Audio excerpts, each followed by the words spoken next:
2026 PUBG Mobile Global Open Season 1 will be held in Jakarta, Indonesia from June 2nd to June 7th.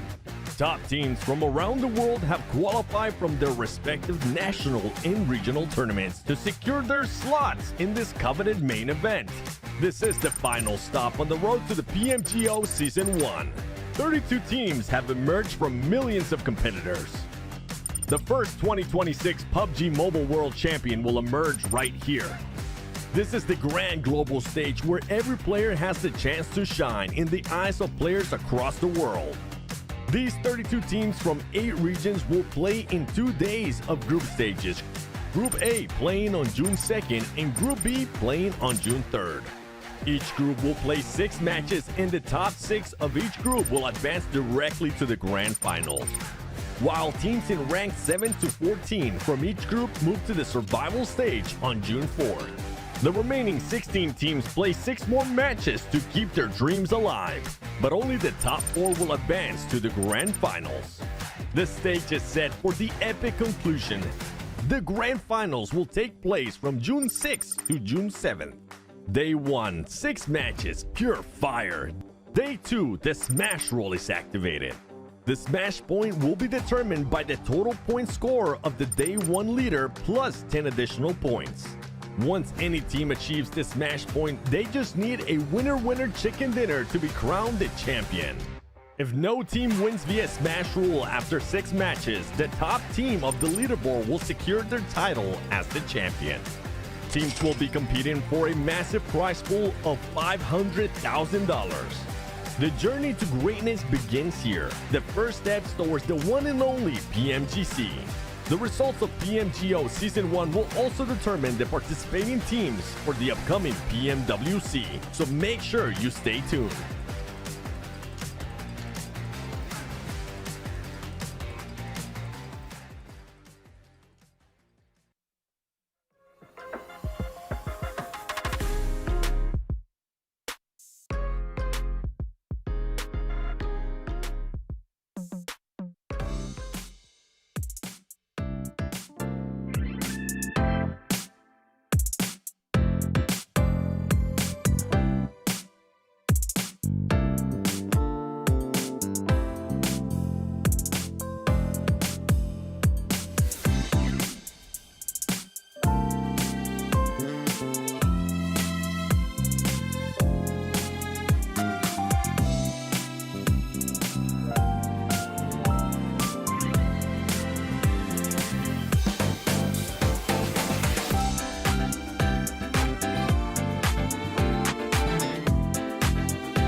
Drops begin to glow, flame on and go. The soul is in our control. From the draw to the last one standing show. No name kid in a high risk drop, a street food vendor with a victory dream. A midnight warrior looting in the dark. The fuel is passion pushing through the blue. We scan the path at the edge of the gas. A million stories in a single squad. No royal blood, just a drive to our last. The skill, the nerve to on the final gas.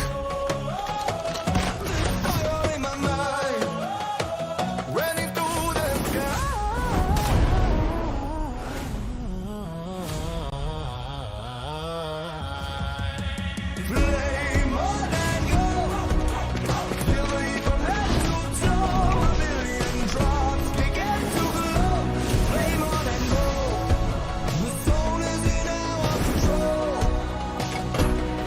on and go.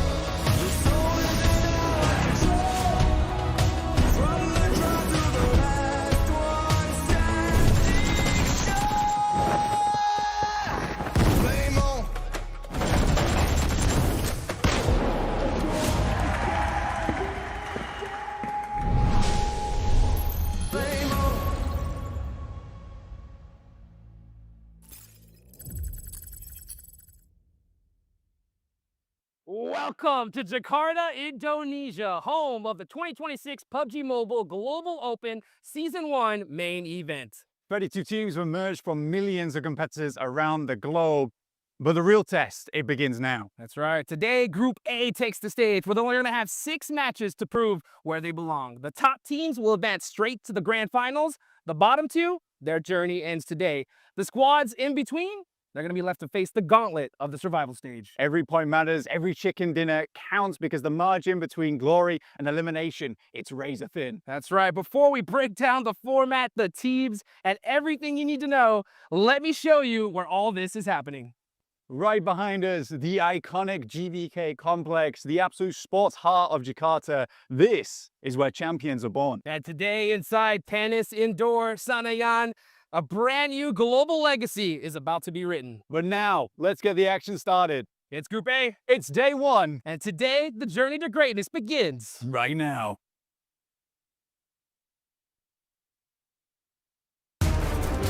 Welcome to day 1 of the PUBG Mobile Global Open Season 1 main event. Introducing teams from Group A.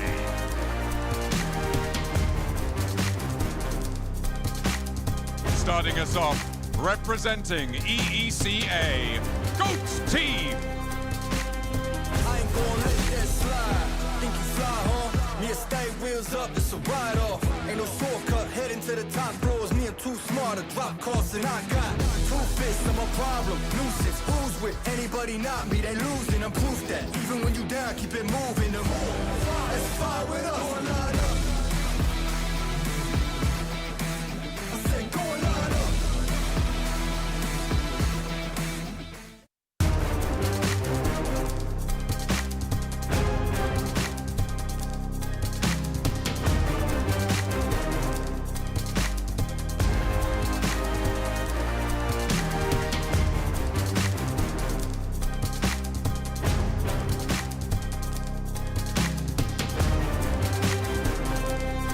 From Egypt, Esports.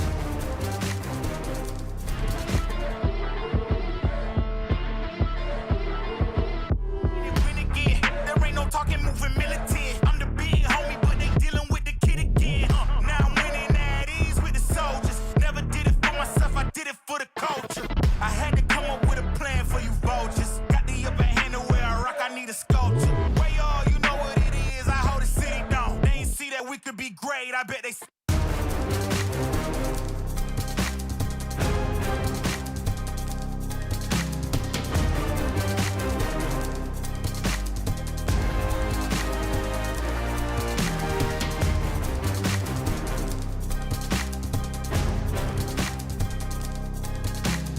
Hailing from France, Boz Gaming. Never, you should save the best for last, okay? We here to stay, me and the squad all day. They here to stay, and we don't never go away. We here to stay, I got them saying okay. They here to stay. I'ma stay right where I'm at. Tell me what's better than that. What's better than I'ma stay right where I'm at. Tell me what's better than that. Yo.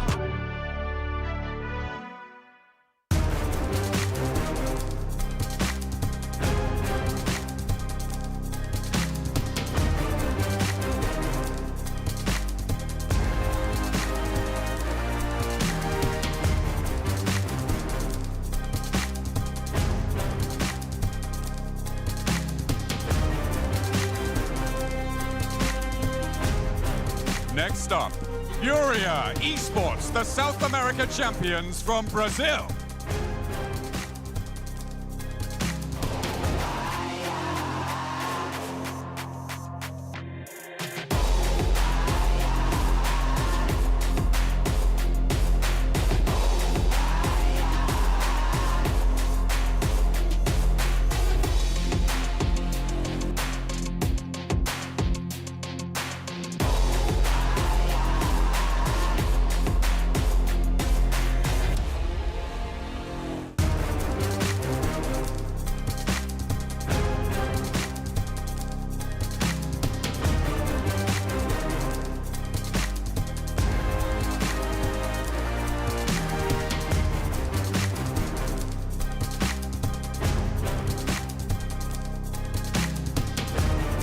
Representing Nepal, Horror Esports.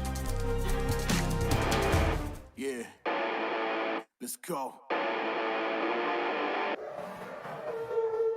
You know I'm about to lock it. I'm the monster they was looking for, just like the Loch Ness. They think they gon' knock me off the throne, they better stop it. They can never. I'm untouchable. Yeah, I'm untouchable. Yeah, I'm untouchable. Yeah, I'm untouchable. Yeah, I'm untouchable. Yeah, I'm untouchable. Yeah, I'm untouchable. Yeah, I'm untouchable. Yeah.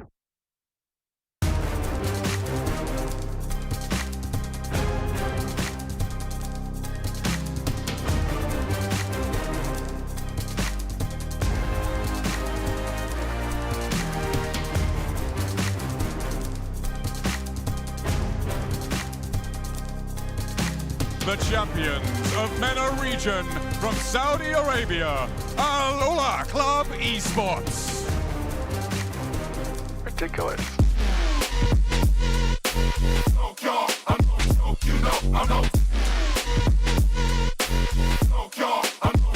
Ridiculous.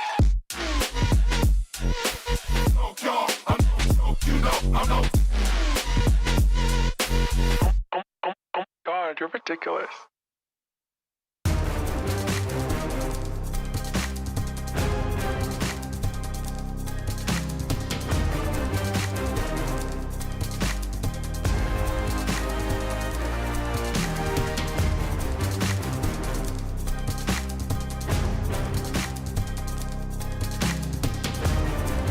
Representing Iraq, 721 Esports.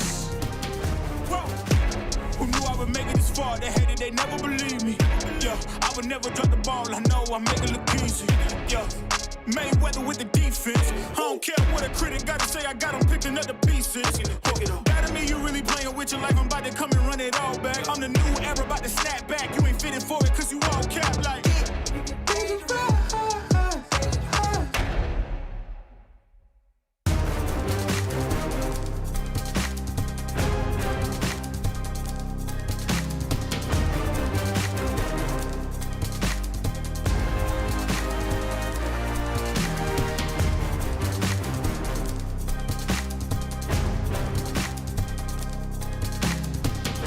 From Vietnam and the champions of Southeast Asia, Team Flash. Yeah, gotta aim for the top like. Hold up. You could be a friend of me, an enemy. Keep that same old energy, cause I know I'm in my element. Ooh, yeah. I'm in my element. Ooh, yeah. I'm in my element. Ooh, yeah. Keep that same energy. I'm in my element. Never switch up. Never switch up. Never switch up. Keep that same energy. Never switch up. I'm in my element.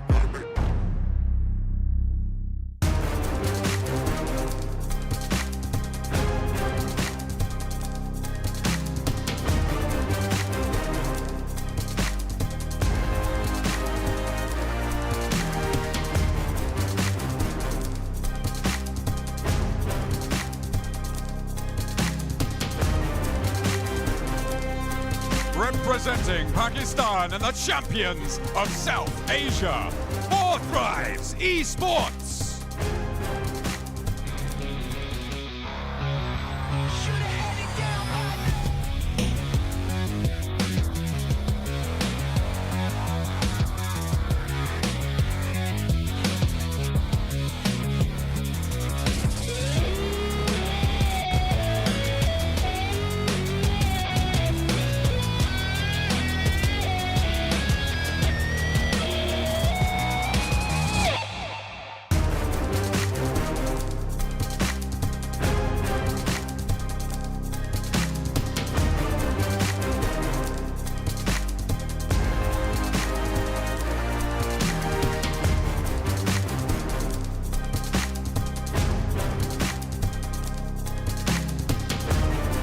From Indonesia, Boyn Chaikari.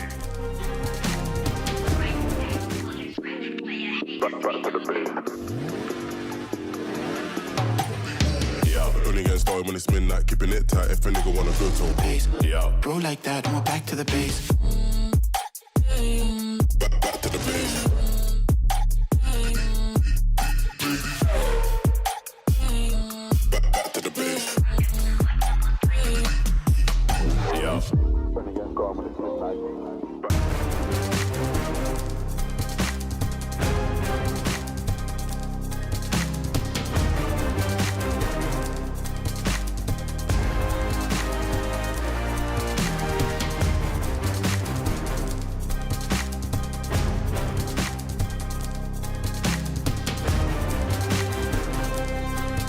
Representing Thailand, E-Arena.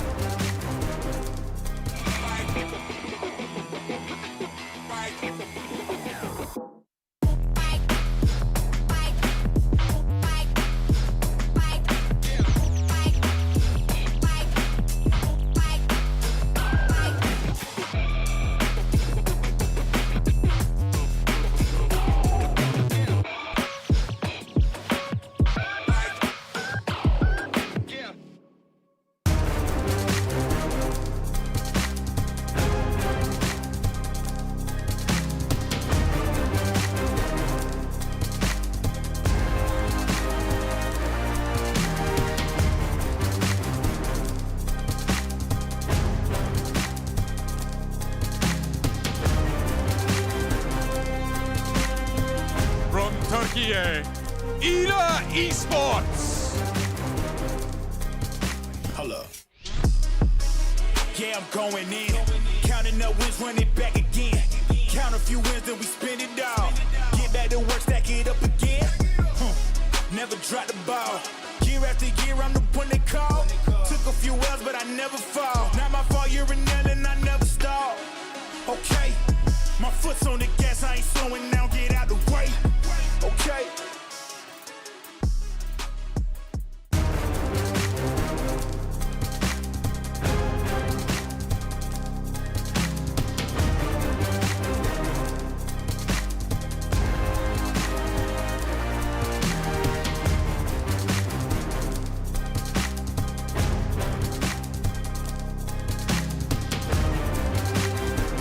And joining them from Turkey, S2G Esports. Friend Bentley, Lego. Why they be down the boy? Tell them it's part of the plan. I'm just the underdog feeding them slaps. The gains in the palm of my hand. Whoa, they want me to fail, this is personal. They sleeping on me, this is perjury. You making nobody else hurt you. Tell them that the pregnant beat for the surgery. Killing it, they ain't gotta gas me up. Do it myself, I'm drilling it. How many times did they pass me up? I'm cool, can walk on my shoes, I'm kicking it. Wanna jump in cause they see that it's working. Grow from the L's, they see wins on the surface. Flaunting my wins, I do it on purpose. Playing with you till you down to the surface. Motion, okay.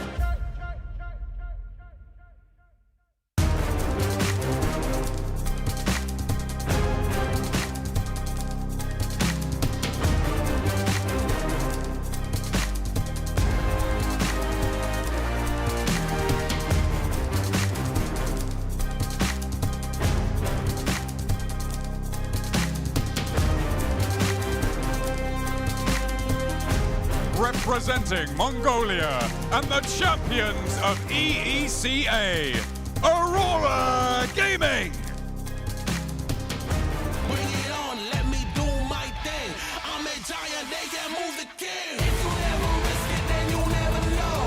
If it's holding you back, you gotta let it go. You gotta give it all you gotta let them know. You are on another level, you are ruthless. Switch it up, it's the new flex.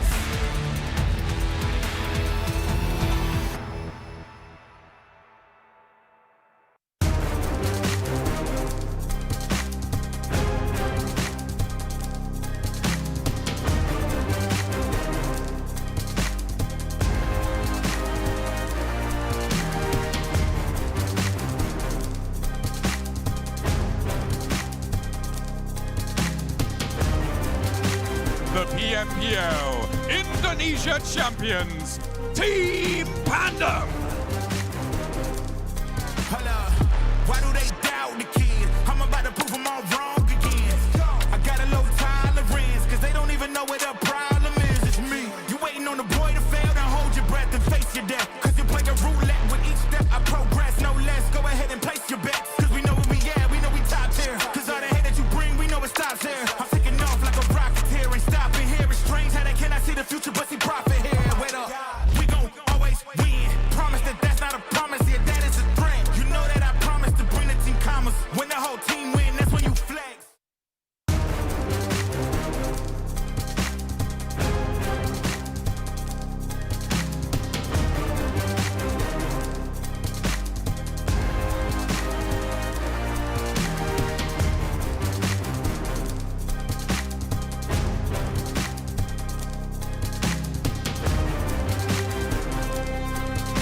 And finally, your 2025 PMGC champions from Brazil, Alpha 7 Esports. Ain't on the game, we got not more than the minimum. I ain't got a bad when I'm in my bag, no, no, no. No time to compete with so-and-so. No time to compete with so-and-so. I ain't got a bad when I'm in my bag, no, no, no. Been through a lot, don't know the half, no, no, no.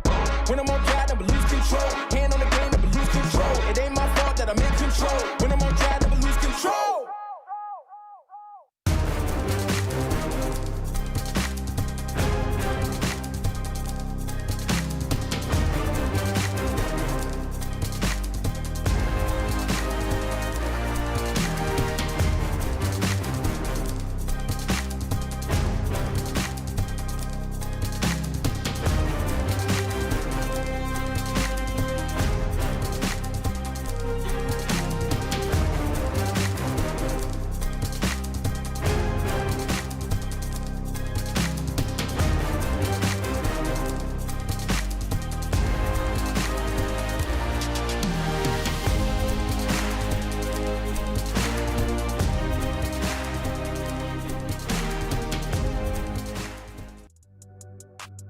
Live in Jakarta, Indonesia for the 2026 PUBG Mobile Global Open Season 1. I'm your host, Hot Jukes, and these two gents right next to me need no introduction, but I'm gonna do it anyway. It is Maxman and the 7WG boys. How are you feeling today? Oh, excited! It's PMGO time once again. Really hyped to be back in Jakarta. It's been, what, 4 years now since PMGC a few years ago. We're back and can't wait to see who's going to be taking home that trophy. And we're going to be getting a new champion because the champions from last year are not here. So we'll be crowning a new PMGO champion, Jukes. Ooh, baby, I can't wait to see that. We got so much action for you guys, so much to talk about. But of course, before we get into that, we got to give some love to the Infinix GT50 Pro with real liquid cooling. I was checking it out. It's actually so sick. If you guys want a game at that 120 FPS, that's the phone to get. It is no joke, guys. And I'll tell you what, today is no joke, right? Because this is it for Group A. One day here, Max. I mean, PMGO is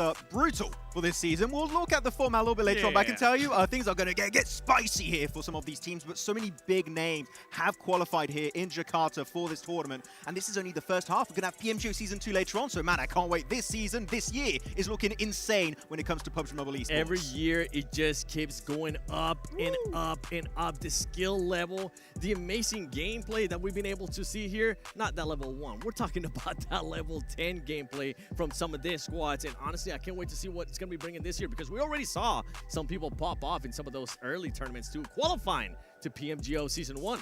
That's right. Well, we said it earlier, right? Today is Group A, the group of doom here, Max, man. I mean, this is absolutely a stacked squad.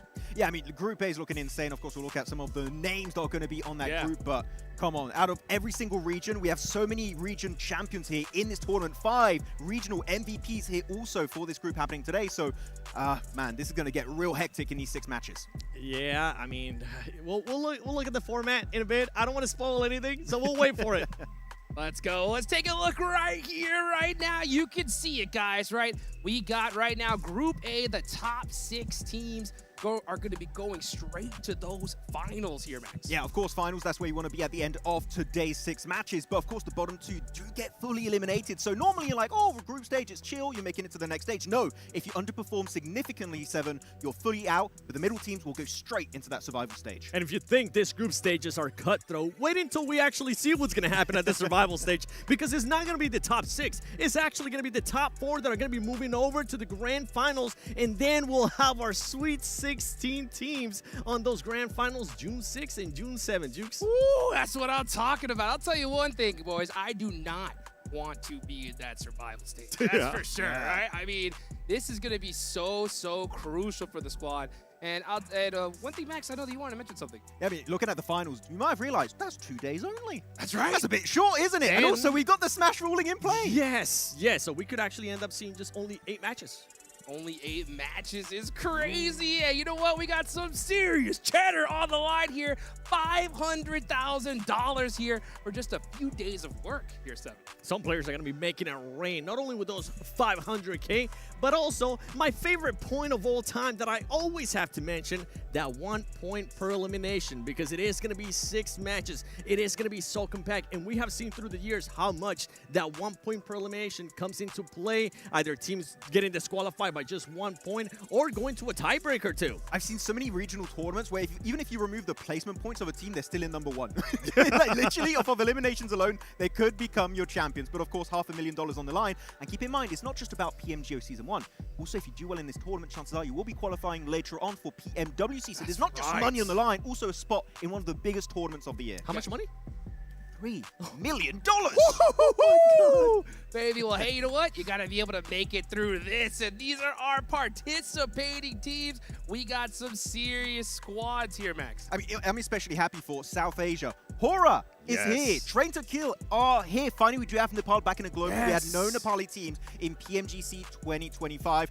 They took a while, but you remember back in PMWC 7 last year, Hora did really well for themselves. Maybe they can bring that heat back at PMGO. No cursing this time, no choking this time. It's time for them to show us what they got. And not only that, I'm happy to see some of the other teams there from Southeast Asia. And the one that I'm looking at is none other than Team Flash, because this is going to be their second global event. And I'm hoping that confidence is going to shine. And they're going to wait for the airdrop to come down to save them again.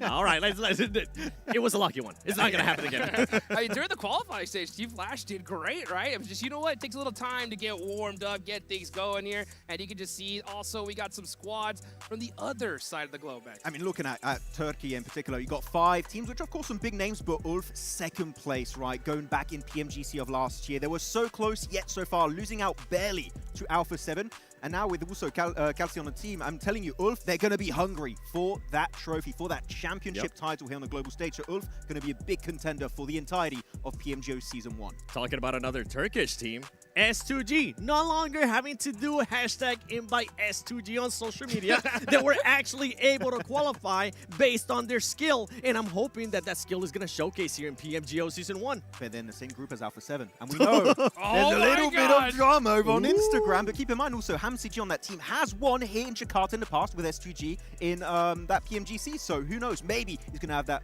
area advantage here in Indonesia. Dude, I'll tell you what, there's been tons of drama online here. I love it. This has been so intense coming up to this year's first major event, and you can see the different time zones, and also, again, 7, look at that, the group stage, just 2 days. Group A today, Group B tomorrow. Cutthroat, honestly, that's what it comes down to. Just absolute cutthroat. You're only going to be able to play 6 matches. I can't wait to see how some of these teams are going to get started, because this situation, if for everybody currently watching at home, we'll be able to get a chance to see it earlier, the matches that we're going to be playing, but every map counts. You cannot sleep on any match. If you do have a bad match, you got to be able to bounce back. You cannot go onto a downtrend with only 6 matches to play. Yeah, and you can see here, this is that Group A, guys, right? You can just see the different names. So much work that has to be done right here. One team, though, we got to talk about.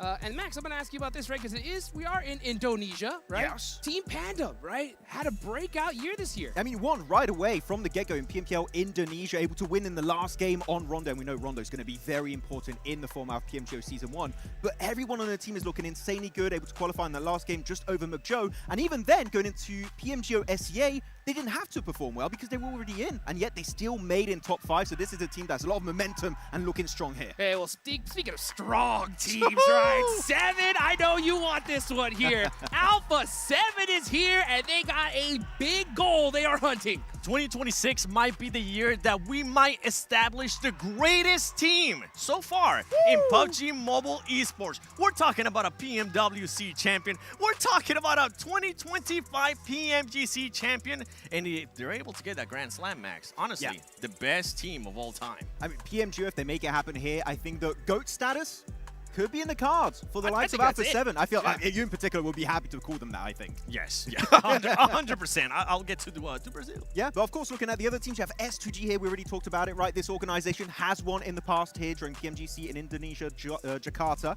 different roster, right? Except for HamCG. Are we going to see them try and reclaim that past glory? Because they failed to qualify to a lot of global events as of recently. So that's a team that we know has a lot of expectations. They need to perform. And we were talking about Team Flash earlier. I mean, you can see the top 16 PMGC. I know it looks bad, okay? But that team wasn't even supposed to be there because of that crate that you were talking about, Max.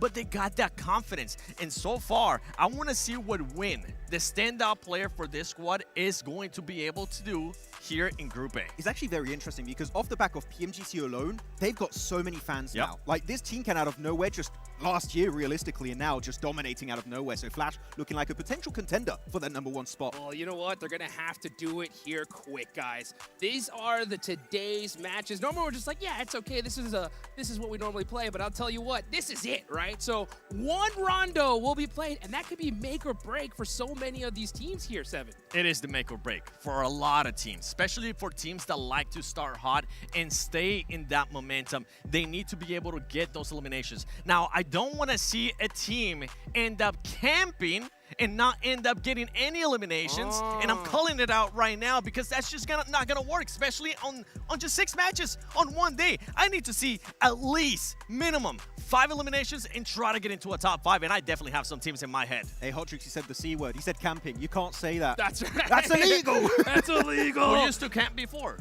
Oh, that team. Exactly. Well, you know what? Rondo is so incredibly important here, guys, because I mean, one good solid Rondo match could just lock you in for that next stage.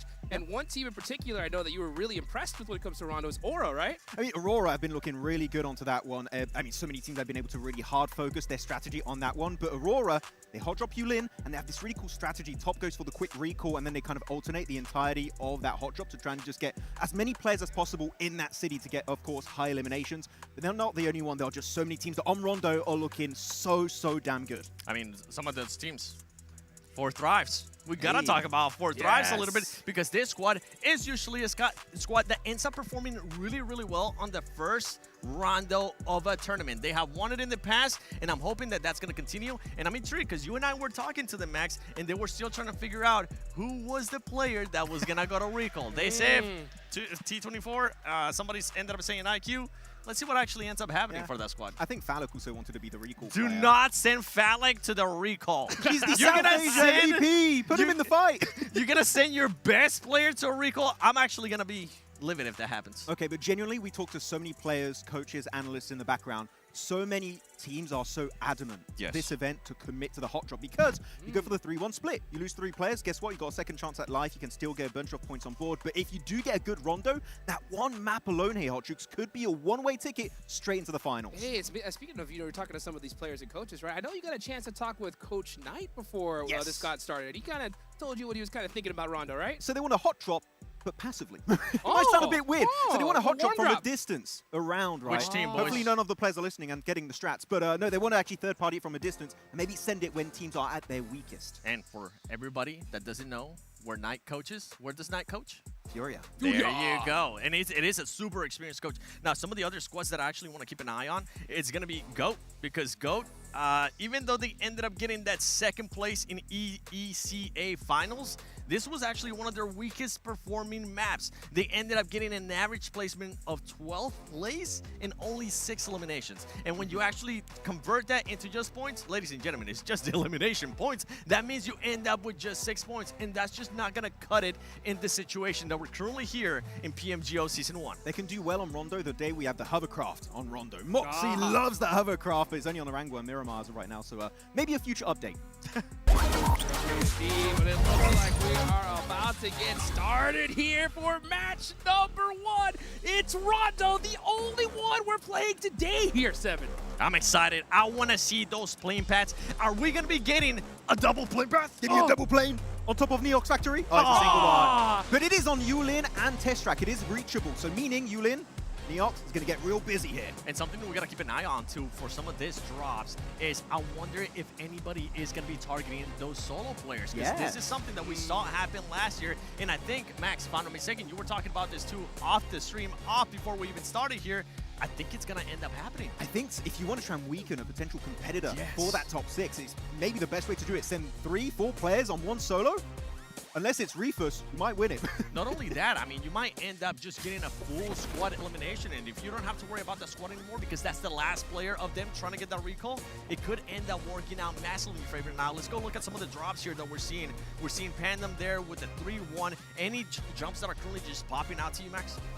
As of right now, no, we're just seeing real hectic drops on Yulin. Test track, Neox Factory is going to be reached by a few of the squads. I'm not seeing Aurora right now. Where did Aurora go? That's the question. You can see Alpha 7, they got a whole spot to themselves right there. They're looking good, but the action has begun. Let's take it to our casters, John Allen and Blake. Thank you very much, guys. Over on the desk, we're already on board with Furia here, down on the south side near Yulin Gardens. These hot drops are popping off. We're ready for the action, Black. We're ready. We're in it. Welcome to PMGO Season 1. We're here in Indonesia. It's going to be a fantastic little time here for us. Furia, like we just said, aggressively, passively, hot dropping, a different type of style that seems to be working out quite well at the start here at least. Ooh, Ayala doesn't even need to be the one to pull the trigger. Another player from 721. Gonna get clipped down now. They're on one player alive, but remember, they can't go for those recalls. They do have a player over towards Hangshan. They will be back in the fight. Furia wanting to stay alive as 4, trying to play it 3 on the spot here. And it looks like they're gonna survive in the center of this one with Aurora potentially around the corner. Indeed. I mean, Aurora was able to pick up at least one of the eliminations there. They were able to get 2 on board. One player fairly low on HP. You've got Doc over towards the eastern side of this. He's playing in just underneath Neox Factory. He has himself a recall beacon there to work with, but it is Ida. Swain going down here. This is over on the other side of the map. This is far over towards the northeast. This is around Test Track Neox Factory. Alula locking horns with Ida in Test Track. It looks fairly deserted, actually, over towards Test Track to what we may have expected here. Yulin is popping off, but even then, a lot of teams sending out to the 4 wins blank. It seems like maybe people have decided to take a little bit more of a reserved approach here. 4 Thrives, ooh, do take a knock on the forefront against Hora, as the regroups look to come on through, but I'm not expecting anyone to go down just yet, Blank. There are so many opportunities to go for these recall beacons. Falak taking the knock there and the flush, but we're happy to see him in the fight. A bit of a weird one here for Thrives, because this is a team that quite likes to drop over towards Neox Factory. They gave up on that. They've moved down towards that southwest side, towards Yulin. I think part of that is choosing that play path. Not really ideal to go over towards Neox Factory, but it is funny. You only get 2 teams there, and I think it's exactly like you say, John. Teams are really taking today at face value in terms of it being incredibly difficult to mitigate that variance. So the way to do it here is you play a slow rondo. You try and get as many consistent points as possible. You ignore those teams getting all these points in the early game and hope you can make it towards that late game. But someone is potentially going to earn a whole lot of points. Furia wanting to add 1 more to the tally with Zhol going down. Aurora going to have to go for another recall there. Top, we saw him earlier beam down a player on the southwest side, and it looks like they're not really going to go for those rotates. They do have quite a decent position closer to the circle, might look to try and recall up there. Boars in the meantime, Blank a little bit further over towards Stadium, west of Neox Factory, are going to be back and forth with S2G. Now, Boars seem to be on the back foot. The nades pouring on in through the windows. They are answered, but nothing really finding its mark right now. Finally, some damage come through from a nade, but Vagnazada's on the back. Snowix playing it quiet on the ground floor, might be able to catch a player unawares, and nearly Vagnazada goes down, but no, he just about stays alive on a sliver. Snowix still holding his nerve, waiting for a corner to turn, not going to hop in just yet. Spots 1 as he darts through the window. I don't think that they saw him in response either, Blank. And he's waiting. He hears these footsteps. Huge. 1 on the broadside. Looks for another. Second to breach through. It's from the back he needs to worry, though. And now he'll be back into the plane almost immediately on the recall. Yeah, it does go down now, unfortunately, but almost had the slip on them. I think Snowix has been putting a huge amount of work behind the scenes alongside Vagnazada as well as Robs. You know, this team has really been trying to get things into contention. Terminus looks like a good player on the team, but I do think this guy needs to bring the levels up a little bit to closer towards Robs as well as the other boys on boards. But overall, a pretty good team. Pandem now up against the Flash, a similar situation they faced before here. Win on the front side, as well as Zias sending some nades in over towards Leo. Pandem with 3 players in location. Here to Test Track, just on the outskirts of it. Team Flash. putting nades forwards. Furia getting lit up in the Elim feed in the meantime as well. Jubran holding the cross, doesn't quite spot the player. The smoke bloomed in time. The shotgun now around the corner, jousting back and forth, and Jubran able to win out that trade. And able to get away pretty healthy as well there. Nice and tight amongst it. Team Flash going to lose one. Zeus is down, but they can definitely still get him back up. They just need to make their way to a recall tower. There's the hop forwards for Leon, trying to get some more extracted from Team Flash. If they can keep these points coming on through, they're looking to try and raise the bar on Rondo. Not they are. Flash went down to a 3-man in their final match in their region, but was still able to put up a fantastic performance, getting themselves that #1 spot. So going down to 3-man here, it doesn't feel like it's going to hurt them too much. They are up against Pandem at the moment, though, who are doing a good job to pen them in. Win looks to hit this challenge well, but won't quite find it. Luckily, Bozy is here as backup. We'll find one player in Leon's. Hopping through the window now, a 1 versus 1, Jubran versus Bozy. Not too important to go for the res here. Will actually allow the flush. More important to be on the trigger, but he's not going to be able to find it. Pandem win out the fight with 3 players alive. They will again get Leon back up. They win out the trade. 3 elims on the tally for Pandem. Tapping the shots off here as well. I'd say that's a little bit of vindication felt for them there after their last matchup against Flash in their region. But good stuff. Aurora. This is a team that a lot of players are very worried about, and a lot of fans at home are cheering for. They're a slow starter usually, but the 5 elims they have so far, not a very good indicator for that. It looks like they're coming off the blocks looking very, very speedy. Yeah, and over towards Yulin Gardens. They only have Horror to deal with now, but they might want to get a move on fairly soon with the circle moving up towards the north side. Clearing this one out is going to be great. They add a 6th point to that tally blank, and they are looking pretty fearsome. Reefus leading the charge with 3 elims already, doing a lot of work for the roster, and they'll be happy with that. Horror looking to get those recalls out. They've got an outpost over on the east side, but the recall towers are going to start to get occupied towards the center of the circular area, so you might have to go a little bit further afield to get your players back now. I love the way that Aurora has developed over the years, where you've got the likes of Doc, Top, Zyol on that team, all players with huge name value, and it was always Reefus. It felt like he was catching them up all the time. This guy is now full-blown MVP caliber. From his 4-man nade in the final match to hit the smash, to now looking extremely good on the main stage with 3 elims and finding himself 1 more there. It just looks phenomenal. 7 elims for Aurora Gaming. Oh, I think they're going to be just going straight for it today. With a west shift on the circle, they do have access to the southwest portion of this zone that a lot of teams may not be able to get to quite fast. But Aurora have been fighting this whole time. They haven't been grabbing those vehicles. They are a lot less mobile now, and that is what they should be worried about. Teams are going to start to get in front of them. Now, we haven't had much chance to actually talk about the circle, to talk about the rotations. That's understandable. It is Rondo. It's action-packed. But what we're looking at right now for Aurora, it's not a terrible rotation in for them on the western side. They can make their way up, swing through, they're right on the edge. Most teams are playing on the northeast here, which is a little bit strange considering that initial playing path. I think Aurora Gaming, though, they've kind of taken out a lot of their competition on this southwest side. Obviously, they'd like to see another south shift on this one if they want to get something good done, but I like this heavy rotate coming in from Boars. They are quick, they are fast to the mark, straight towards the center of the circle. On this western side, a little bit of terrain to play around with. And they've got, I think they're on control of a recall as well, so a nice position to stop teams, if not use it for themselves, to stop other teams from using it. A very important position to hold on that southwest point, potentially very profitable. Oh, the EMP zone's just popped up blank on the north. Yeah, EMP zone's going to be a bit of an issue for some of our teams, especially on that northern side. It has limited rotations a little bit, makes it slightly more difficult to make that full send towards the center. Dissipated now, so teams can start to get themselves a little bit of a move on. Alpha 7 is marshalling that north side right now, though. They've got E-Arena underneath them. E-Arena, definitely not a team to be scoffed at either. Looking fantastic at the moment. But in this game, 0 points. Nothing found just yet. But they are a full 4-man. They are towards the center of the circle. Hope they can start to pop off a little bit soon.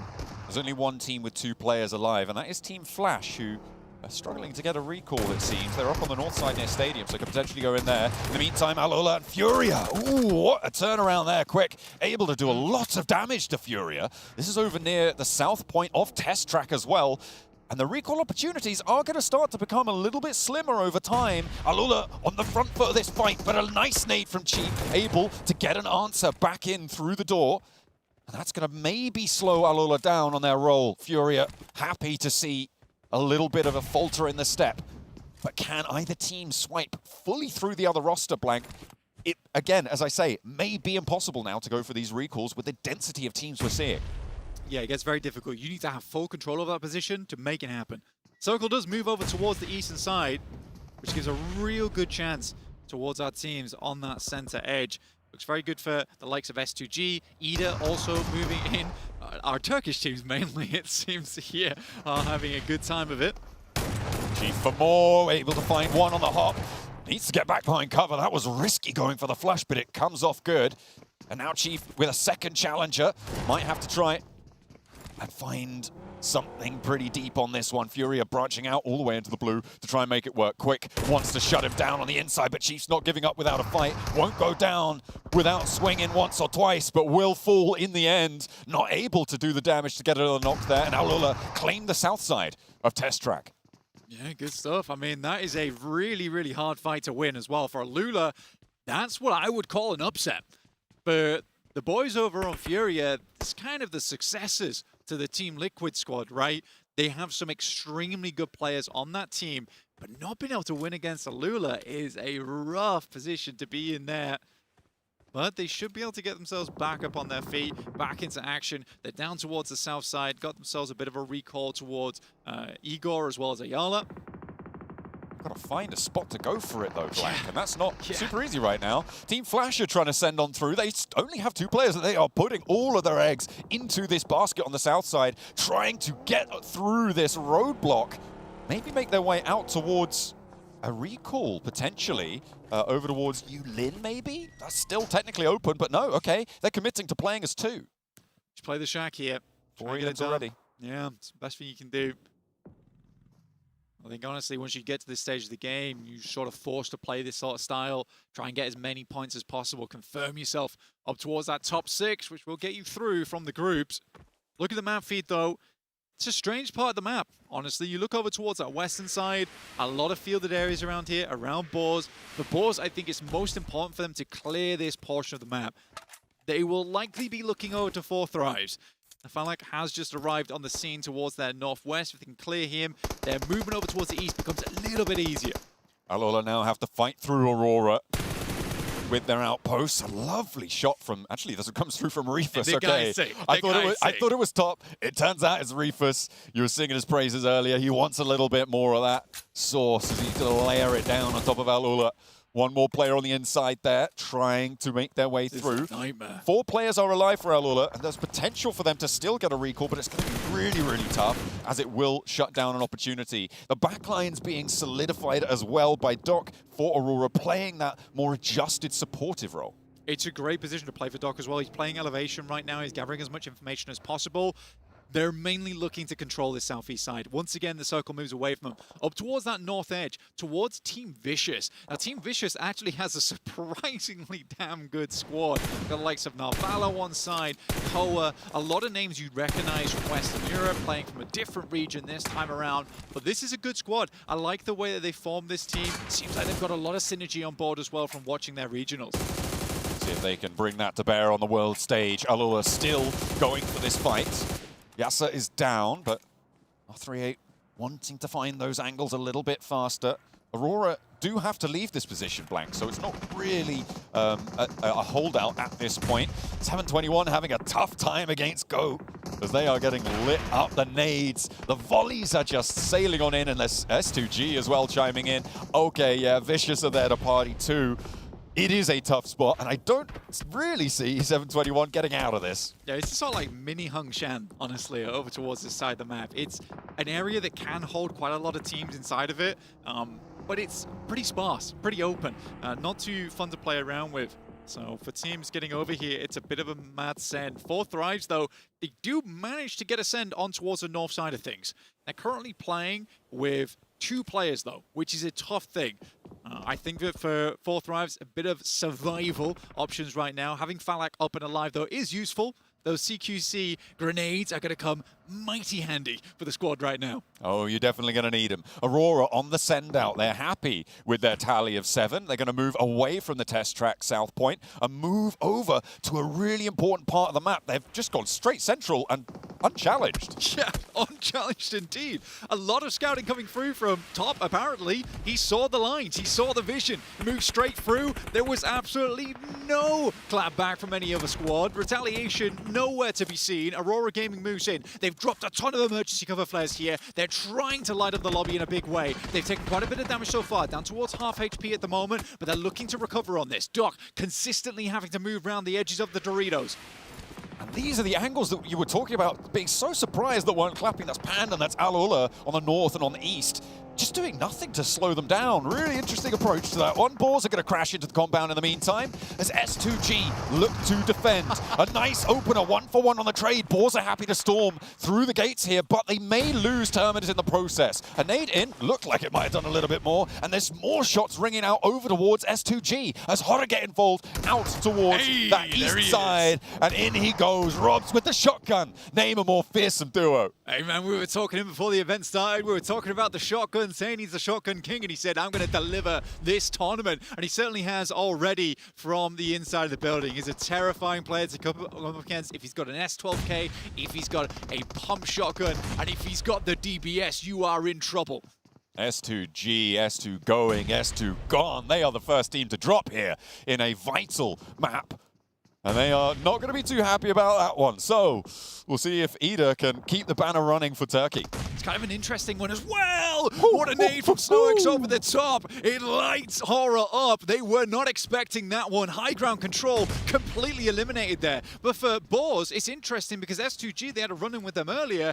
They must have known the general path they took. They were able to recuperate, restabilize, and get straight back into the mix. Good stuff from Boars. And they get the points to prove it. And they're on the south side now with the circle shifting up north. Will have to make a dash for it. Fury are moving in on the west side. Could be a challenge into the center of the circle there as well. Might be dangerous to make these maneuvers. Horror trying to go toe-to-toe now with the Boars. Of course, those recalls are now completely unavailable. They have been shut down, so no more getting your players back up and onto their feet. Aurora still giving it large over onto Furia from the opposite side of those compounds. We see those maneuvers over towards the central area as Horror get to a bit of a standstill with Boars. It was a good thing that we had no fear get himself up towards the top side of the building as quickly as he did, because they lost that aerial superiority. In the meantime, Irina up against the Flash, able to take them down, and Flash will fall with 4 points despite a decent start to their game here. That is not where you want to fall here on the Rondo, the first one of the day. This is where you can pick up a lot of those points, get yourself an early buffer. I have to question the decision to not go for a recall that early for Team Flash going down to 2. I think they have the opportunity to do so. It is not going to work out for them this time around. I'm going to say the same thing about 4 Thrives as well. I think they were 2 fairly early on. They made a big push down towards the south, and they're not prioritizing the recall, which I find interesting here. We'll see if 4 Thrives can profit more off of this match as another team falls. That's Furia out as they try and make their position in the center tenable. It will not prove to be so. Alpha 7 with a challenge now, with Etch bearing down upon them. Looks like they're doing okay, but it is not without scrapes, cuts, and bruises all over. Alpha 7, the big squad, the big boys in the lobby. Looking for the Grand Slam here at PMGO Season 1. It is an incredible roster, coming off from a high from last year. Now looking to set the pace here over on Rondo. They came in from that north side, so they were slightly isolated. They haven't been in too many fights. It's the first time we're seeing them on camera so far. They already find themselves in a spot of bother, though. We're back on side with Boars. Turney K steps up to the plate, has a nade in hand. Boars are running for their lives. Ooh, they've sent up to this north side, leaving their position on the south. They're doing okay, though, Blank. They're doing okay. A big nade onto the back, and Schweppes falls as well. Damage is done to Wagnerzada. It will bring him down, but Snoix charges forwards, moving in to envelop the Fury laid down upon them by Irina's regroup. A nade onto the back lines, and there may still be a res here. It's better be enough for Snoix to bring it down, and there goes another Fury Arena. A beautiful hold for Boars, but the blue zone will not give them a break. Yeah, I mean, Boars got to keep moving here. They just about get themselves in one vehicle. They're going to try and move out, try and create an anchor point for the rest of the squad. Great shots over towards Mormon. That was the big problem. He's down to very low HP, trying to get the first aid kit off, realizes he has no time, and Boars somehow, some way, get themselves into the circle. Vagnazada, the sacrificial lamb there on the southwest side, but he will be the cost that they pay for a very solid position. Points now starting to rack up for Boars. They're on to 4. There's Aurora, who did go down to 2 in that central location. A little bit leg swept on that one. Unfortunate, but Pandem able to step up to the north side. I mean, I said Pandem right there. It's going to be the big opportunity here to put massive points on the board. They're on the top of the tables when it comes to Elim's Horror, struggling to weather the storm. As forwards the Goats charge, it will be Horror falling down. There was an answer though, a knock over towards Goat team, but I don't think anyone's going to capitalize. Yeah, a bit too much effort to Horror to handle. But now the Vicious, like you say, look to get some nades over the top. It's a good time to try and stymie the approach here coming through from Goat. They're one of the direct competitors on that south side. But the Vicious, they can wait things out. The difficulty is that 4 Thrives on their front side, as is Aurora Gaming. These are 2 wildcard teams with 2 players each. Doc, though, gets a nade in the window. T24 is down. Now Falak might be receiving the same. Ooh, the answer doesn't come through from 4 Thrives. Instead, from Pandem, who are making their north side pressure felt. A nice outpost coming through as they make sure that 4 Thrives have a little bit more to say into this game. And Doc going down is pretty nasty for Aurora, leaving them just on Reefus. Yeah, trying to get over towards the bowl here is the best thing he can do. Try and step up, get a position for the Reefus to move up here. If Reefus can get to Doc, a res is possible. The sightlines within the bowl here are not great for a lot of teams, and you can kind of hide yourself away, but it's getting there that is the issue. Good shot there from Reefus over to one of the players on the Vicious. He might just make it through on the barest amount of life. Gets towards his buddy Doc and is looking to pick him up here. Revo finding shots over towards Darkin. It's an instant flush from his side. 600 damage on the game for Evo. He's going to be able to find a little bit more on the north side. Plenty of fights stepping his way. Ida want to find a bite back over towards them. With Ida on the west side, Blank, they are in a solid spot to hold. They want to hold that ridgeline to their south because the Boars are going to try and push over fairly soon as well. And they're going to have to be worried about that too. Look at the Doritos littering the parking. Oh dear, no parking available for any cars, but Goats not going to be worried about that. They're surging forwards, but a sideswipe comes through. A massive light up comes in. Everybody's chiming in, and the Goats get cut in half on their push. Yeah, decimated there. Reefus even got involved. Just picked up Doc here. He will get instant re-knock. Bay goes down there to Reefus too. He is just not giving up this game. This man is on a thread right now, but refuses to finish his run. Dimsy though, Pandem, like you said, they had a good run in from this eastern side. Doc as well as Reefus looking to finish off the final players here from Go, or at least get some more points off the back of them. But it is Toblerone Valley over on that side of the map. The amount of Doritos is oppressive on those sightlines. Luckily, they're going to be out the zone soon. One more knock over towards Goats, and that's Pandem up to 11 now. They are really starting to gather momentum. Up he steps and down he goes. No way Goats were getting away from that one. Doc is still down in the middle of the bowl as Reefus tries to pick it back up. The Boars are trying to move on through now, trying to fight off against Vicious, doing a lot of damage, but not quite finding that final tick. There it is. The nail is going to land square into the edge of the coffin, but the Vicious are now flagging. Look at how low they all are. I mean, good run from Boars, though. You got to respect it. I mean, they were fighting the entire time, but the circle comes down towards this. The Vicious were just able to hold on just that little bit longer. Ida's going to come in from that western side. Revo looking mighty strong over towards the northwest at the moment. 600 damage, and that is just counting up right now. You just want to keep those tallies rolling. MVP, maybe, in his mind already. We'll see. Pandem on 13 on the north side. Oh, man, this is a real big breakout for them and in a command seat of this circle. It's just snaffling up points everywhere they can. They have been so present inside this lobby. We talk a lot about rondos, how you just cannot be passive, right? And I think that despite Pandem's position on this eastern edge, you would think to yourself, these guys aren't getting a lot of eliminations here. Suddenly, they're on 13 elims. They have been capitalizing on this endgame, and they just keep going.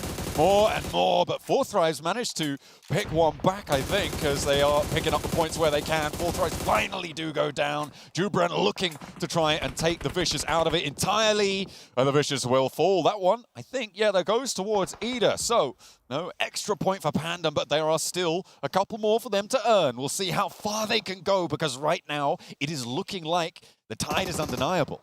Yeah, still. But Rufus, though, at least secures the team a minimum of 4 extra placement points on this game. He has been looking very, very good this match. Real boon to the team. Ida makes the mad dash in. It's the best they can do here. Try and look for a dip created by the nades. Work off the back of that. Alpha 7, though, a little bit quieter on this northwest side. Clearing ahead, you can see Pandem, the 44% on the winner-winner chicken dinner percentage. I'd agree with it. It's looking pretty good for them right now. Alpha 7 trying to move forwards. The potholes from these nades for Ida are giving them a significant amount of cover here. Alpha 7 may be giving them a helping hand with that bombardment, but in goes Rufus. Yeah, they know he's here. There's no way. There's no way he gets further forwards than this, right? Surely not. Yeah, the cover flare, it just isn't in either. So he's going to have to push out this position. He's just hoping Dimsy peeks him and then he can make a run across. Basically relying on the gun skill here. Throws out a last-minute nade, but that will be Aurora Gaming going down. 8 eliminations, 4 points, 12 points on the match. It's not a bad start to their day here. Ida and Alpha 7 needing to settle their differences, or Panda will just run away with this one. Look at the high ground ridge that they've got against these two teams, Blank. It is a shooting gallery out there for them. They're looking to rack up a 20 elim chicken dinner on the first game of the day, potentially put themselves into the top 6 and stay there no matter what happens. I mean, we all say you get a massive game on Rondo here during this initial Group A. It's almost a guaranteed top 6. Right, if you can continue to just do a little bit throughout the rest of the day, you are living life to the large. So for Alpha 7, they've got to make good use of this rock, but the circle moves down towards the south side, pulls them out, and suddenly all these holes that Alpha 7 made earlier are a big issue for them. They created the cover for Ida. They got to play a game of whack-a-mole here, Blank. Yeah. It is going to be Ida popping up, popping down. You never know where they're going to be coming from. It is dangerous to try and move out, but then you've also got Pandem with a big hill that sit on top of you and say, you want to play whack-a-mole? We're taking your mallet away. You just can't play at this point if you're Alpha 7. It is nasty business. The big deal right now for Alpha 7 is there is hard cover to work around with. Whether it's in the circle or not is a very, very different idea. There's a good nade from Revo. Again, he's just revving it up this match and he just keeps going. The nade comes back. It's off target. Never mind. It's towards Carrillo. Guizao looking to get the res off, but Pandem, they see their opportunity and they look to strike. And they want to add those points, remember? Those points, if they go down now, go down towards Ida. And they do not want to let that happen. You want those points in your bank. Push yourself even further beyond. Guizao looking for those reses. The nades are bombarding back from Alpha 7. May be able to find him, but in come Pandem. The side swipe comes through. They are marshalling their forces. They are not going to let these points get away from them. Now Revo goes down, and Pandem slurp the whole milkshake. This is just everything going their way. They've got tons of util still left remaining. Pandem looking to secure it right now in the first game of the day here. There's nothing clapping back towards them. There's no retaliation, and it's over. Pandem with a massive game 1. What a way to break it out. First day, first match. They are here to play on their home turf. Pandem put the Pandem in pandemonium. They go crazy. Insane stuff. I mean, for them, this is just such an easy day for the rest of it. That buffer is very hard to catch up to going forward. For Alpha 7, it's not a terrible game. They showed that they're still some of the best in the lobby, some of the best in the world, but versus that position that Pandem had, it is so difficult to work with. They almost created that little foxhole as well for Ida to play around with, and that sort of came back to bite them like the fox itself. Unfortunate stuff, but yeah, Alpha 7 getting in late. Ida doing pretty well as well, getting in late. We had Aurora commanding for a lot of it. Look, until they have to move. There's only one thing to say right now. Oh my God, these are some amazing teams in Group A. There's a reason why it's called the Group of Death. Yeah, it's very, very great stuff. Great plays, great rotations, really good decisions being made. It all looks clean. It all looks decisive. It all looks It's nice cohesive. PUBG Mobile. Absolutely. Took the words right out of my brain. That is fantastic stuff coming through from Pandem. They've had a great start, and now they are going to command from the top of the tables. Will anyone be able to assault that position and join them in the top 6? We'll see you guys in the next match.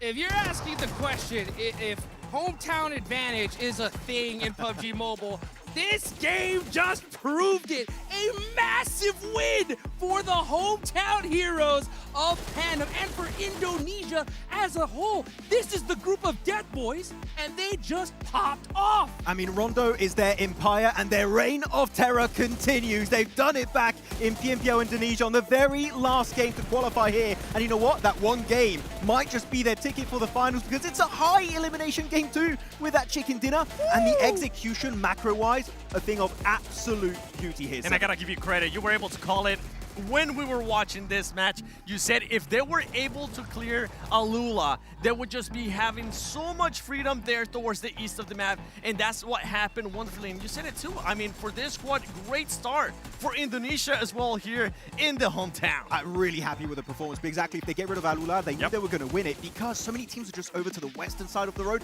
and especially in that southern compound, just all busy in fighting each other.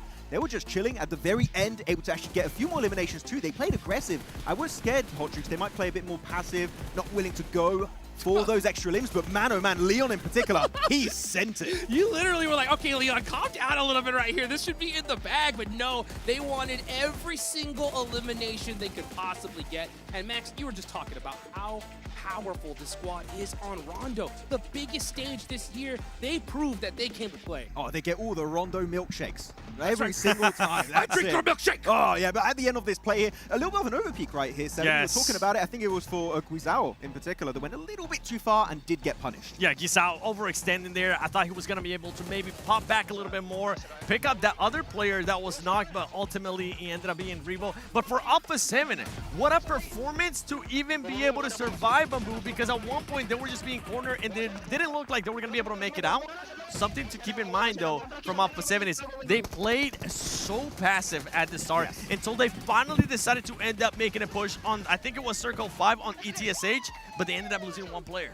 Normally you go in Bamboo, you don't come out alive from Bamboo. So indeed, as you said, really good podium finish from the entirety of Alpha 7. But here we go with the overall player stats. Ooh. And my boy Jubrenki putting up the numbers, followed up also with Frenzy and Leon's getting 6 eliminations apiece. But Leon, when it comes to SEA, he's a standout player with that utility, and those grenades and Molotovs, whew, those were good to wrap up that match. Man, they were just straight money. I love the fact that, you know, when you get to such a big stage here, you know, the nerves can kick in. You know, you might have that slight hesitation in some big decision moments, but on Rondo, Pandem, they didn't hesitate at all, and they shut things down here. Boys, 19 eliminations? Woo! Are you kidding me? To start off the day, too, especially with how much we've been hyping up. I honestly, I was kind of joking around a little bit when I said, show me that 20 elim match with 10 points that you'll get from that chicken dinner. Boy, did they end up performing. You can see there Leon with the MVP, and yeah, I mean, he was scaring us a little bit there towards the end, but the confidence just came in full flush. I mean, it was a really strong position, maybe overly aggressive, but all of the nades of Alpha 7 and also the other side were just completely used up, right? So they were not able to really fight back efficiently, so he was really safe with that utility, and peeking so beautifully too. So his peaks were amazing, and because of that, he was one of the main catalysts for this chicken dinner on Pandem's side. And sure, one big game, but if they just get a few more points here, Hot Jukes on Erangel and on Miramar, boy, that top 6, it's locked in. It's a lock at this point, right? I mean, there's no way they screw this up at this point because, I mean, with a performance like this, you should be able to see them in those finals here because there's only 5 more matches left to go. These numbers are just crazy, Seven. Talk about a lock when you have the top 3 players out of the top 4 players for Pandem right there. Not only Leon getting that MVP, we saw the stats from Frenzy, we saw the stats from Jabranki, and it's just a full sweep for Indonesia because it is another player from Indonesia, a player that was able to win the Southeast Asia Finals, Zeta from Boyne. He was the MVP of Yep. this year, right? So they're definitely able to get himself some Oh. good points. 29 points are coming out from Pandem. Ooh, insane stuff, but hey, Aurora not trolling really on the first game. And no stepping up, able to clear the entirety of Yulin against Aurora, using that strat of having Top going for the quick recall, and then joining the fray in Yulin itself. They got rid of Furia, then Hora. Man, that was a great hot drop for the entirety of Mongolia. Yeah, that's how you got to get it done right there. I mean, we saw them put up some serious eliminations right off the rip for Aurora. Unfortunately, they weren't able to finish it off there, but they put some points on the board. 12 to start things off is definitely not something to shake your head at here, Seven. Let's rewind it a little bit. You said series eliminations. 10 minutes into the match, they were already up to 7 eliminations.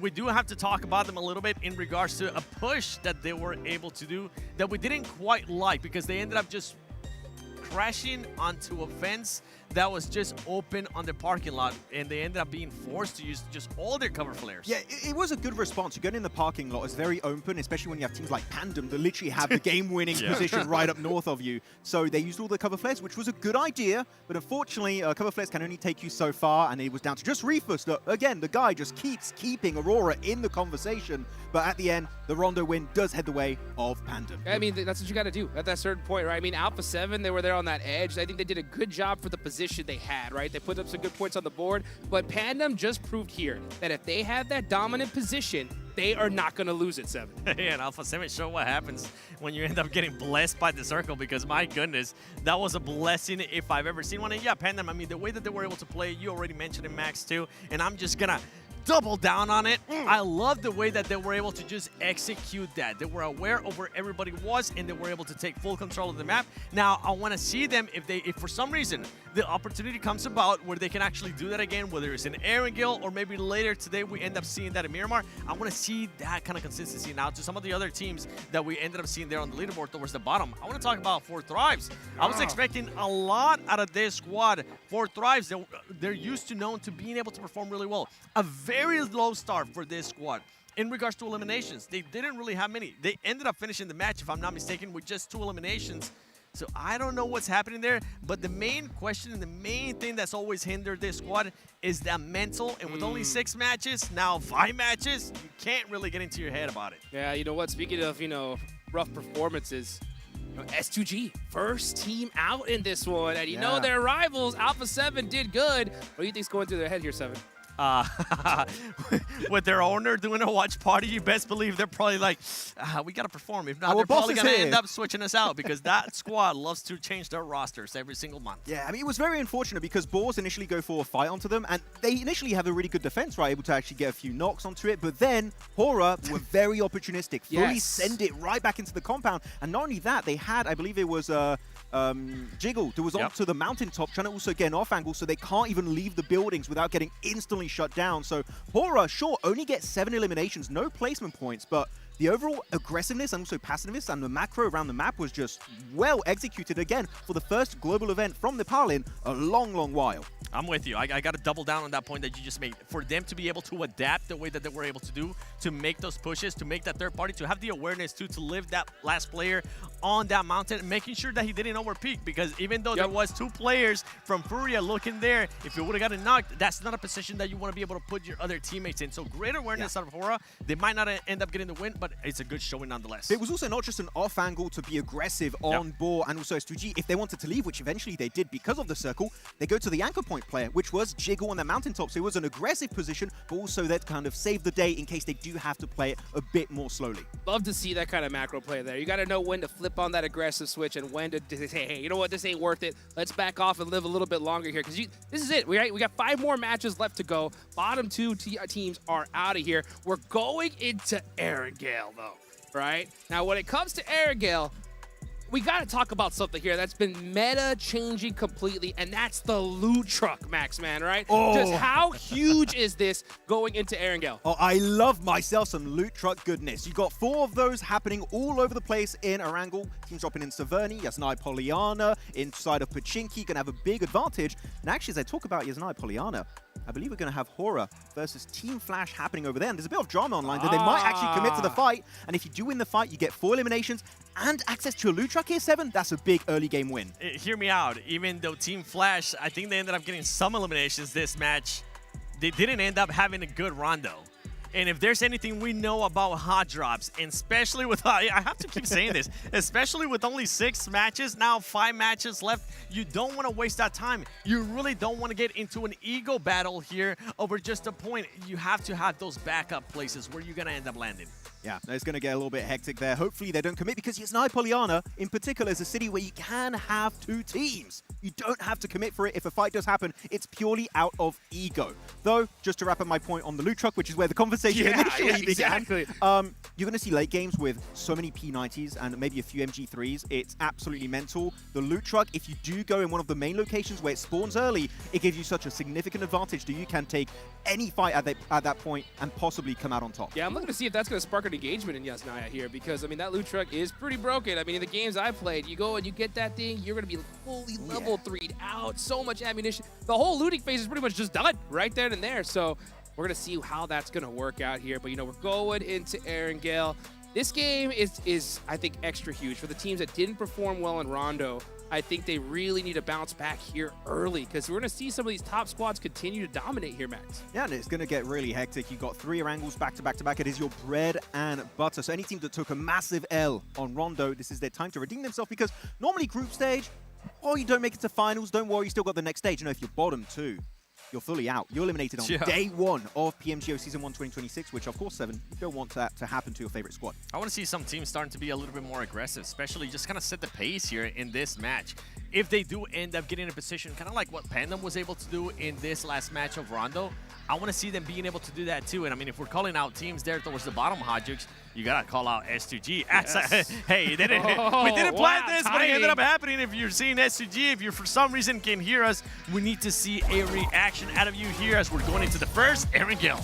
Here we go, baby. We're going into Erangel, the main map here in PUBG Mobile. Let's see how this is all going to turn out here. Remember, guys, there's only 5 more matches left to go. And with this playing path right now, I mean, you know Aurora's gonna end up going military, and I'm wondering where all the other teams are gonna be going, because Fairy Pier might end up being contested. Just Naya, we're not really gonna have to worry about this one as much, but I'm looking at Milton Power as well.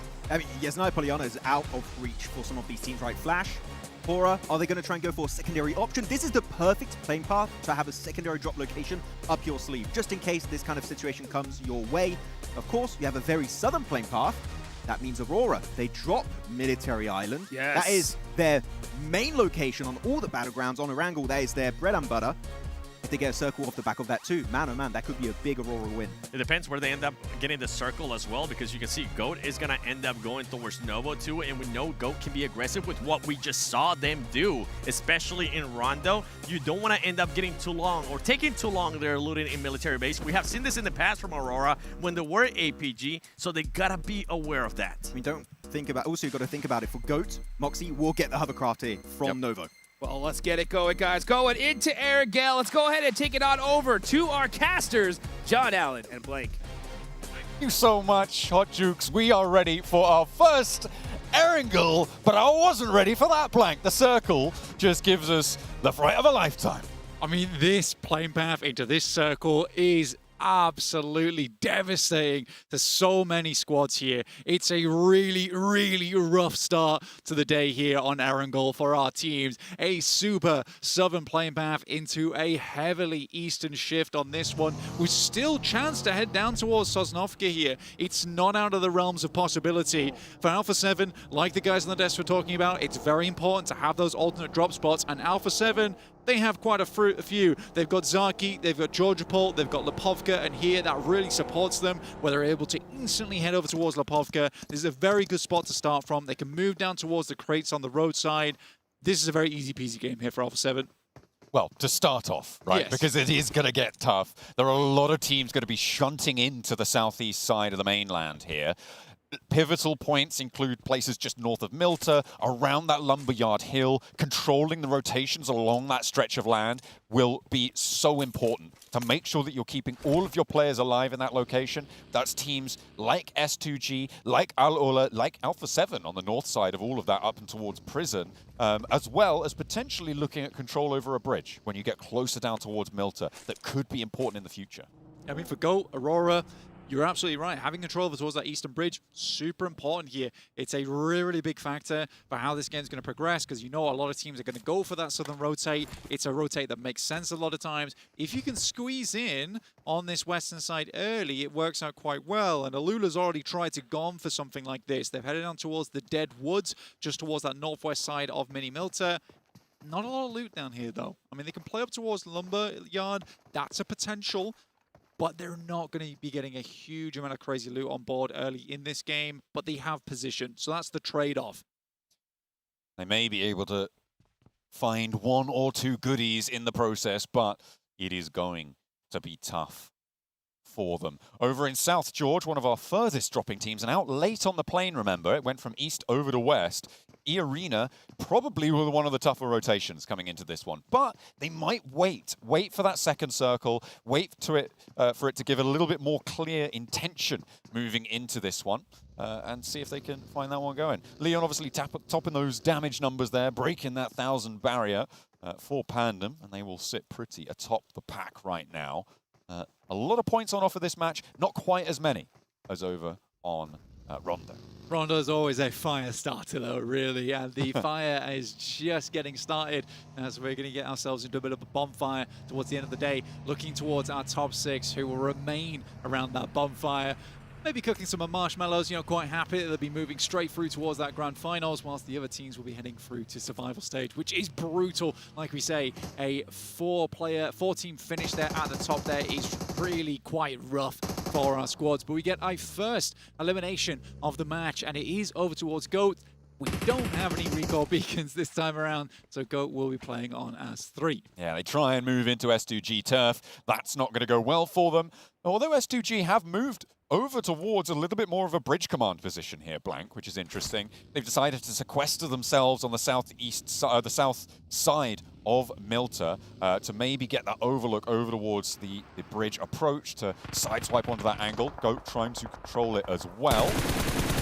7-2-1. They didn't start their first match too well. They got 0 points on the game. The only team, in fact, to go down on a big goose egg there. And that maybe something they're looking to change, but not quite able to connect on the spray. Al Ula, in the meantime, with Alpha 7. 2 of our more central teams actually clashing as Alpha 7 goes south. Al Ula try and move all the way out to the east, and Guizhao is the casualty for it. Al Ula pushing all the way over the Lumberyard Hill. It's greedy, right? I think that's the only way to describe this for Alpha 7. It is very greedy. They try to play through over towards Lepovka, which makes a lot of sense. You're trying to get these 2 players really looted up to assist you in that end game. So they've got the frags, so they've got the smokes. I think taking 2 buildings is too much from Alpha 7. They should have known there's going to be tons of teams heading down towards the southeast side.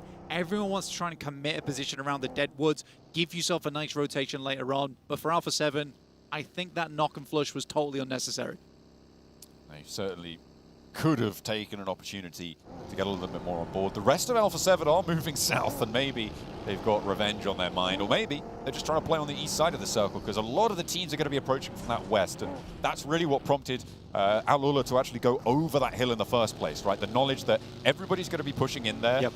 It's going to be really tough to hold out all of them. Let's give the better position, potentially, to another team who comes in a little bit later for our own survival. Well, the thing is, in a weaker lobby, that play would have been totally acceptable for Alpha 7. But I think as we come into this year of 2026, we have so many tournaments this year with cracking teams, unbelievably good teams, over 4-5 separate events. It is amazing to see, and Alpha 7, they're going to wise up here, realizing that they can't really be taking these similar tactics they would versus feeder team lobbies. They don't exist here. You heard it here first. Blank called South American lobbies a feeder teams. You know, it's his words, not mine. Hey, there's some in every region. There are some in every region. Whichever team I'm on, mostly, it seems. Don't know why that is.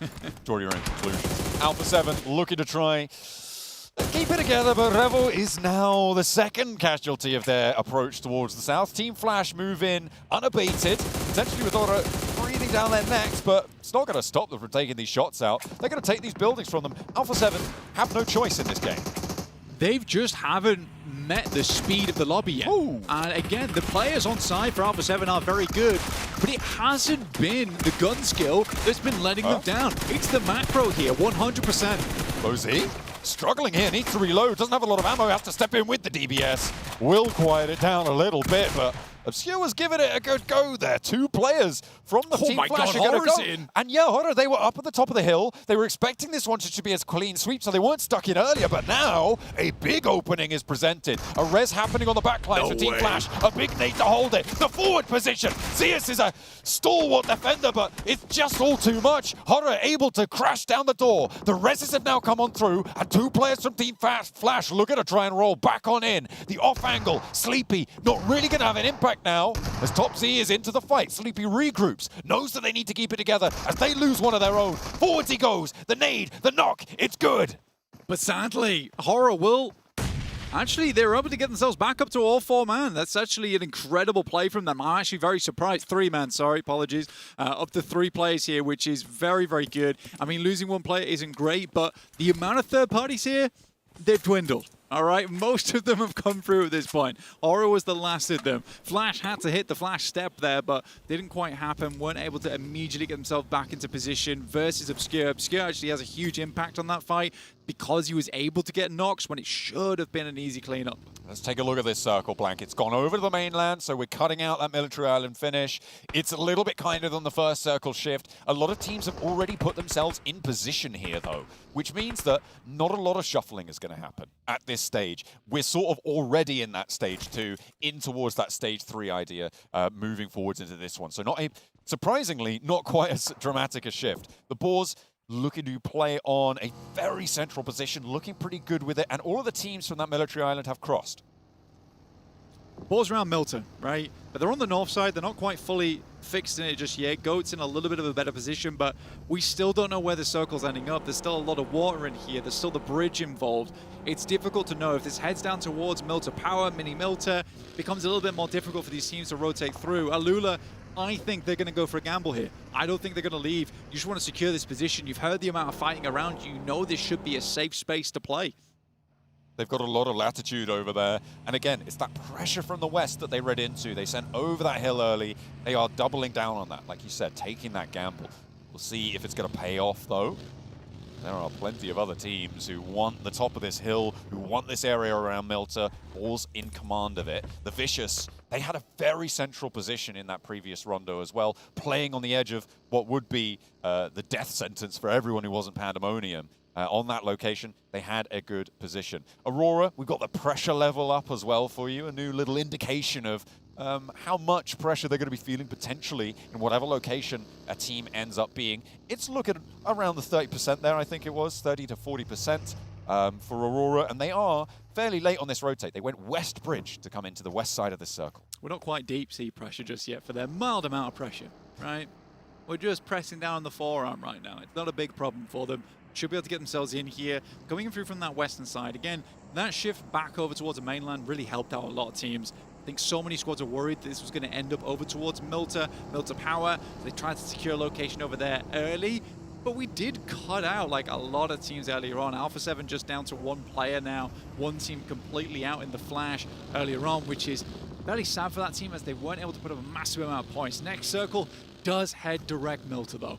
This is around Farm, this is around Milter. You still have those compounds on that western side that are playable and workable. It's just difficult, right? There's going to be a big old funnel around Prison on that north side as teams attempt to get themselves down. There's a fair amount of elevation on that southeast side. It's an interesting bit of terrain here and difficult to navigate. I think this is good news for S2G. They were all the way on the south side of Milter. Everybody was crammed into the north. The fact that they're now very central is great for them. It means they don't have to move it will take the risk out of it for them. Ida trying to move now around the edge of these hills. And at the moment, they're doing okay. They're on 4 players alive. They are just beneath Hora, who, remember, lost one of their players. And with Ida now ahead of them, it's going to be a difficult descent from that hill. But everybody else is out of that hill. They are moving so much closer to Milter. It's difficult though, right? With the northeast side just blanketed in fields, how are you going to make this cross? How are you going to make these movements? You're dealing with Lumberyard right now. You don't have a load of information on that side of the map, so you're trying to navigate around there, skirt your way in. 721 doesn't want to move, neither does the Vicious.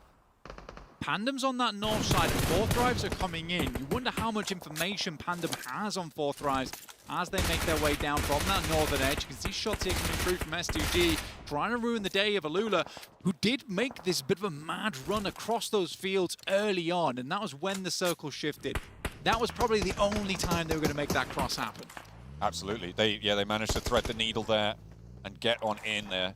Playing, I think, as 3 now, as they have lost 1 on that crossing, on that move from the east side. And nobody will really be running them down at this point blank, so they do just need to weather the storms.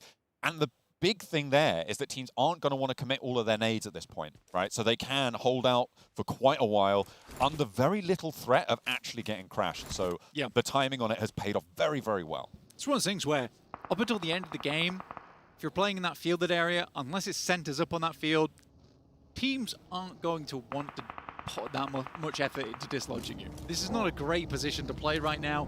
It's a workable spot. It's a placement-giving spot. Is it a game that's going to give you a ton of eliminations off the back of it? Probably no. Unlikely stuff. Fourth Drives on the northwest side, playing from the angle close to Irina, just across the road, who are on a wide west side split. So not all of their forces are close to it. Aurora navigating very well. They're playing that roadblock to the northwest side of Milter. Looks like the Boars haven't been able to control that one. Despite having 4 players alive, they are much more concerned with staying alive. All as 4. You can see the circle sits dustily as the next one just about to pop. That west side. Ooh, Fourth Rise are poking their noses over the road, but have to get turned around there. No entry. Not allowed in. Circle up north on this. What I'm really curious about here is how Aurora's going to play this, because Checkpoint is not fun. It really is not fun to play. It's a place that gets easily overwhelmed as more and more third parties come through. You could probably deal with the first team if you're Aurora Gaming, but as you can see, they all cross the road. They're looking to put themselves a little bit further over towards the hillsides on that northeast edge. That makes sense to me. You can still take shots towards the teams leaving Milter as well, but a good game, potentially again, for Pandem. Yeah, it's going to be a big opportunity to just lock that one down even further. Irina going toe-to-toe right now with Fourth Rise across the road. Schweppes gets knocked, but there's an answer. There's a flush coming through. T24, huge with this Mini 14 on the backlines. Needs to go for the reload to get his teammates back up into the fight if they want to stay alive. Let's keep as many as he can forwards, but Falak goes down. IQ is gone, and that is nasty. Half of the players for Fourth Rise now out, and T24 not enough on that Mini 14 to be able to slow Irina. Instead, they now have to send the backup. They have to draw that line in the sand, step forwards in the arena, have the challenge for them, but there's the rundown. Hits the E-brake and swivels it around, doesn't go down in response. Potential third parties, they are already trying to move, and T24 is not quite as stylish with it, not quite as slick. And now it's a 1 versus 2 on the angle. Mormon charging forwards with the S12K, wants to find it, but won't quite get it done. Tourniquet now in position, and Mormon just about able to lock it down. Fourth Drives fall. It's a good nade. It's a good nade to open that up, makes the initial shotgun shot much easier. There's a potential there. He goes down to 10%, is able to clap back, but on 50%, it's almost certainly a one-shot there. So it's an important nade to send through. T24, after what started as a really, really key pickup over towards Schweppes, the main off-angle player coming through from E-Arena, and to play like that, that's tough from Fourth Rise. Frustrating as well. I think they had a bead on that fight, and it just gets thrown away towards the end. It's unfortunate stuff. That northwest side getting a little bit too hot for them. Not the sort of business they want to handle. Ida, in the meantime, they moved in around the foothills of that lumberyard on the south side, trying to play that rake downhill. Looks like they're doing so fairly successfully. No elims just yet, but they're able to hold out towards Etch on that north side. Pandem, as you said before, with a big opportunity on that north edge. And I'm interested what the Boars are going to be able to capitalize on here. They are on 0 elims currently, but they are really secure at the moment. Yes, nice spot. From where they came from, they played far up towards Rozhok, actually, because the usual spot towards Apaz, as well as Score, a bit taken, right, by Horror. And I don't think they wanted anything to do with that. They know that Horror's a pretty damn good team. It's not worth trying to fight for that hot drop here when you've only got 6 matches to play today to try and qualify. But you're right, Boars, it's not a bad spot. They are very congested over there, though. They don't have a lot of sidelines. They're not playing a 2-2 split. Go trying to make the move, and are decimated by the likes of Furia. Chief grabbing all of those, with Soul K getting 1. Big pickup there. Of course, we saw Goat losing one earlier to S2G on that south side, who have since been fairly quiet on the backs of Milter. They have managed to rack up 4 elims, though, so starting to take control of the settlement on the south. Furia will have made their presence known. That's a great circle for the Boars. I mean, in terms of survival, as you were highlighting before, maybe the sightline's not quite as strong. It's also going to take a little bit of the wind out of the sails of Pandem, but they can edge guard over towards Horror, over towards Etch, over towards Ida as well on the east side. Look, man, I'll tell you right now, this is a horrendous circle for the teams on the south. How are you getting out of here? They're going to be shots at one another the entire time. Furia's going to have to contend with S2G, though, because both these teams can't really let each other leave too easily. Furia desperately doesn't want to have to play over towards Checkpoint. They know they're going to be running into teams there, so they have to push through S2G or push through the fields. And I think there's going to be sightlines available to 721 as well as Alula. Alula and 721, similarly, they're just waiting things out. I think Alula's been played for full here a little bit by 721. We were able to get ahead of them. They just weren't fast enough, but I also feel for Alula. Getting out those fields, not impossible. So it's a hard thing to do there, so I do feel for them. They've taken 2 gambles in this game, right? Committing to that southeast side towards Mini Milter, and then moving over to that shack before. This second one, not going to play out super well, but maybe they could find an outpost. Oh! Big burn underneath his own feet there as Doc toasts his toes a little bit too close.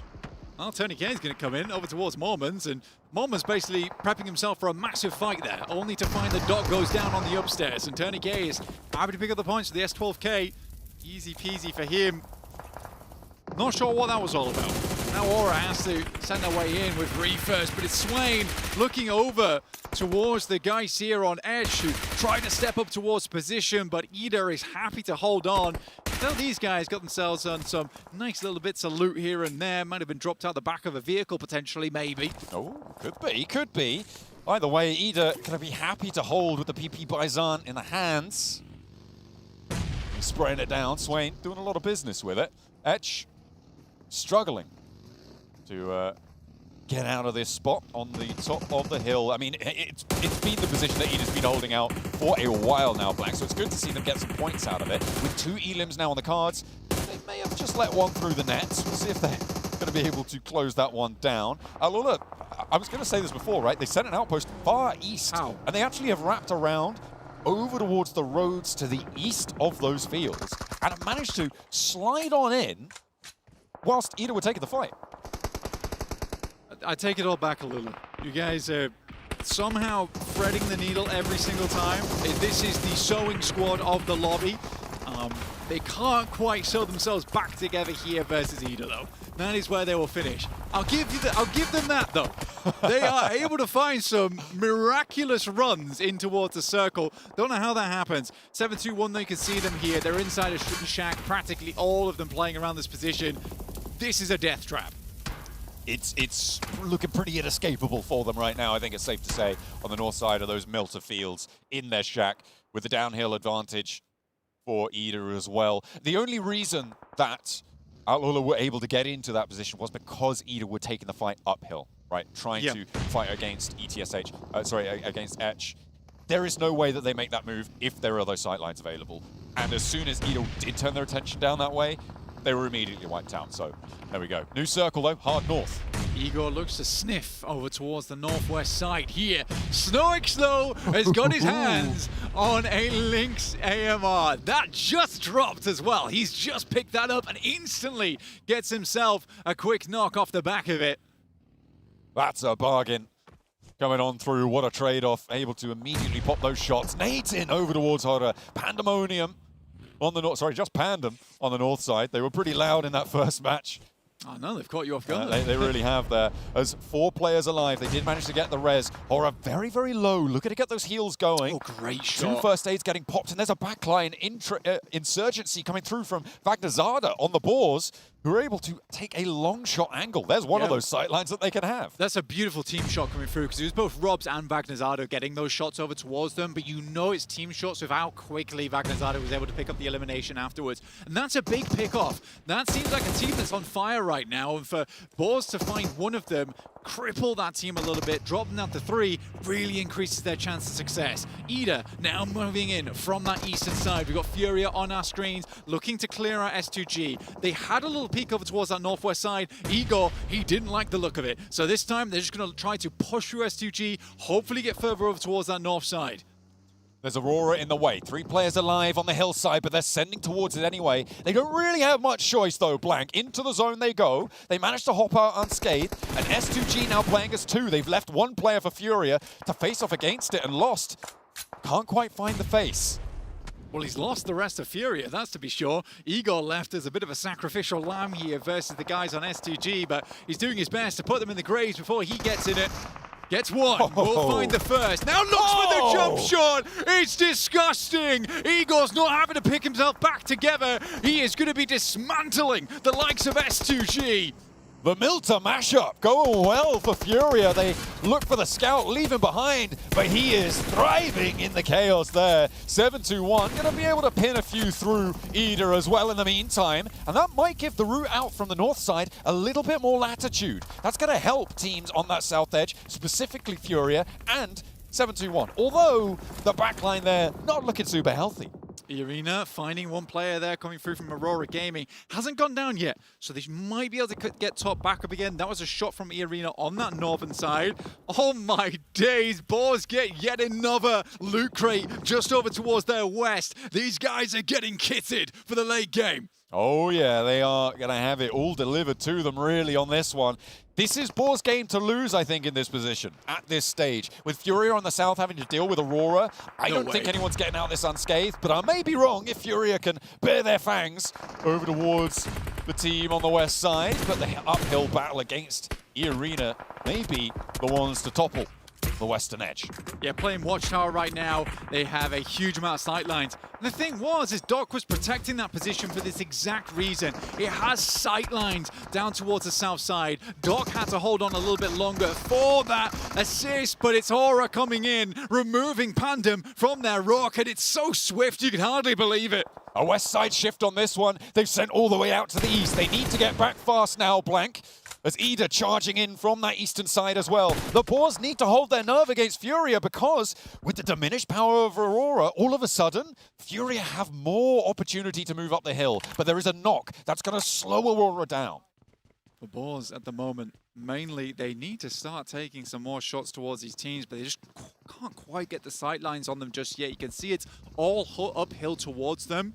Irina, not likely going to be leaving their position either. They're currently playing the Watchtower. Reefer's got himself back up again, only to instantly be felled by the boys from Hora on that top side. Now they know we got to go east on this one, lads.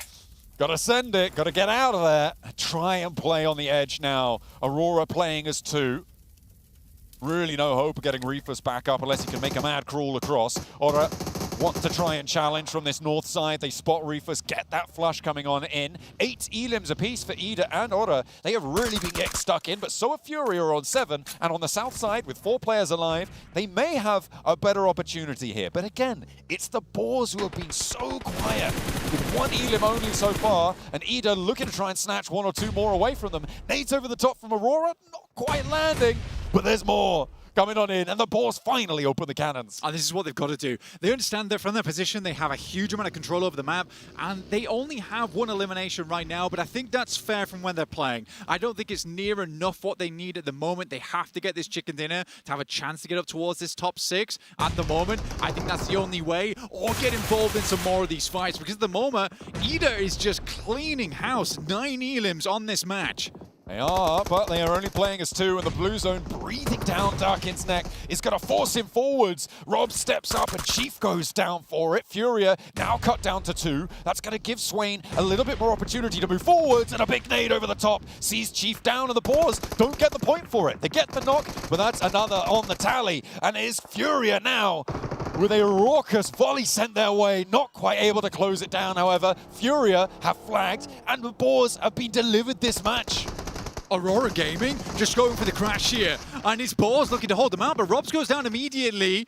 Someone might try to capitalize off the back of this one. Boars might just be able to get their player up. Terminus goes down on the back line. Ooh. This is a disastrous moment for the Boars. And Horror, they're sending it. It makes sense. No fear first forwards. 2 players on the back line for Horror. In he goes. 1 res comes through. So Blank, we've still got Robs in action. He's got that pump action around the edge. And Magnazada on the upstairs looking with that P90. A good smoke. A good stunner out the window as well. And No Fear is slow. So Horror don't quite have the same opportunity to find that opening. A little bit too slow potentially to capitalize. Potentially that. I mean, for Boars, they're looking just to recuperate here. Robs, I don't even know if he's got a first aid kit. It's a good smoke, though. He wants to deny as many sightlines as possible from No Fear as he moved up, but he's going to swing back towards the rest of his team, potentially hoping for a northeast shift on this one. If it does shift northeast, Boars have to fight uphill, which is a nightmare. And the question is, how much util do they have left? And if this is to be believed, they have 1 smoke, John. 1 smoke to work with. But then you look at the other supplies, and it's only Arena who have more than that, right? So potentially a little bit difficult. I don't think this counts smoke launchers, though. So there may be a little bit more utility in the pocket than that may lead you to believe. So we do need to be wary that could be the case. We'll see if they're able to unveil some of those. The garage has been strong for Boars. Those sightlines, sure, cut low, but the survivability is strong. Robs, though, trades 1 for 1 with Furia. That's not the sort of angles you want to be going for. Magnazada with the nade cooking, looks to try and stop Igor moving forwards, but he's not going to be able to do it. Okay. Good. He gets the flush, though. Onto Robs, a big step up for Furia, and now, with the Boars on 3, it's a little bit more open for Horror. Yeah, this is playable. But the dot, it's off the high ground and it's off the building. The Boars, the big benefit for them is they can stay indoors for quite some time. The P90 from Magnazada, he picked this one up earlier on the crate that dropped over towards the western side. Terminus will drop down moments. A great pick-off for them. Will flush him as well, dropping E-Arena down to just 1. Another point taken away, though. That went over to Horror, who were able to third-party that Elim point, leaving the Boars only on 4 so far, Blank. With 3 players alive, they need to take charge of this one to get a big total on the game. There are 4 more points in the lobby for them, potentially, so they might be able to get an 8 Elim chicken dinner, which would be fairly low, fairly quiet, but it would still be 18 points towards that 6th place, and that is no slouch. Magnazada moving on up now with the nade. The cook is there. Oh, that's and big. Terminus on the back line with a pick onto Sleepy. The knock goes through. Oh, the blue zone picks Terminus off, and I don't think you're getting him back up. I mean, to be honest with you, though, for Terminus, that's a huge pick for him. They had to make this one happen. Tony K has completely smoked himself off. He's not a problem right now. Another knock goes through. Only No Fear left remaining. 1 more player goes down. Magnazada having to battle off against Chu. He goes out, and the Arena able to pick up the win from nowhere. Aura go down from the top. Boars can't make it out. Did it go to Arena in the end? I think it did. They do. They find the chicken dinner.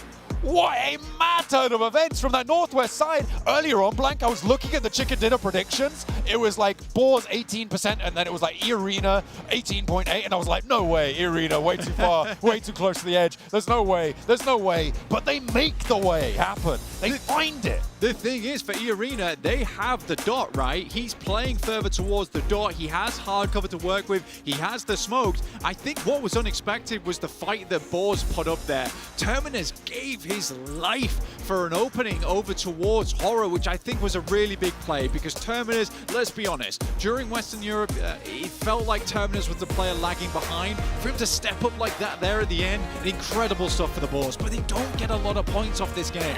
I feel like the Boars really stumbled over their own feet there, Blank. Magnazada not getting that nade onto Igor, allowing the flush onto Robs, who play as 4. That's a different match entirely. You're confident in those angles.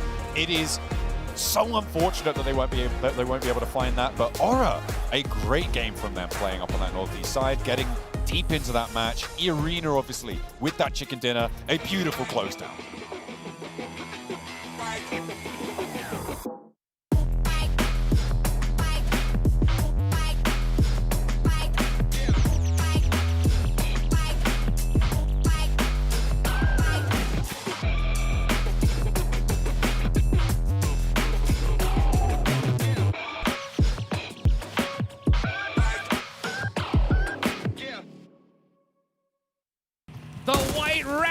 emerges here to get that chicken dinner in match number 2. Man, that was a close one here, 7. E-Arena out of nowhere just getting that win. And I gotta compliment them because this team, for some reason, 4Thrives decides to fight him, which, oh my goodness, 4Thrives. That was one of the dumbest pushes I've ever seen.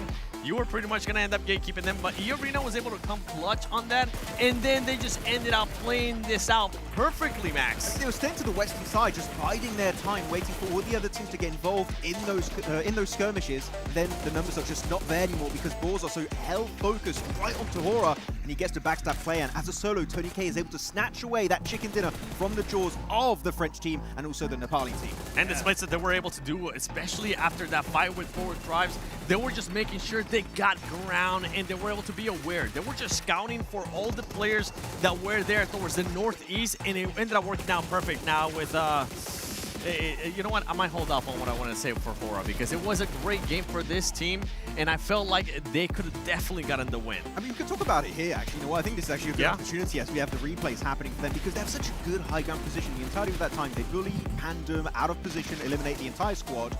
And then eventually, which is your main gripe with this team, they start to play very passive, very slow, wait on that ridge line, and eventually the circle just makes them push out in the open in a terrible spot. And we know what they were doing that, right? They were waiting to see what E-Arena was going to end up doing. I don't think they were expecting E-Arena to be that passive, but you're going to have to be forced to fight at some point, Hora. We know you for being able to third party. That would have been a perfect scenario for this squad to third party. And I'm talking about when Boar was fighting Furia, that would have been the perfect example. He's going to see it later into the highlights, but I mean, oh my goodness. It was a bit of a throw for me when it comes to Hora. They could have gotten the win, especially with the amount of elements that they were able to get this match. I mean, I do have a theory that they were waiting for E-Arena to clash directly with Boars and just pick up the pieces for the win.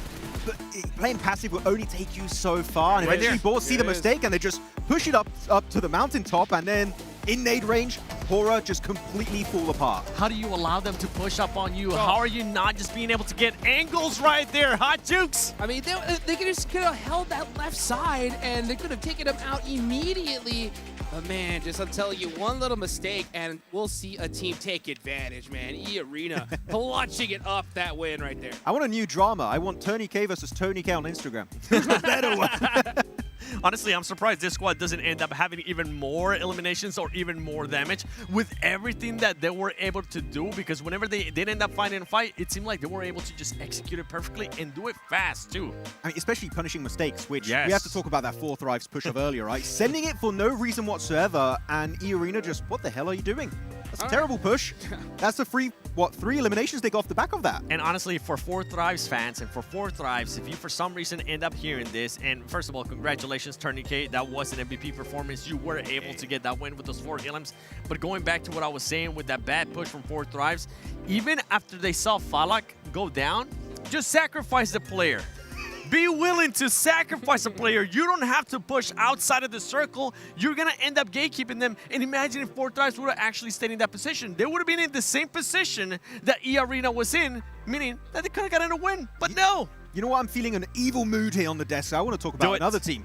Alpha 7. Oh my god. What's going on with that early game? They have a good split in Lipovka. I like it, but the thing is, if you want to play for an early game split, if a team gets close to you, you play passive, you regroup, but no. I think it was Gizao just like, I'm staying here, and, well, what can you do? I think that's one of the times that we're actually going to have to disagree. You said it was a good split. I was just scratching my head. I was like, that is way too split.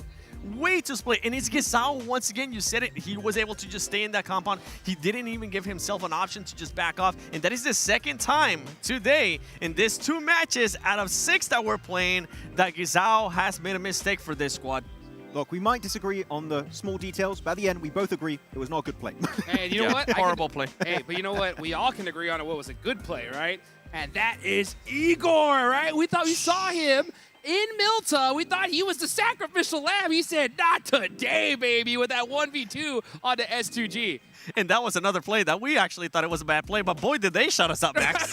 I was like, there's no way they're just going to commit to the final for S2G, leave a player behind to kind of actually keep them busy, which that was not a terrible play, but I think they were going to go out instantly off the back of that rotation, and Igor's like, I'm going to take that easy 1v2. Yeah, and you can see right here, these are the rotations that we saw here in this circle, all the way over to Milta, and you can see Furia, right, holding down that Milta side. They thought it was going to work out, but you know, then that zone started pushing north. Yeah, I mean, they had a really Right strong there. 3-1 split. That one place to the west, I thought they were going to send it onto Aurora's dip, but instead go back into the city of Milta, sweep the entirety of SGG, thanks to Igor in particular, and then get to that ridgeline. So I thought it was not going to work out, but they actually shut us up.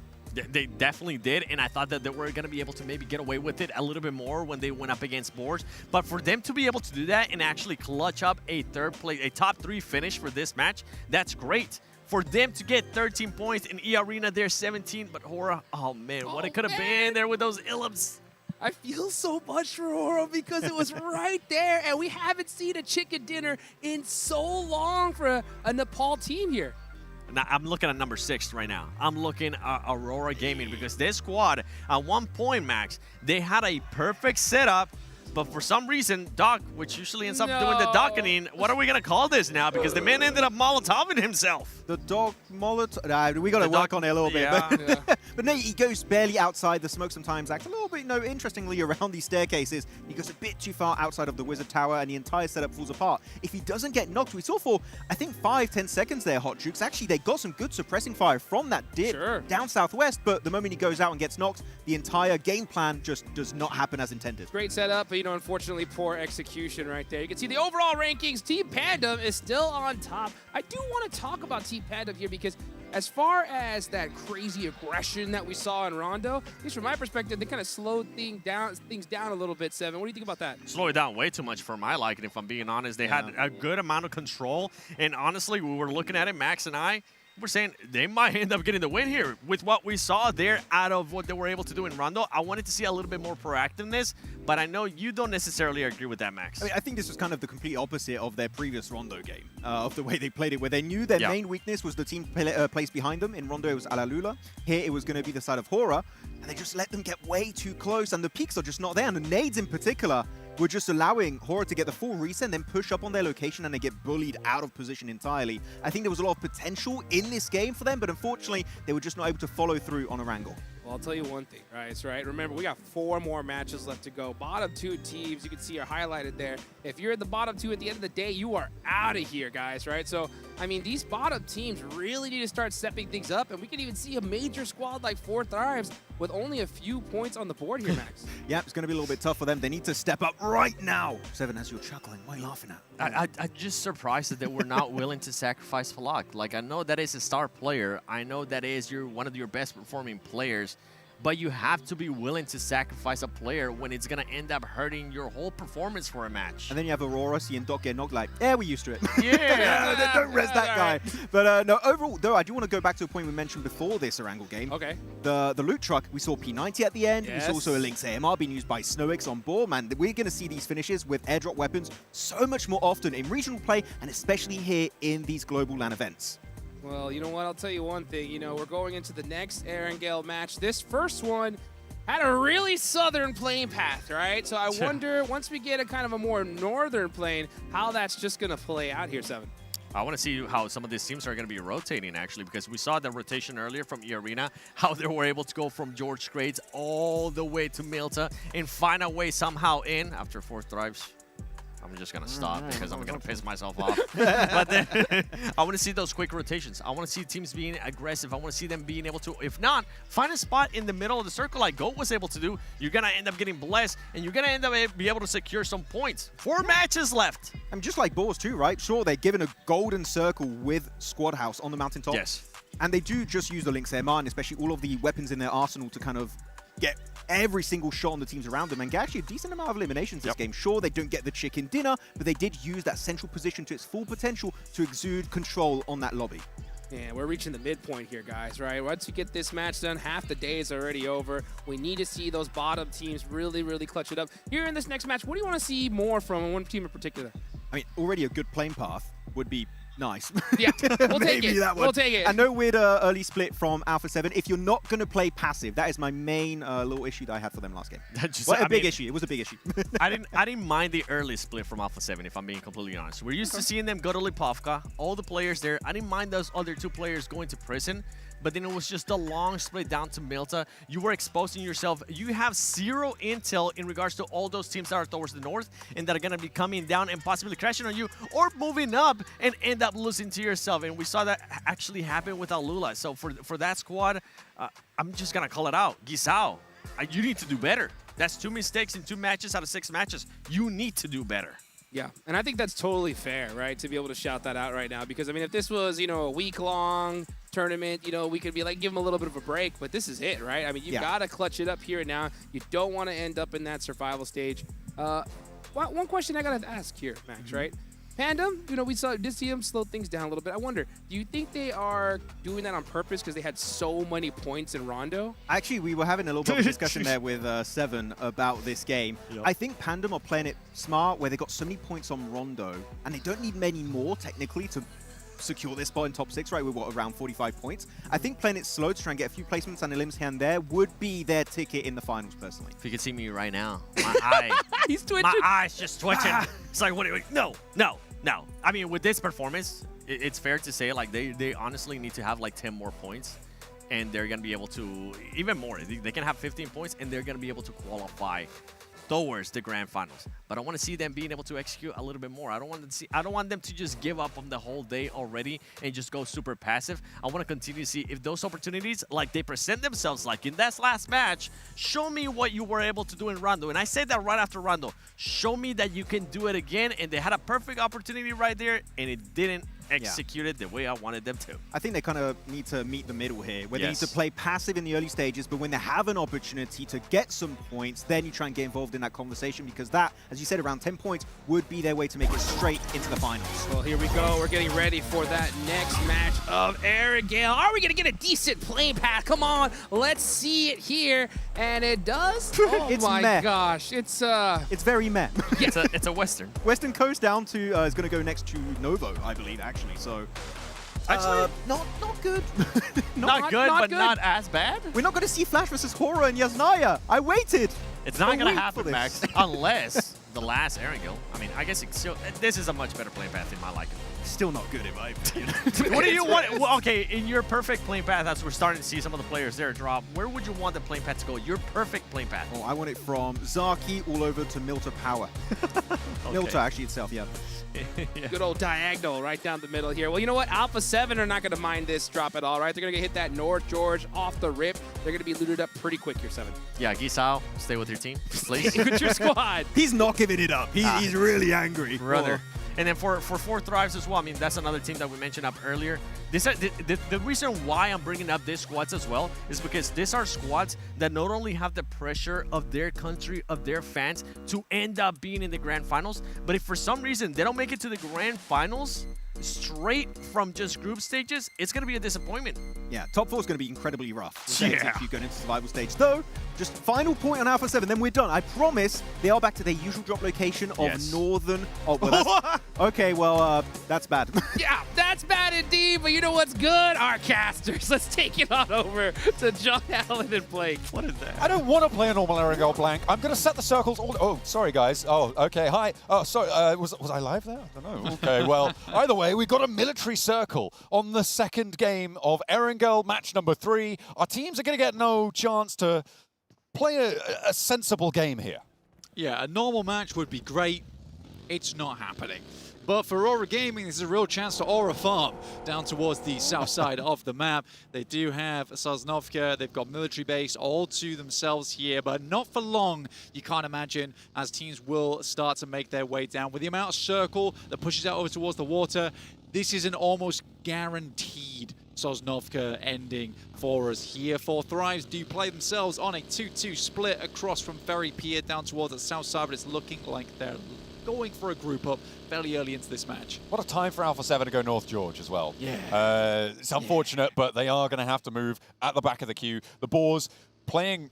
Okay, they're actually regrouping up towards the north. Might be sending out towards Yasnaya, or playing the east of Roshok, playing around that sort of school area. Potentially up to apartments, but trash loot, get some vehicles. You need to get across fast, though, so I'm not too sure about this north rotate from Boars. Not too many other opportunities for loot, though, in the area. You just got to hit L block here. I mean, it's the only option you really have on this one to go for. I think when you look at where Boz is playing, you look at where other teams are playing as well, the center of the map is really congested. It is really congested. A lot of teams here are struggling when it comes to these weird playing paths because you've got the likes of Aura, you've got a Lula over here, Flash as well, also rotating through this position. It's overall fairly tough for these squads to figure out a locale to play.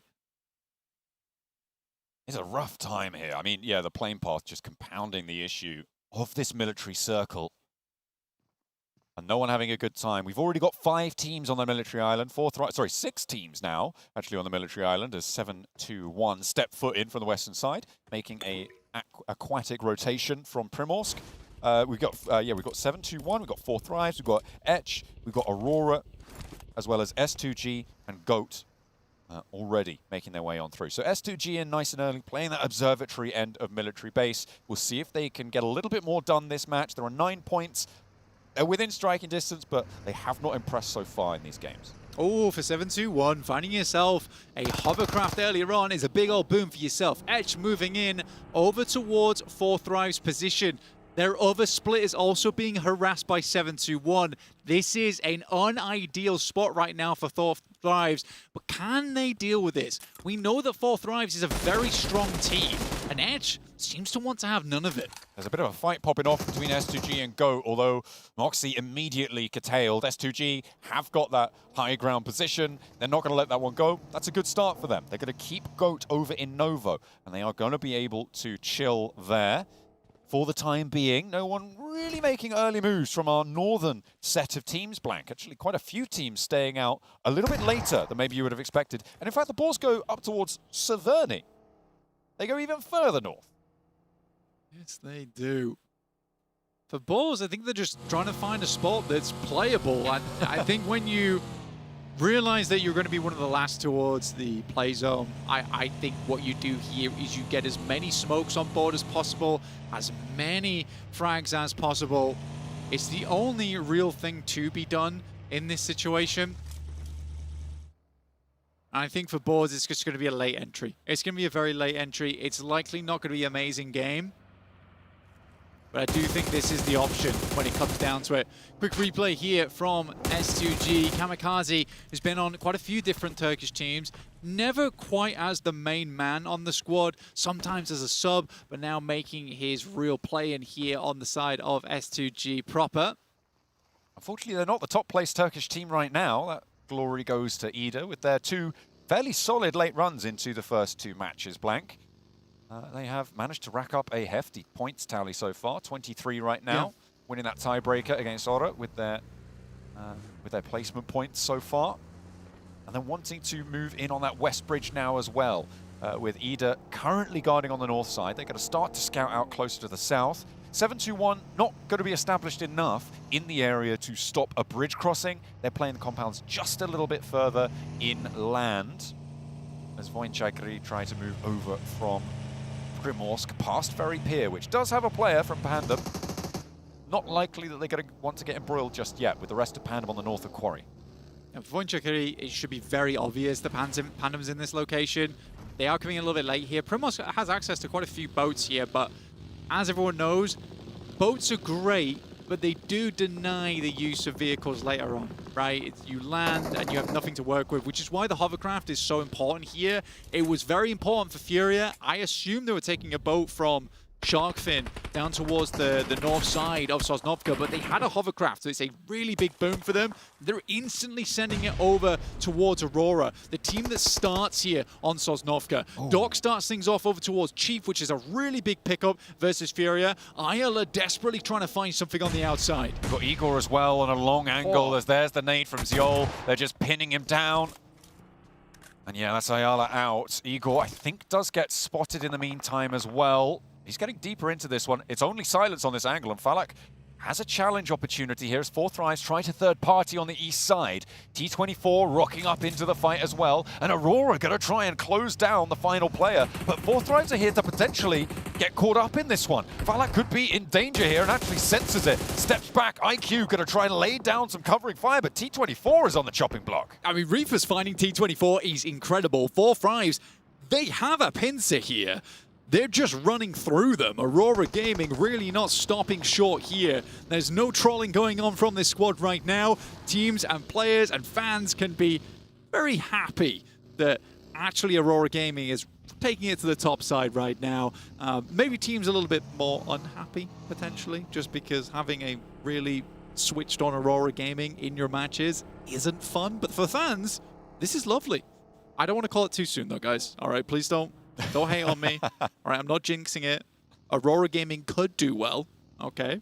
They could do badly. They could do really badly. It's still possible. The good news for teams chasing for the top 6 right now, Blank, is Furia have gone down to 1 in their engagement here. They are on the bubble right now. They now only have 1 player left standing, and they're not really going to be able to do too much, you would expect. In the meantime, Ida have a contest as they try and get across this bridge. Not able to do so successfully just yet, and they are being harried on the backline. Emre needs to flex those muscles here as the arena bearing down upon him. Has that Molotov out, but yeah, Mormons just spots that angle, goes underneath and hits the ankle. Not going to be able to get Emre back up, most likely. A knock sent back their way, though, by Swain. A little bit of covering fire, but yeah, there's no saving him. Yeah, it's a good long-range shot, and look at that. Furia, at the very beginning of the game, we're just 9 minutes in, are now out to Aurora Gaming, who start the match with 5 elims. This is lovely stuff for them. Revo going down to Horror. This is as they're coming in from Milta. This is at checkpoint. Revo is undercover right now, but this is not where you want to be stopping early because you've got Flash coming down from that north side too. This is get hairy really quickly, and it looks like they're just going to leave him behind. Sleepy nades over the top. Yeah, there's no way that Alpha 7 are going to be able to break back out of this one. The question is who gets to the bridge first as well, and that might be what Alpha 7 are thinking about. Aura could contain them completely as there comes the flush through over onto Revo. If Aura try and stick onto this one, there's the threat, actually, from the north side of Team Flash pushing on in. They could potentially third-party it. We'll see if that comes on through. In the meantime, we're on board with Etch and Aurora, who've taken a knock over towards Doc. A nade around the corner here for Reefus, but neither player connecting. Fajita not able to get too much more done. I think Doc should be able to get back up here without too much danger. I mean, Aurora Gaming have been taking fights on all fronts at the moment. Quick step down into a lovely nade from Reefus. This man is on fire so far. Again, not letting up anywhere. Top taking shots over towards Nasa from the long range too. Reefus looking to thread the nade through the silos round the side. Will grab him. This is just trigonometry at its finest from Reefus. Best 2G on the north side here, Blank. Now Aurora really in the pinch. And they need to find a way to spin out the side here, try and maintain those angles. Reefus in danger. In the meantime, Ida still giving a good fight. The MG3 reigns domination against the approaching forces of E-Arena. They cannot stand up to it. And the rundown there for the Flash is adding insult to injury. That is a beautiful hold on the top side for Swain. Ida looked in trouble versus E-Arena earlier. He managed to get ahead of them, ahead of the pack, and he just looks fantastic right now for Ida. Really good stuff. I thought the departure of Eren would hurt this team a lot more. It seems like they've leveled up without him. Goodness me, that western bridge is looking mighty congested. Blank, the blue zone will be shunting them in. About 5 teams fighting for control around the area, and it is not going to get any easier. Pandem, one of them, they're on our picture-in-picture right now with a fight back and forth. I believe that's Al-Ula going down, another player, leaving just the one to stand. Pandem wanted to conclude this fight fast. They have got all 4 of their players on, but he turns the wrong way. And Jabrenki goes down and gets flushed as well. That is not a great result. That is really poor news for them. And in they go, finally able to get that knock, and the flush goes over towards Al-Ula, but they lose a player.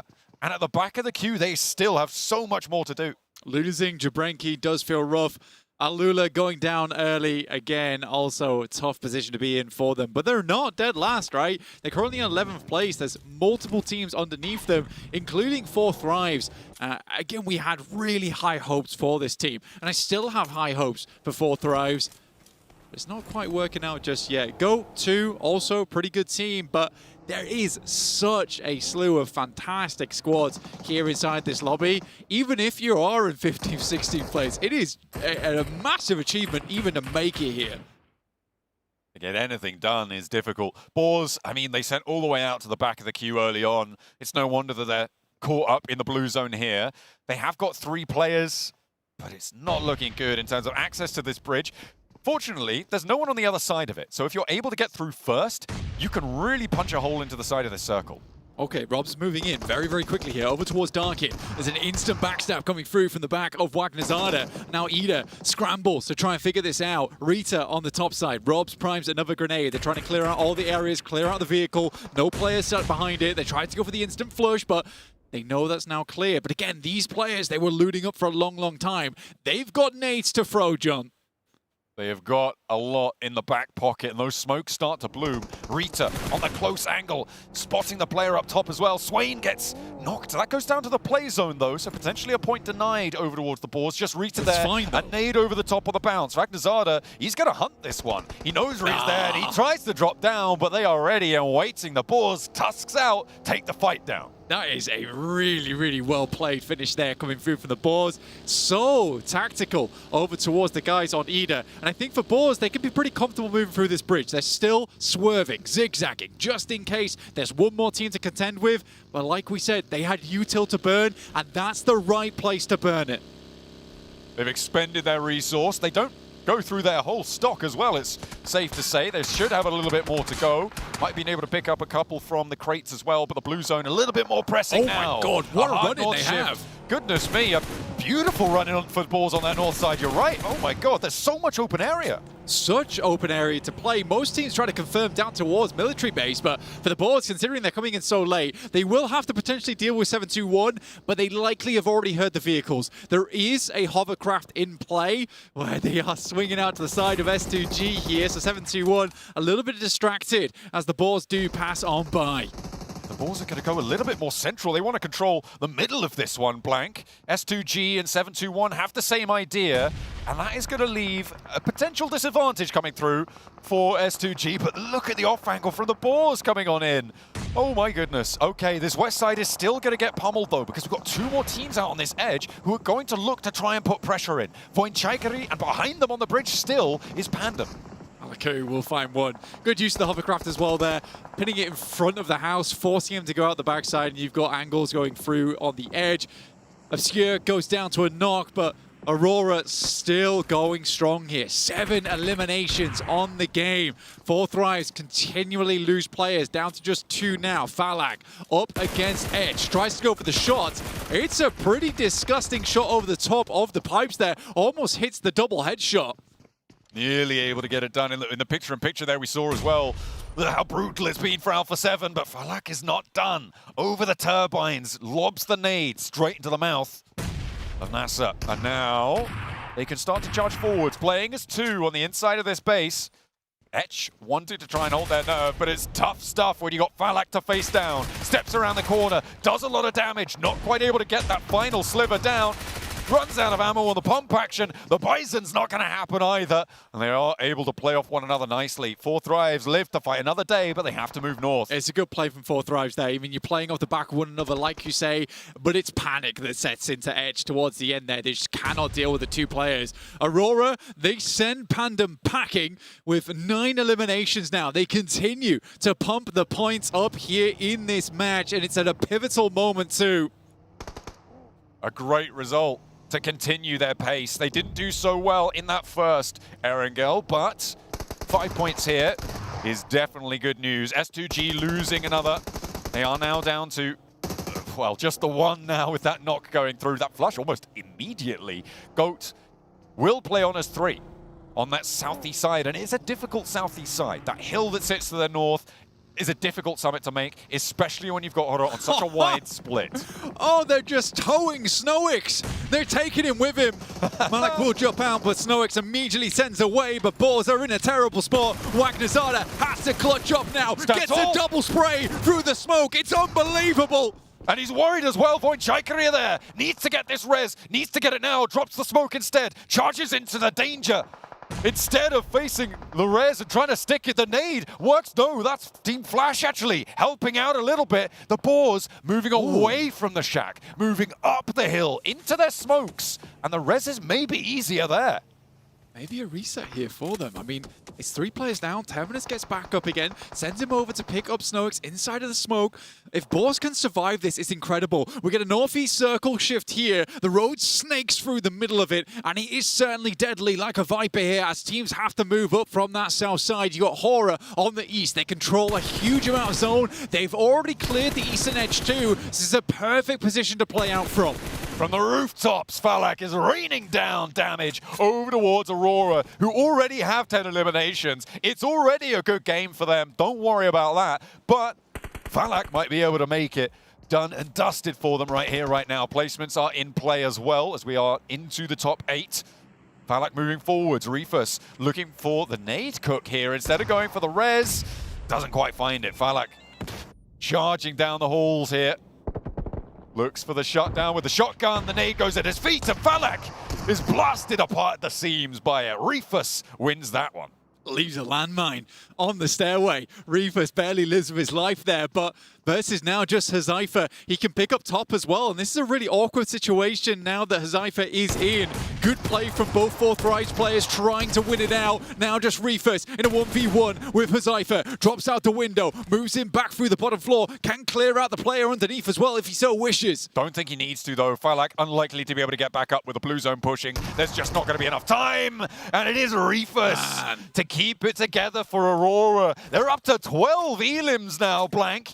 They've managed to make a meal of this one. They are on 1 player, but it's good news abound. They may have just sealed the deal for them. In the meantime, though, Boars have looked to solidify. Over towards the center of this circle, Voinchaikari on a free north edge have a lot of control, and Aura on the east looking to take it away from Goat Team. Yeah, you've got a massive amount of space here to play with Voinchaikari. It's a really, really good spot to work with. You have the road cutting through, and there is a little bit more zone on that north side. So for Voin, they're looking to clear out that west side. That's smart. They move 1 player out towards the edge here, preventing teams from wrapping towards that western side. But it really is Horror as well as Voinchaikari who are really in control here. They have 2 portions of the zone. They've fully cleared out, and now they're just looking for players. It's a miracle that Boars are able to keep themselves up at 4, and they have Vagnazada to thank for that. This guy has been really practicing in the back end. Snoix talked a lot about drilling discipline into this guy because he's an incredibly good fragger. Sometimes he oversteps though. That's his biggest weakness. That seems to be somewhat fixed now.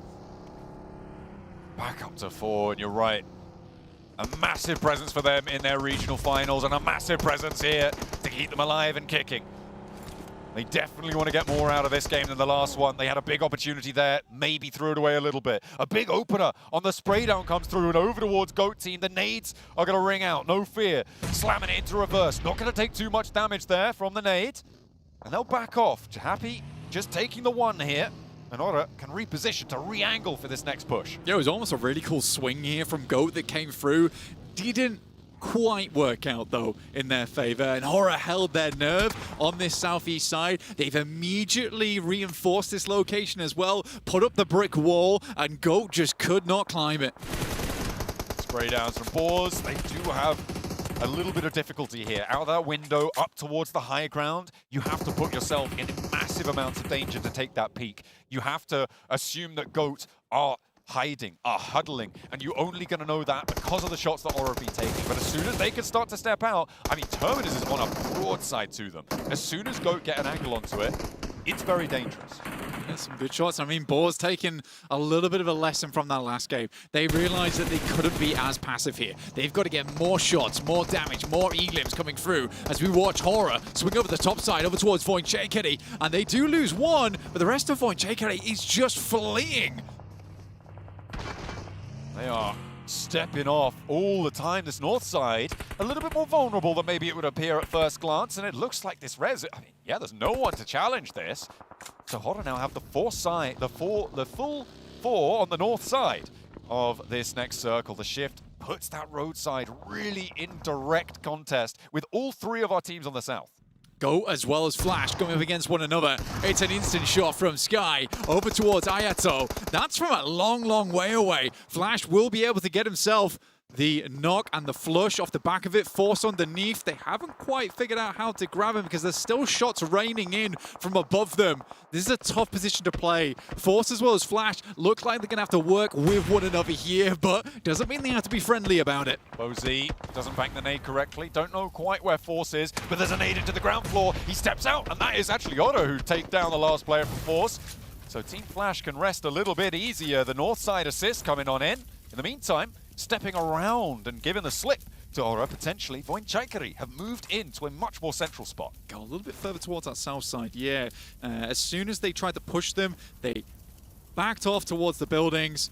Once Sky took that off angle, tried to take shots down towards the Flash, you did have Voinchaikari move down towards that southern edge. So potential to hold them out, but Horror is just playing so fast and loose with this game. They are really feeling themselves here. It looks like they're super warmed up coming into this match too. It's great news for Horror, and they just keep putting up points, up to 9 eliminations on this match. Beautiful stuff. Team Flash, though, getting some spots over towards Voinchaikari, who are starting to tumble. The Boars eat a big nade. They brought themselves back up to 4, but that is not what you want to see on the push across the road to the solo player in the building. A double knock on the nade. And now Snowix and Vangdazada have to piece it back together. No one really going to push to their angle, which is to their benefit right now. But the crossing's just going to be made so tough. And Terminus gets flushed away as well. Yeah, and this is your last vehicle to work with now for the guys on Boars. It's this buggy. Robs will go down, leaving Boars at just a 2. What a rough push from them. But a great hold coming through from 721. Really nice nade. Massive value. Big nade over the top from Sky to leave Horror as one of our final 4 teams alive. With all 4 players alive already on the double digits for the Elims blank. They're having a good day. Sky with 5 out in front on the leaderboards for the Elims for now. And 721, they've done pretty well to survive this long, I think. Again, you've got to give credit to Boars here because despite that not being the greatest push in the world, and you wonder where the smokes are coming through to facilitate that push, you got to remember, these guys came from Severny. Right? They used so much of their util getting down towards the position in the first place. They had to use all those smokes earlier on to get their 4 players back up again. I don't think Boars has played a bad game. What I think has happened to Boars is that they've run out of steam. That is just what happens in these games where you're playing out from the edge. You try to stock up as much as possible. A 50% chicken dinner chance dedicated towards Horror. I don't disagree with the position that they have. The oversight on these buildings. Yeah, there's very little way that you could be able to step forwards on this. Maybe if Boars had 4, it would be possible, but that isn't going to happen. Not anymore. Team Flash, the first to pull the trigger on the rotate. Maybe they're going to try and flush one of these teams out of the building instead. I mean, it's the right play, but it's just so tough to make. Bang! Good shot. Snowix able to pick up one of those points over towards Team Flash, so a little bit more earned for the Boars on the tally.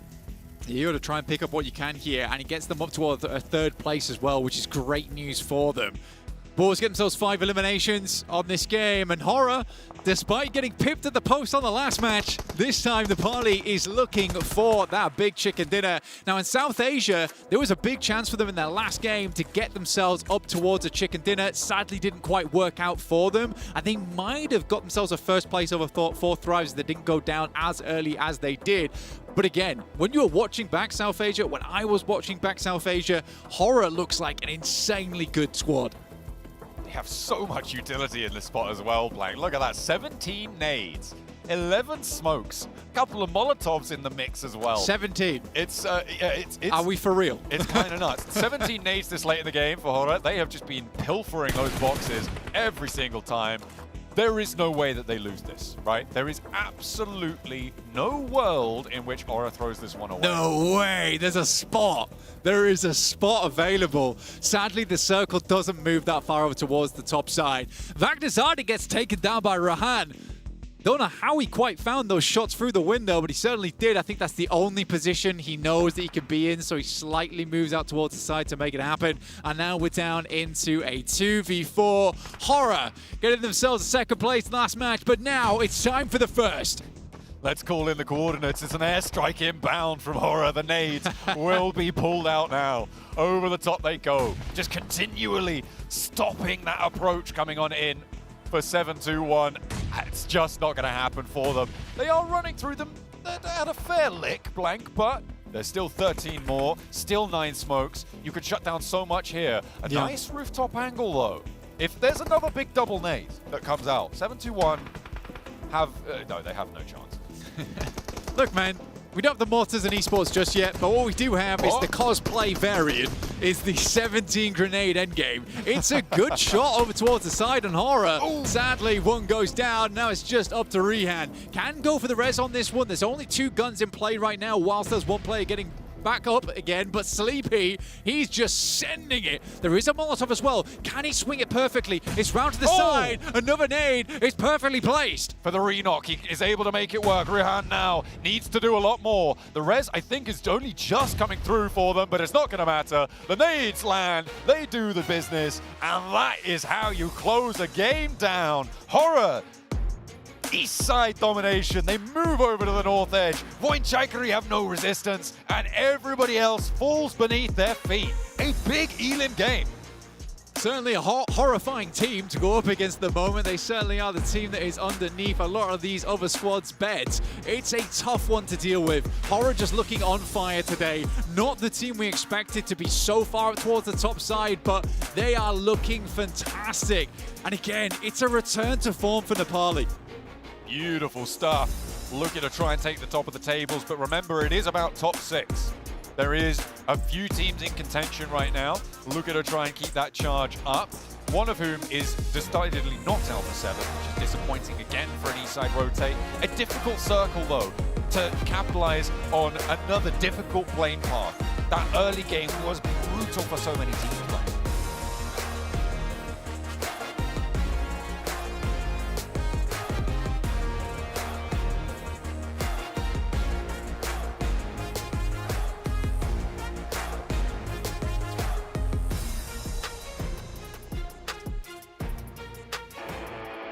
Yeah, let's go. You know I'm about to lock it. All my monsters they was looking for just like the Loch Ness. They gon' knock me off the throne, they better stop it. They can never. I'm untouchable. Yeah, I'm untouchable. Yeah, I'm untouchable. Yeah, I'm untouchable. Yeah, I'm untouchable. Yeah, I'm untouchable. Yeah, I'm untouchable. Yeah, I'm untouchable. Yeah.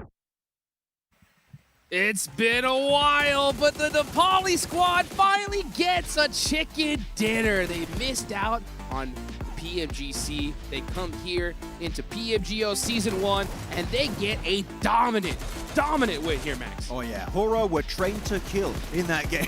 Able to give themselves a massive win this time around. And actually really good execution of their rotations on the Eastern Bridge, getting rid of a main competition such as Alpha 7 and Flash in one easy rotation, and then just kind of holding teams at bay. No one able to get even remotely close to that team, because if you did, guess what? They had 17 grenades to instantly shut you down. And the way that they were able to just eliminate those squads that you just mentioned, Alpha 7 and Team Flash, they were just able to spread out, have a full split for that roster on the east side, and it ended up working out perfect. And yeah, you mentioned it too, Jukes. For a squad that didn't go to PMGC, I think they're trying to send a statement on what a lot of people are calling the group of death.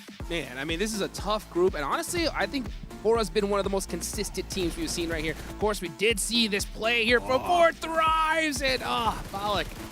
Those grenades were a thing of absolute beauty. He was cooking them beautifully behind every single one of those door frames to kind of clear the angles. Sure, they do go down eventually to the man himself. It's Reefus, the Dreamwalker of Aurora, but still a decent try. And actually, Aurora, I would say a significant mistake here, Seven. They don't clear their backs as they try and play that ridge line outside of military base. That cost them the entirety of that match. It did end up costing them, and luckily for them, Doc ended up getting at least 2 points for themselves when he was able to eliminate not only Block, but Husaifa, which is crazy because a lot of people consider those players to be really high. Doc was like, we'll take care of this. Don't worry about it. We got this in the bag. No, it was definitely a really good attempt, but looking at the end of this game, it was just a fight for second place between Flash, Boar, and 721. And actually, Rehan, this guy got the double nade knock instantly onto Boars. That is literally their saving grace to secure the second place. Without Rehan, chances are they go out in top 4. By the way, you might have been a little bit scared here on this finish, but the way that Hora just had that utility, they were able to control this perfectly. Not only with the Molotovs, but also with the nades, making sure that they didn't lose any players, making sure that they didn't overextend or did anything that wasn't going to work out for them.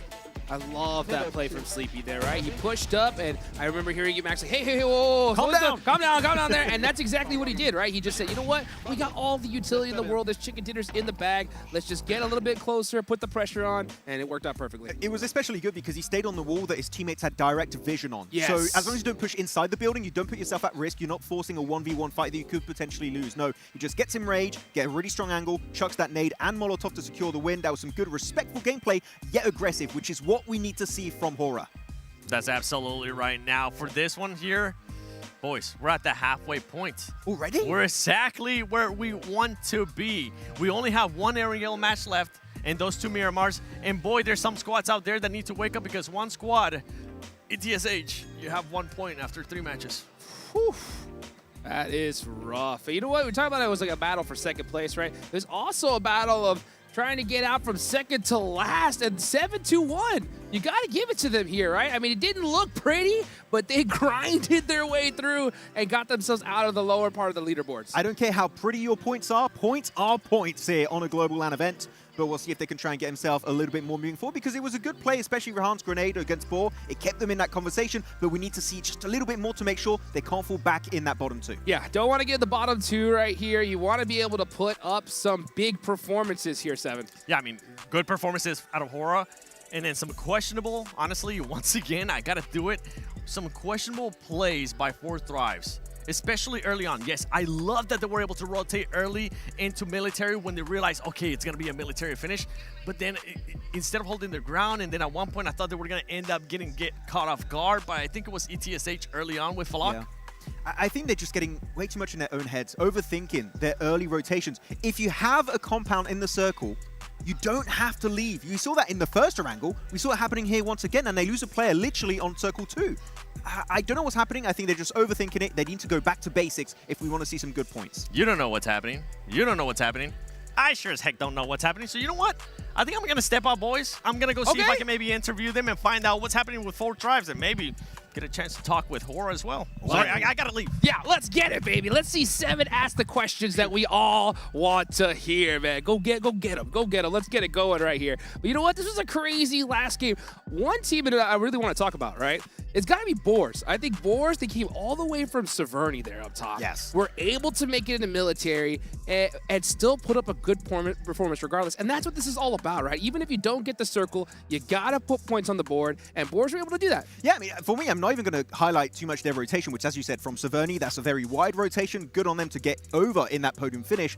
I'm actually really happy about their fight over to the Western Bridge, onto Ida in particular. Yeah. Ida in a very weakened state, and Boars instantly spot that weakness, that kink in their armor, and decide to send it down on the lower portion of the bridge, get all those stragglers of Ida, and off the back of that, you facilitate your own transition over the bridge, and because of the circle shifting a bit more to the east on Military Island, no one's going to stop you. No one's going to be gatekeeping the entrance of Boar. So Boar, a team that coming out from Western Europe, they're seen as, I guess, a weaker region in a way, but Boar, they've got so much global experience with every single one of those players that here, they bring in their A+ tier gameplay to the table. Yeah, that was some great timing because, I mean, they could have stayed on that bridge, tried to gatekeep a little bit longer because there's no guarantee on what's on the other side of that bridge, right? But they said, you know what? We got to make this decision no matter what. They executed it, and fortunately for them, they were able to get into that zone. And it was a tough one, right? That's one of the hardest transitions to be able to make, but they were able to do it successfully, which is really good. I'm really happy with them, and especially they love getting that loot truck at the very start in Severny, right? Just able to get himself all that early loot for themselves, tier 3. That helped out for sure. And then they fight Ida. Actually, Ida did have an MG3, technically, but technically it didn't work out also for them in that game. But looking at other teams and how teams rotated throughout the entirety of that match, I was very happy with Team Flash. I think they got maybe slightly lucky because they had a slow eastern rotation. They got dead center. Man, that was a beautiful mid-game rotation from Flash. Well, we're about to reach the second half of the day, guys. Don't worry, we're going to be right back after this break.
no-name kid in a high-risk drop, a street food vendor with a victory dream. A midnight warrior looting in the dark. The fuel is passion pushing through the blue. We scan the path at the edge of the gas. A million stories in a single squad. No royal blood, just a drive to our last. The skill, the nerve to on the final gas.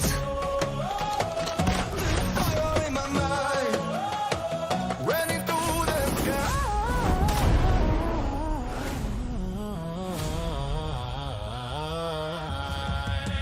Flame on and go.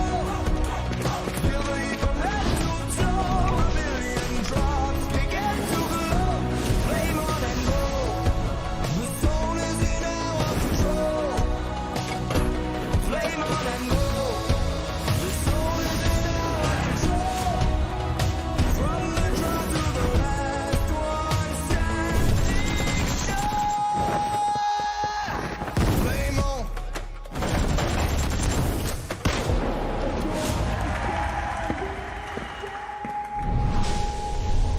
Flame on.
Vallahi tanımıyorum. GK. Ben ETS'yi de tanımıyorum. GK. GK.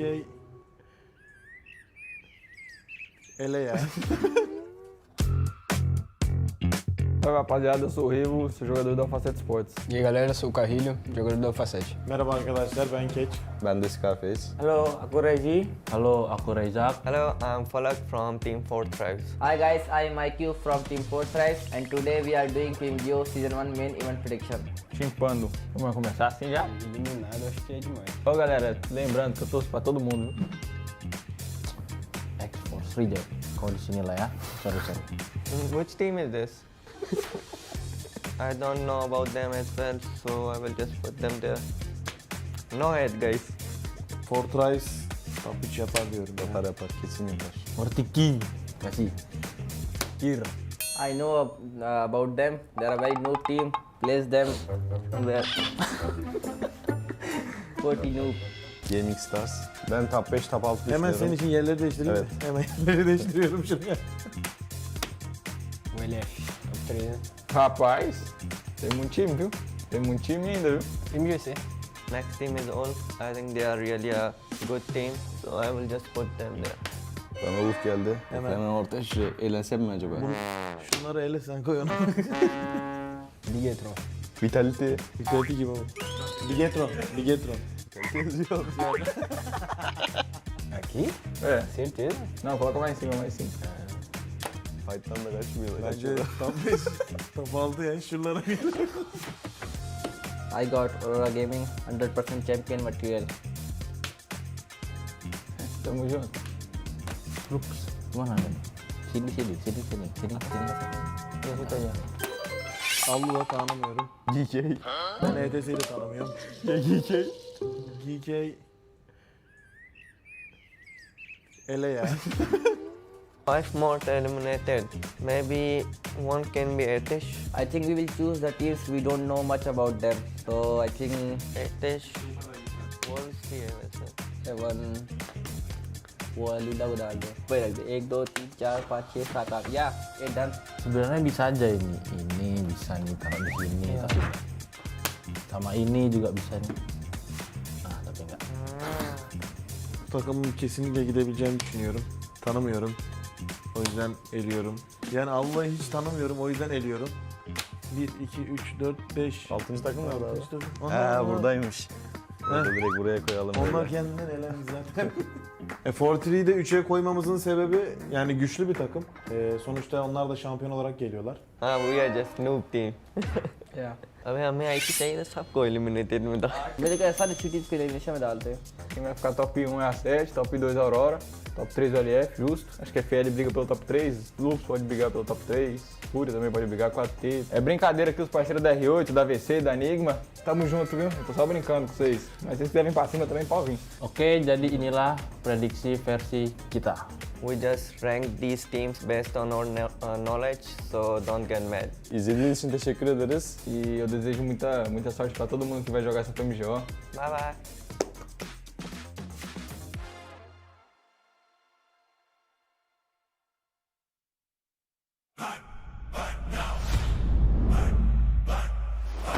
Play more than go. Feel the heat from head to toe. A billion drops begin to glow. Flame on and go. The soul is in our control. From the draw to the last one standing show. A no-name kid in a high-risk drop, a street food vendor with a victory dream. A midnight warrior looting in the dark. The fuel is passion pushing through the blue. We scan the path at the edge of the gas. A million stories in a single squad. No real blood, just the drive to our last. The skill, the nerve to on the final gas. Fire in my mind, running through the sky.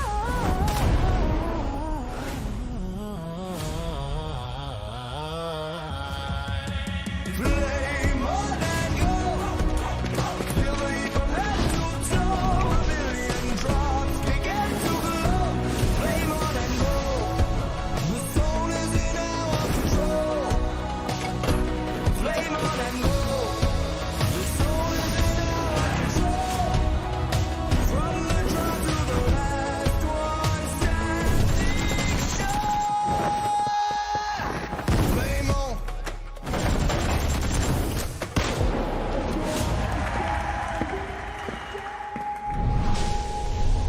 Play more.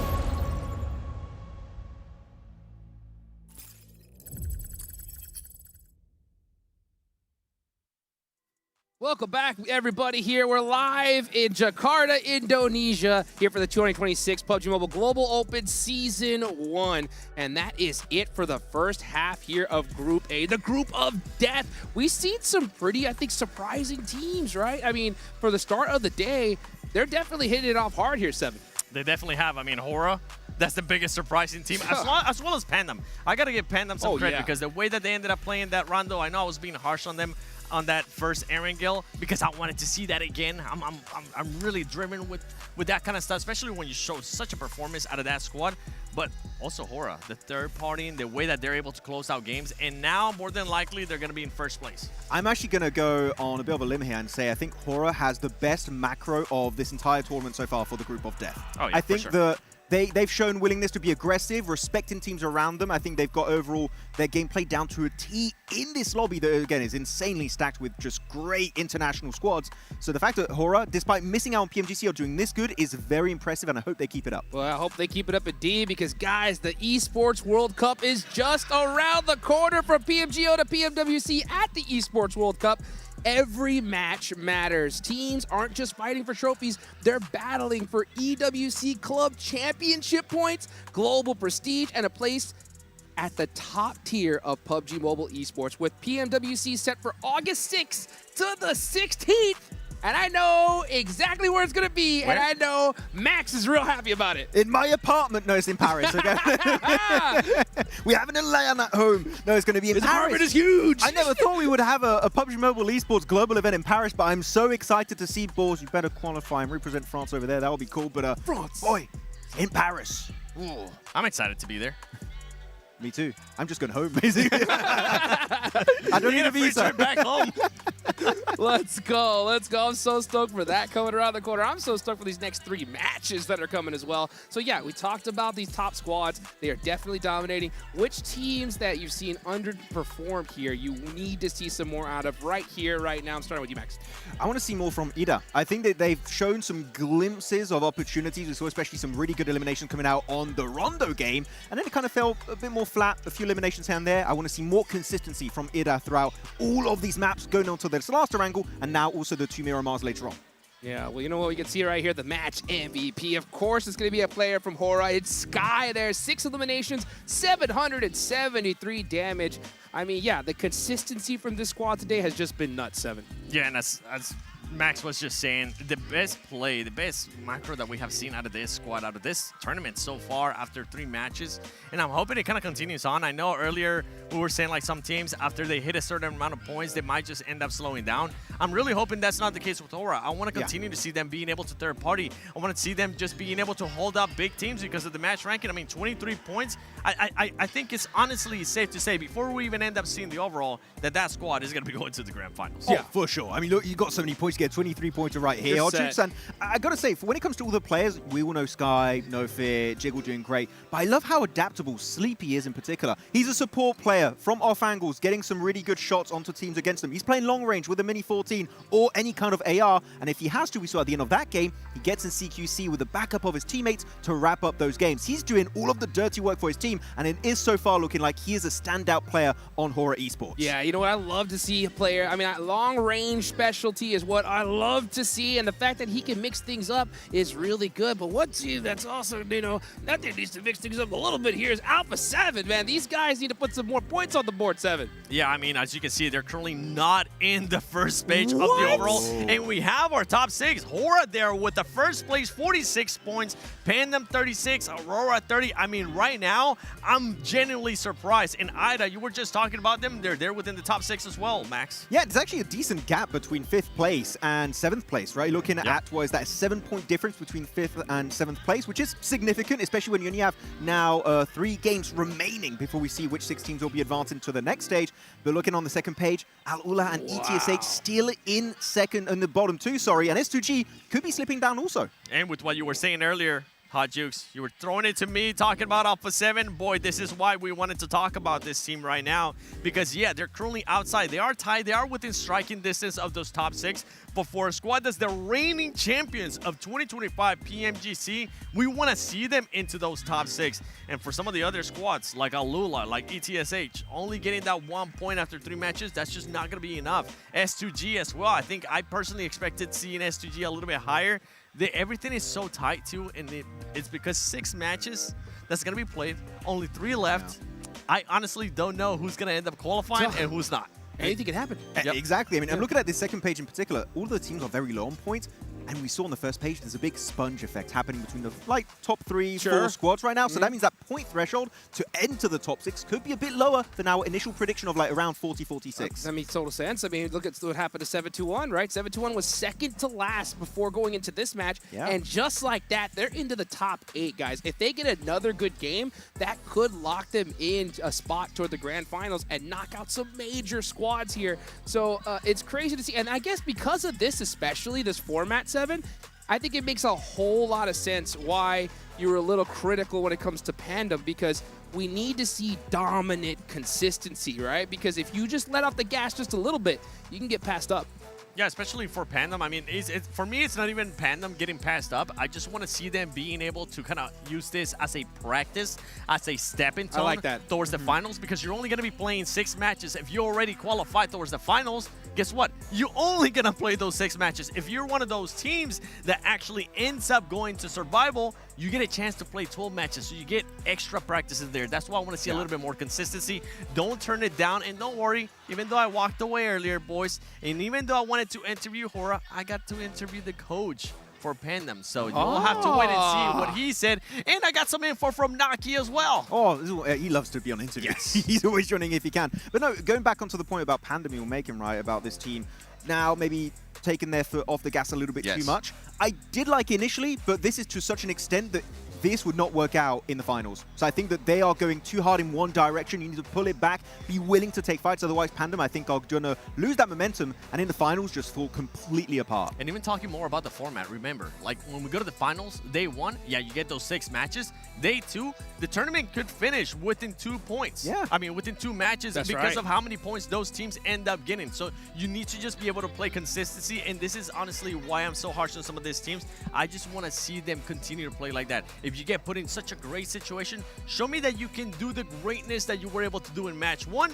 and in match 2. And if it happens again in any of the other matches, take full advantage of it, because this is the place and this is the format to take advantage of those blessings that the game gives you. I completely agree. I mean, there's no bet. You're not going to get any better practice on the planet than right here, right now. There is $500,000 on the line here. Everyone's playing their heart out. You can't let off the gas at all. So one other team in particular that I definitely want to talk about, right? It's gonna be Void, Max, man. What do you think about this squad? I think they're playing way too passive. Against Hora last game, Hora go for a really good push-up, and I was expecting a full-on clash, a war on that mountaintop to claim that chicken dinner eventually. But no, Hora send it. Very spread too. We were looking at it, Hot like sending it kind of 1 by 1.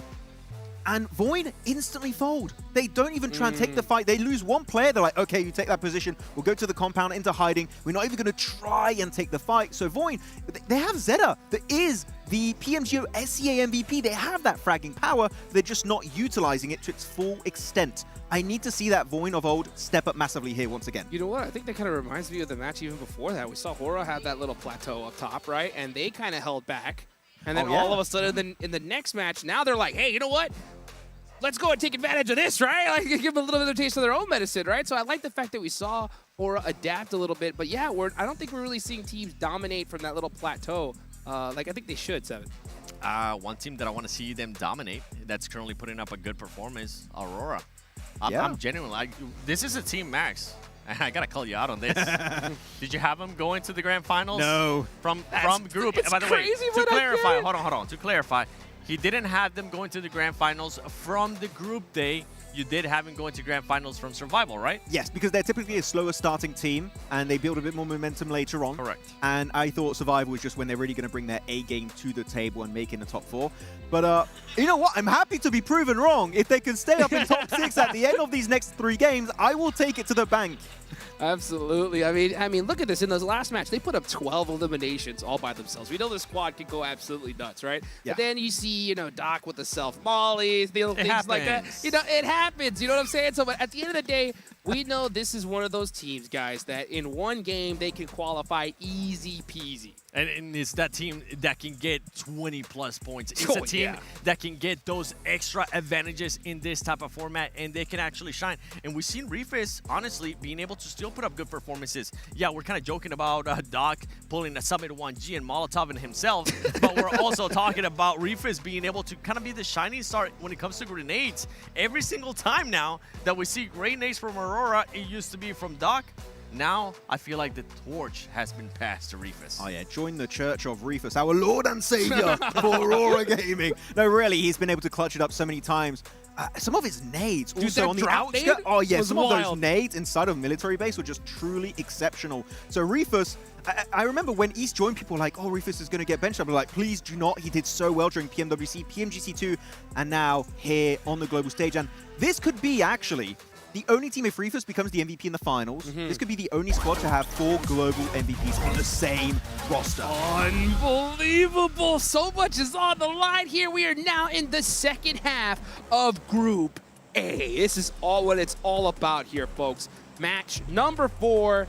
we are going into Airgale. And let's see this playing path. Oh, okay. A nice one pretty much right down the middle here, Max. I will take a diagonal plane every single day of the week. It's going from Quarry all over to Stolba location. So most teams should be good to go. And you know what? Yes, Poliana, this is the first game 7 that it is going to be in reach of that plane path. Are we going to see that expected fight of Hora versus Flash? Or Hora going to go back to school apartments and play it very slow on Circle 1? The thing now for Hora is that they got absolutely nothing to lose. This would be the perfect scenario for this squad. You got a 46 point, you're sitting in first place, you're able to kind of have a mulligan here. But if you're the other squad, which remind me, which squad was it, Max?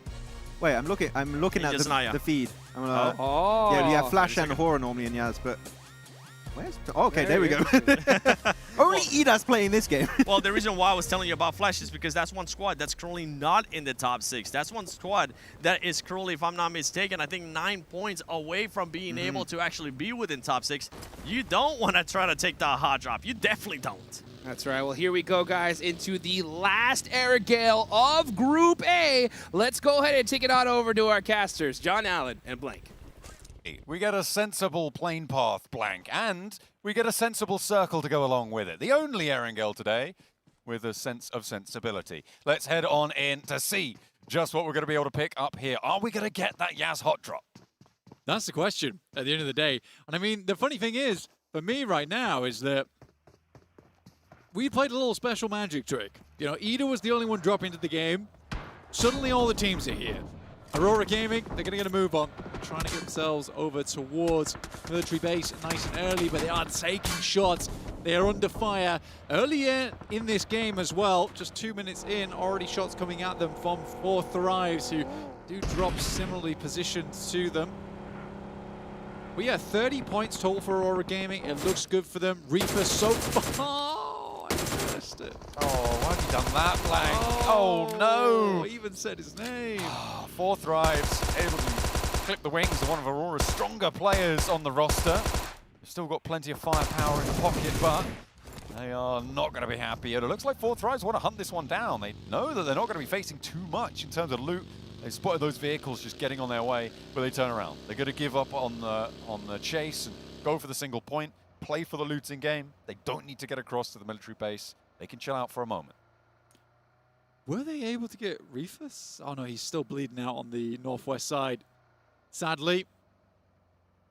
For Aurora though, it's a tough one. Again, just want to make it clear that right now our leaderboard is taking a little while to update. So Aurora Gaming do not have 4. Yeah, I think there's a... We'll wait to get the full info on that one. Dog obviously taking a lot of damage. Reefus going very low on that bridge. They were not able to get him back up. As Arena into South George right now, seemingly fairly uncontested. Notably, Blank, that hot drop in Yaz doesn't seem to have occurred, unless it secretly has. But I don't believe it has, as it hasn't come up on the Elim feed either. Yeah, we're currently slightly blind here on our side, but that's okay. Gonna watch this one play out in real time. We got Aurora with top, currently very low HP, just getting looted up. Again, this team, they sort of need to get as much loot on board as possible. We do finally get to see those numbers on our screen on the top left side. So you can see there that Refus was taken down. Yeah, and they haven't managed to get back to that HP mark either, unfortunately. They are still looting through, and they will be completely uncontested in military, so they can freely loot there, and will be able to get back to full HP, I'm sure. So in Yaz, as we hop on over, Team Flash don't have enemies abound to try and conflict with them. Aura not going to be joining them here. And that gives them free loot over the zone. So nice stuff for them to be able to find it. The circle sat sort of somewhat centrally onto this map as well, Blank, which means they're on the northern side of it, but they're still very much in. Yeah, I think for the guys on Flash as well, likely a good chance here to spot out the loot vehicle too. Pick up a bunch of good stuff, some goodies, get that on side to go. Again, for Ida, very, very impressed with what they've been able to do with their performances today. Like I said, you know, losing Eren, I thought it'd be a bigger deal. Seems that that's not the case. Swain has come in looking really good here. Rita also pretty strong player. Darkin was always like the player that was behind Eren, right? He was the facilitator of a lot of those big moves coming through from Aaron himself. But yeah, Ida's looking impressive. They've managed to put up the points. They've managed to be fairly consistent over the first 3 matches. As we've crossed that halfway point in their very short run, they are doing well. Pointchaikari, not so much. They've had some slightly disappointing performances so far today, and especially in that last Erangel, right? Getting swept away by Aura with not too much resistance at all on that north side when they had a pretty free run into it. They could have done a lot better there. And playing in the middle of those tables, I think, you know, it's just going to be a tough approach for them. I don't really see too much from them at the moment, and their time is ticking. For a lot of teams, time is ticking. I would say even for Etch right now, there's no chance at top 6. Whoa. I genuinely believe that. I think if you're 1 point, match 4, you'd need back-to-back-to-back chicken dinners, right? You'd need the turkey. I don't think that's happening. I think for ETSH right now, what it's about for them is getting through to the survival stage. That is a major possibility considering you only need to get up towards 14th. 14th is a very possible position to grab right now, but for quite a few teams, it is starting to get to that point where top 6 is out of the question. At Game 3, it really is the case here. I think these top 6 teams just aren't going to stop putting up these points. Okay. How's he trying to pop off? Running out on the clip there, though. And Furia not going to take any damage. Even with the 8x, not able to land the shots. Unfortunate. They try and wend their way a little bit closer to this one. Moving through a couple of teams nearby. They do have that forward outpost, though, so a nice, easy regroup for them. As they hold on to their building. No one really putting too much pressure his shoes. On. Yeah, he's making sure that his laces are done up nice and tidy. He's not going anywhere. He's hopefully, I don't know if they do a walkout, if they win, I don't know, right? If they come first at the end of the day, he's making sure his shoes look fresh. Yeah, you don't want to pull a Koa, right? Fall over your jeans when you get a chicken dinner. I am bringing that back up. He's going to hate me for that. Wow. He is going to hate me for that. Wow. I think he thought that everyone forgot, but not me. Mike never forgets. I never forget. When you trip over your jeans. When you trip over your jeans, I'm not forgetting it. Oh, dear. Oh, dear. Was he wearing them at the time? He was, yeah. Oh, okay. Didn't just have his jeans out. No. Okay. To be fair, they were quite fashionable, but they were very flared. Yeah, that's when he wore his orange sunglasses as well. Oh, yeah. He's a cool guy. He is a cool guy. He is a cool guy, unless he trips it. Then not so cool. Not so cool in those circumstances. But that's why you tie your shoelaces. Maybe you're right. Maybe you're right. Look, it's just good etiquette, really, isn't it? You know, got to keep yourself looking good, looking fresh. The laces, people judge you on. They judge you on everything. In this sort of a lobby, you do get judged on everything. You do have to be pernickety, a little bit pedantic when it comes to making sure everything's in line. Goat team playing on as 4. They will be able to take a nice swathe of area. The circle, oh, it did just come through. I'm seeing the northeast side of it blank, cutting the mini-map. I'm gathering clues. I'm playing Sherlock right now. I'm glad, We're yeah. on the northeast side of this current circle, and in the blue zone, it's Aurora taking a fight. With someone, Aurora looking to use the candlestick to bash in the loot crate. There it is. Okay, that's what they were fighting. Now we know who's done it. Here on PUBG MOBILE Cluedo. Yeah, I do want to remind people that unfortunately our leaderboard is currently updating and we do not have a map feed. So just in case people are wondering why things are the way they are, there you go. I always wonder that, you know. It's a constant wonder. Oh, 7-2-1 do lose a player out in the open as they rotate west past that boatyard. It looks like S2G and Pandem have a scrap. Oh, a map! It's on our screen. I can see it. Blank, quickly. Someone take a screenshot. Someone take a screenshot of the map so that we can have that. Oh, it's gone. Ah, it's gone. I didn't see too much either. I was too busy looking for someone to take a screenshot. Too much. Oh, dear. Well, Pandem seem to be having a tough time. They do manage to get a res, I believe. But they're now toe-and-toe with S2G, who have had a much tougher time in this fight. There's a knock to spray, and S2G fall pretty early once again, blank. Yeah, it's a problem. I feel bad as well because it is sad for me looking at S2G, looking at Hamzy G and realizing that the Calci Hamzy G bromance is over. It's gone. It's never coming back. It might do in the future, but it's looking pretty bleak right now. They need to start tying in their shoelaces to get something done today, because it is not looking good for them. 7-2-1, they managed to move across, lose a player, but Ida now, with Emre in the area, might prove to be a bit troublesome. We'll see if they can pick up with the rest of the team. Ida do have a full surround on this. There is Al-Ula on the northeast of this fight as well, Blank. Which is going to make it potentially tougher for Ida to fully commit to a push here. To go in. They need to extract their player, right? Emre's in a really tough position right now. Multiple nades going in. He is lucky not to go down to that next second one. He's just on the edge there inside the garage, which keeps him alive in that moment, which was critical. But like I said, for Ida, they have to extract their player. How do they go about that? At this point in time, Ida's probably wondering whether we just play on as a 3, because getting Emre out, it's a tough task. It's going to get harder now. Aleku wants to step forwards. He's going to flush him upstairs, push him into the angle, but that'll give Swain a little bit more prevalence in this angle, but has to duck down, and now they can charge up the staircase. It's all up to Emre on the hold. No assistance for the next 10 seconds, maybe. Pops to the little stair window, but not going to find it. The circle comes through as well. It's going to put pressure on the fight, and in comes the rest of Ida. The cavalry has arrived, and Emre has held his nerve. In the meantime, the rest of them are now up and into the fight, going a lot more even. Potential third party could come into this one, but the knocks are starting to come in. And in through the window, reaches there. Big nade to the back line. And now it's just one player left for 7-2-1 on this angle. Playing well, but only finds the one. Can Voin Chaikari find a third party? I don't think so. That's a pretty wild turn up for Ida. You've got to have that confidence at this part of the day. And with where they are on the leaderboards currently, that's why they're able to make that push. They're feeling themselves right now. It looks good. Swain had the off angle, and they were able to push in. I think they realized as soon as probably Emre's communicating back, and he's like, all I have is a PPP zone, okay? I need assistance badly.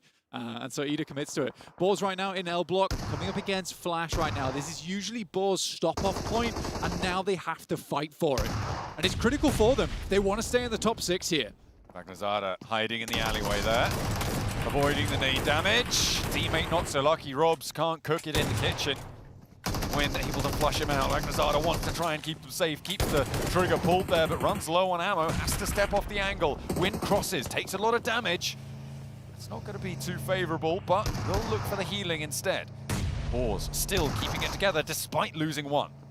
It looks like Voin Chaikari went for a pretty big send over towards Fury's position on the south side. And they're suffering because of it. They're trying to take the shack on the top side right now. I think Fury's trying to play the dip that sits just underneath as well as the compound there.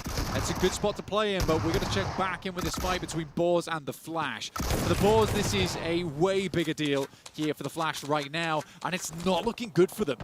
Ooh, Zeus actually gets caught with a little fire spread there. Has to pop the first aid, but a nade finds Snoix in the back line. Win able to find the opener. It's all up to Bagnazada on the angle. Has got the AK full of ammo, but it's not going to get unleashed. And Team Flash push Boars to the boundary, and they fall. I'm pretty sure that was a 0-point game there, coming through from Boars, which is very, very rough. You've got to make up those points later on, and Miramar is not always the most fun map to make up those points on. You can be a little bit more tactical about it, but I think Boars typically does excel when they're able to take those engagements. But the Flash, on the other hand, this is maybe just the beginning of a great game for them. Very much could be. I don't know how many players they got left in tow, actually, on the end of that fight, so if there was damage done, could be a little bit tougher. Nice nade, posted straight through the letterbox there, and Igor will go down. For Furia, they're wanting to get him back up, and probably going to be able to do so. They got their players to the south of that, can regroup onto it. In the meantime, Voin Chaikari do not have the pressure to push this one forwards, especially with the teams around them. Okay, Circle on our screens right now gives Potato Hill a huge chunk of the west side of it. 4 Thrives. Will they overthink this one? You never know. I think for 4 Thrives right now, they're still playing well. There's still these moments where you really believe they can do it, but there has been a lot of times where they're losing players early. As much as you can get towards the end of the game, it's no good if you're on As2 with Falak as well as Hazaifa up, 2 strong players, but it's just not enough for them. I think 4 Thrives typically does extremely good in those scenarios where they have 4 players alive. T24 is able to excel as that off angle for the team, and the rest of the team can move in like a spear. That's not the case right now. This is not happening for them. First thing to do with Ida, though, as their first point of contact, it's going to be on the western side of Potato Hill. Like this. Have to defend. Swain trying to poke his nose in. We'll see if it's a welcome presence. I don't imagine it would be, but you've got 4 Thrives. Maybe able to hold it out. A regroup over onto the top of Potato Hill. And yeah, Ida gonna not go for it. Not gonna fully commit just yet. They do have to regroup still. Get a little bit more pressure on as they get their backstop to join up with their front position. Maybe after that, they will be able to find something more. Team Flash. Okay, we are on board with them. It does look like they are a player down. Bozy not in this for the time being, unless he is. Never sure, quite at the moment. So we don't believe anything. I think they're playing as 3. I think they're playing as 3. The game suddenly decided to lie to us. Yeah. But we're gonna just take what we get at the moment. 4 Thrives. Gonna push further over towards that eastern edge of Potato Hill. Allow Ida a little bit of ground to work with. A lot of times that's best for you where you're playing a western eastern position on Potato Hill. Sometimes you have to share that spot. You split the Jack of Potato in half. It's the only way to do it sometimes. Just got to get in there, even if it burns the fingers. Necessary to get to the goodness on the inside, the position that they're going to be looking for. Topsy does take a knock, though, unfortunately for Team Flash, leaving them on 2 now active. Otter trying to leave from apartments, and they are kind of getting stuck in and amongst it as well, although they may be the ones who are keeping Team Flash locked on the inside. Etch, you said they needed big games to even consider getting towards top 6. It's not looking like this is going to be a big game. They've taken a knock. They do get an answer with a nade back on over. Yeah, it's a good nade coming through from Fajita. But for Edge, if they get another performance where they drop in 9th or lower, then yeah, really at that point, it's about getting some big, massive games ahead of that to grab themselves 14th place or above. Top 6 is off the card. The Flash, though, finding a shot over towards Jiggle. Not able to get away from that one. Potato also goes down there from Voyens. He pushed a little bit too far forward. Poked his nose in a little bit too far. The Flash also, again, another nade to confirm the flush over towards Horror. That gives an opportunity for Win to push further out, maybe ahead of them here. But this is a nightmarish push for him. Oh, the last player alive will fall, and it's Sky to pick up the point. Ora able to rack up to 3 now, as they have to play from the western side. The next circle about to show itself in about 5 seconds, Flank. And we will see where that one lands. Still, Potato Hill on that western side, potentially a presence, but we're moving over east.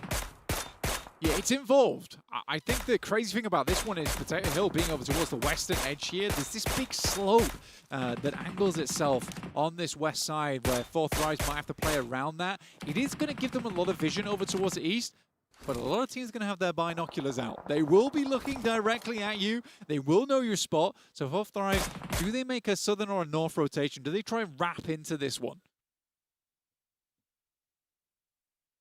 Or on that northern side already, don't really have as much decision to make on this. Furia looking to try and maybe start to step forwards. Furia taking shots over towards Etch as well. So a big opener onto a high ground position. It looks like 2 of their players are down. Okay, Ayala with a chance to nade one out as well, but not quite going to connect. Playing on the other side of the smoke, has to be more worried about the shack. Tries to burn it out. Slips down the slope, loses his footing there a bit, but steps up immediately. Checking these angles, making Furia's presence known. They're playing on a split right now, and Silence is going to be a presence downhill with Ayala playing on the 2-player position. Yeah, trying to clear a lot of the obvious spots. I mean, no matter what happens here for Furia, at least they've pushed him off the shack, which is great news for him.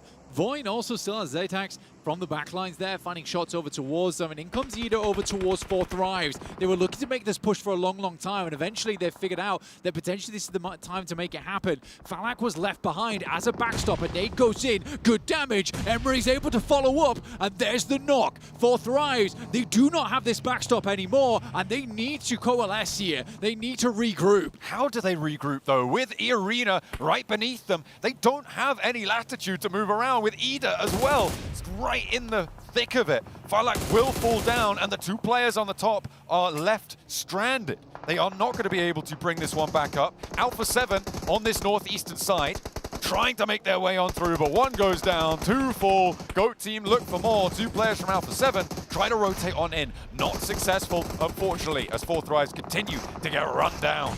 Horror trying to move into towards 4th Rise, and they're holding out very strongly, but where is Ida? Where's the third party? This would be an amazing chance. E-Arena, on the other hand, they're happy to steal this one away.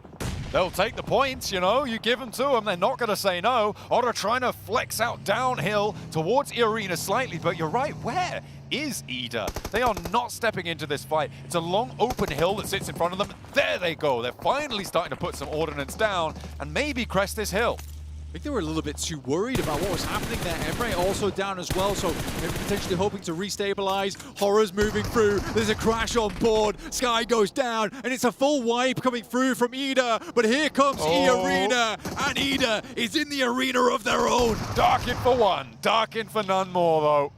And E-Arena rips straight through that hilltop. A lovely western side clear for them, but regroup, get back on the bike. You do need to keep that momentum going. There is not a lot of time to be able to find position into the next circle, which is soon to pop. Etch, tough time on this eastern edge. Gonna get flushed out, will be going down.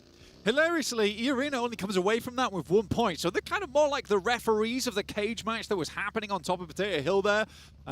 Bit of a weird one coming through from E-Arena. Thought they'd come away with that with a lot more points, but they were taken away by the likes of 4th Rise, Ida, as well as Horror. Again, for Horror, they just try to get as many points as possible, it seems. E-Arena wants to continue forward, but that's going to be difficult with Tony K down at the moment. They do get him back up, trying to at least desperately running towards his location. Quite a few teams in the top 6 alive still, Blank, looking to try and solidify their positions here. Furia playing on the southeast side. You've got Aurora still playing into this match from that south edge as well. E-Arena looking to try and solidify. Pandem even on the top, on the north edge. Are still going on this with a couple of players. It looks like, oh, okay, we've got our tower graphic back as well, so you can see the player numbers that are coming on through for all of our teams. The elims they're able to find. Horror are able to get 8 elims. They are doing so well right now. This is what I was talking about. It seemed like Horror is the one to benefit the most out of that engagement on the top side. But like we said, where was Ida during all of that? I understand that Emre went down, but they could have easily picked up some more points there. Horror is just playing with reckless abandon, and it's working. Extracting so much value. The team from Nepal doing bits right now, Blank. They are so far ahead now at this point. I mean, the gap is going to be insurmountable. You were saying that you're going to start to count Etch out of getting to the top 6. I think it would be impossible at this stage for Aura not to be in the top 6. With only 2 more matches left to play, it's just not possible. Yeah, well, a 70-point day is an incredible day at a global, right? An 80-point day is just insane, and they're on track to hit that kind of marker come Game 6. So for Horror and Nepali fans alike, this is an unbelievable performance, and they've got to be very happy with how their team is currently playing. Pandem, they started really big today, but the amount of points put on top of that really hasn't been all that much, because remember, they started with a 29-pointer, John. Absolutely. So only getting, what is that, 9 more, and then the 2 they found here, 11 points, and whatever more they find into this match over the rest of the day. Not what you'd expect, but... Nice shot. Lovely from Ayala to find top. But it goes to show just how important Rondo is, right? It goes back to what the desk was saying at the start of the day. How important is Rondo? It can get you into the top 6, basically on its own merit, with no other follow-up strictly necessary. Even though Zyol wants to find a little bit more to sprinkle over that one. Zyol is just bringing the thunder and the lightning at the moment. 6 nades as well. It's a long toss on the nade. It looks fairly good. Bounces towards him, but just one too far. But that could have been something nasty. E-Arena, though, they're not going to let him off lightly. Continuing to send nades down towards Zyol's position. They understand the tree he's on. Ayala keeps his eyes in the sky, but these nades are a little bit too far. That bounce is good just round the backside, but Zyol keeps him flying. Oh, he does away from the first. The next, got to tag a little bit more. There's a third party coming in. E-Arena, okay. Able to find the backlines, and Ayala steps out for 1 as well. Knocks him for 6. And that's going to be Aurora down, only on 3 elims, not a monumental game. And E-Arena still only on 1 point on the western side, but playing as 3, and looking to try and push into the top 6, and maybe move balls aside. This is Furious Day in the sun right now, though. 25 points in that top 6. E-Arena kind of challenging them. They do go down. 27 points. Looks good, though. Balls stay ahead of them at 28, but that could change right now if E-Arena get themselves a boatload of more points as we get further into this one. Currently towards 5 teams remaining, so a top 5 at least secured here. 3 extra placement points for E-Arena. GOAT team now with 3 players on the east side. Nobody on all 4 players. The nades over the top for GOAT team, looking to try and keep that pressure up over towards Al-Ula, who have been keeping their noses clean so far into this match for quite a while. They have been playing as 2 for a long time in the center of this circle, but with a hard north shift on this next zone, they are now very much up on the chopping block.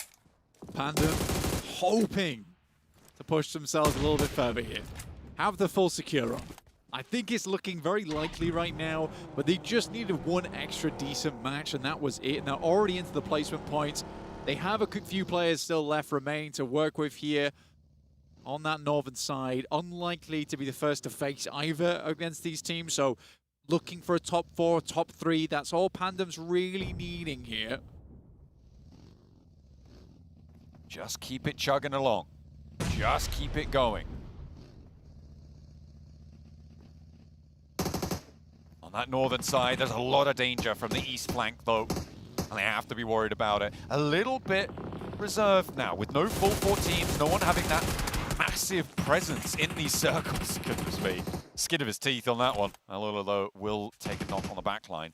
TNK actually backed off the angle by Voinchaikari. But as I was saying, with no full 4 teams, no one's taking a massively dominant position. That's going to slow things down until stage 8 pops, I imagine. Unless TNK wants to turn around and clap back over towards Voinchaikari, of course. He's able to find that knock. Like I said, what you're looking for here is placement points. But with a big western shift on the circle towards E-Arena, now playing a little bit more of that high ground capability with some hard cover to work with, TNK's in a great position already. He has a fair bit of circle to work with as well. He just needs to take shots at these teams making their way into the circle now as they expose themselves. Pandem, Go, Al-Ula.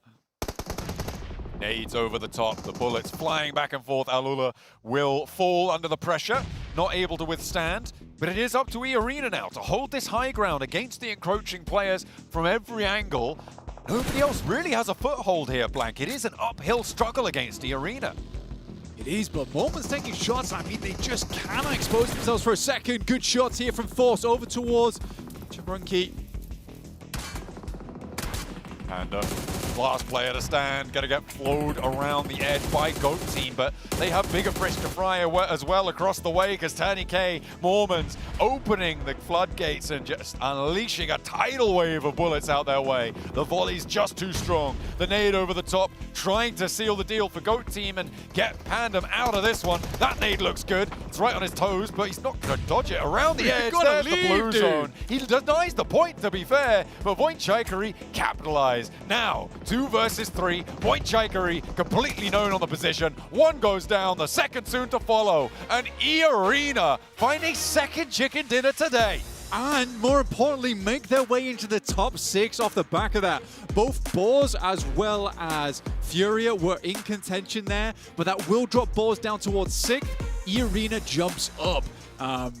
Really, really good stuff. And I mean, for 2 chicken dinners, you'd sort of hope you'd be in the top 6 at this point. Oh yeah, that's what you want to see.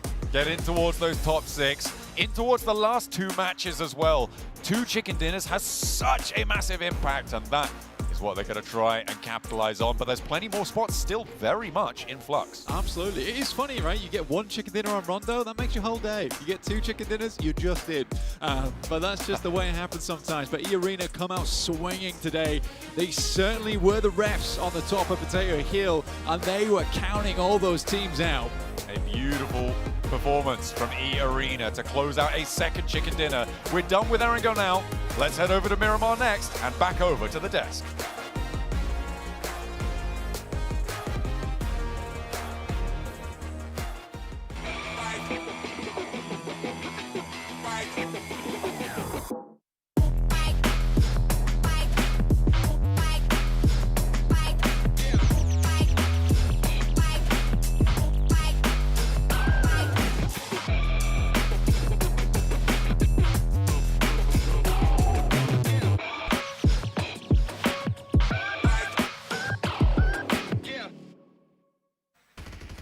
the first team to bust out 2 chicken dinners in this tournament, it's gonna be E-Arena, clutching it up in this one, and right on time, 7, because that will rocket launch them into that top 6. That's where you want to be. We have been giving credit to Hora. We have been giving credit to Pandem. And honestly, for this squad, with that performance, I'm pretty sure they're going to be pushing themselves up to that top 6. And I got to give them some credit because the third parties that they were able to do on Furia and Soul, while they were fighting, they went forward, they made sure to clear them, and they just keep taking full control of some areas of the map here, Max. E-Arena, the entire game with the binoculars looking like, what the hell's happening over there? I guess we'll just send it with the buggy and just get an easy squad wipe. And they kept doing that again and again and again in this match, and able to just sweep from the western side towards the center and overwhelm with the numbers, which their last chicken dinner was thanks to a solo, Tony K, but now it was a full team effort to claim this chicken dinner, which is why I was hoping to see from E-Arena if they wanted to remain in top 6, and they did it right here on that last Orangle.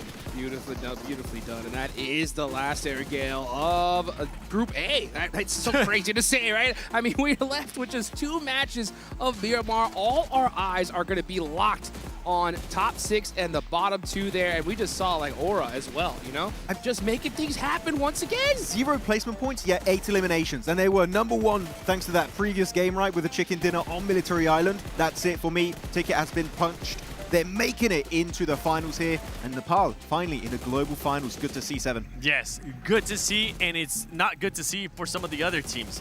Because, or is it actually good to see now that I'm thinking about it? Because if Hora does end up keep performing like this, collecting a lot of points, it's just going to make that top 6 even more compacted threshold. Yeah. And in the past, we were talking about, okay, 40 points.